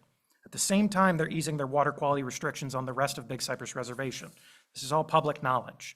They're operating as if they're still getting what was rejected by this board, that is, the blocking of the West Feeder Canal and the plugging of Kissimmee Billy Pond culverts. To explain, you only need to understand dilution. The water coming into the reservation by the way of the West Feeder is by far the cleanest major source into the reservation. If the West Feeder's cut off, the water across the rest of the reservation would have to get dirtier. At the same time, it seems like this designation change for the native area is going to be used to replace justification for the improper ITEC claim. When all this started, the Seminoles wanted as much water as possible off of the West Feeder Canal. A FOIA document from the Corps further confirmed in April 6, 2016, that the West Feeder is the cleanest water coming into the reservation. Something changed in the middle of 2017, something I'm still looking into extensively. But Mr. Bartlett, there are still private landowners on this side of the culverts. Per the savings clause, it would still be very illegal to flood us out. Kissimmee Billy Pond was never the natural flowway. It was the western edge of the Strand. The water never flowed west to east here to a significant degree, and every single staffer knows this. I'm going to make sure we're not a polishing cell, as meeting minutes described our lands in WERP. Our lands are pristine and pollutants do not come from them. I'm going to make sure we're not flooded out because of politics. We accomplish that by being included in the conversation. I spoke with staff during lunch, and I'm hopeful we can come to figuring all of this out together. Please wrap up your comments. But Mr. that only Wilson. comes with transparency and including us and keeping us at the table. So Governing Board, thank you for all of your work. I hope we stay included, and I look forward to working with you. Thank you, Mr. Olson. Next, we'll hear from Newton Cook.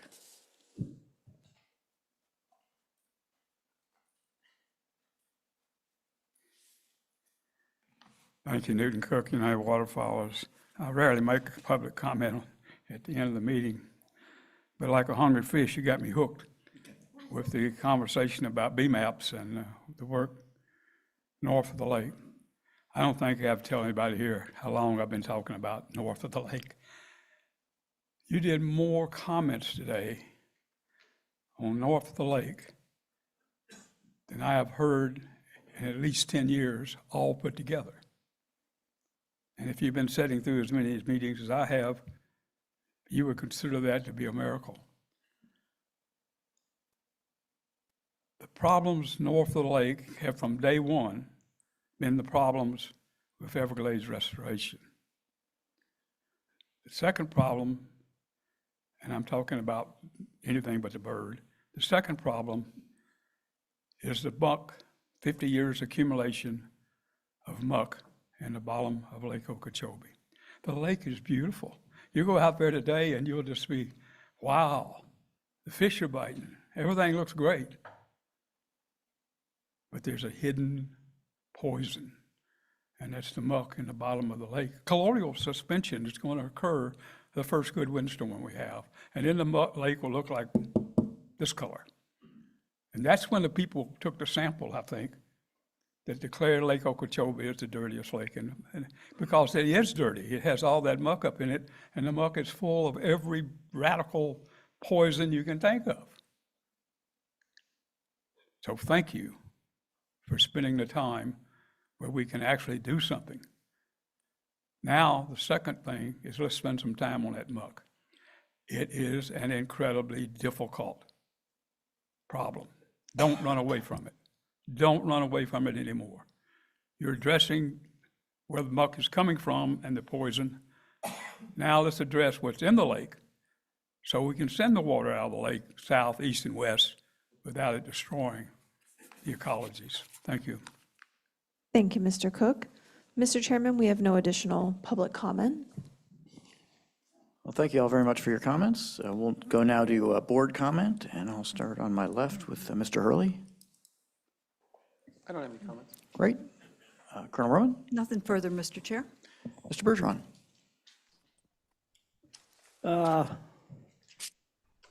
I thought my daughter was going to get up and speak, and I told her, she said, I have nothing to talk about today. This, the greatest board, the greatest staff we have. I said, well, you could get up here and say what a great father your dad is. But no, I'm very proud of my daughter. That's the next generation, just like Ben Olson back there. I would say that if you ever get a chance to look at his research, that young man has put together 100 years of history of the Western Everglades. Very proud of you, Ben. And I'm very proud of my daughter that's the vice president of our Everglades Foundation and has, both of them are the next generation to learn and to carry on way beyond us. And it's just such a great honor to work with the board here. It's an honor to be a part of making sure that we have a quality of life in Florida for future generations. And we do have the best staff. That includes you too, Drew, and you, John. But no, we're just so blessed to have the people that are so committed with the intellectual knowledge of achieving the largest environmental restoration in the history of the world ever attempted.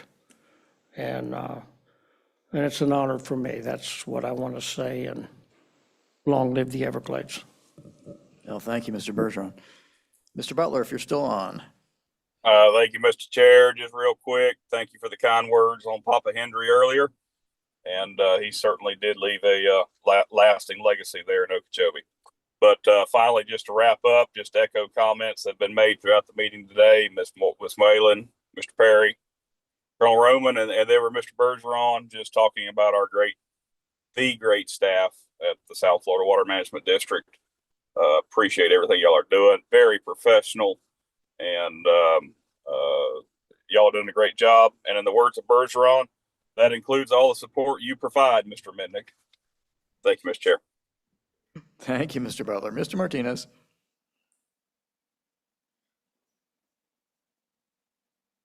We'll come back to you. Mr. Spotswood. Nothing for me, Mr. Chair. Thank you. Thanks, Mr. Spotswood. Charlie, you on? All right, we'll save it for next month. I don't have any comments. I'll look forward to seeing y'all back here on Thursday, November 13th at 9 o'clock. This meeting's adjourned. Thanks.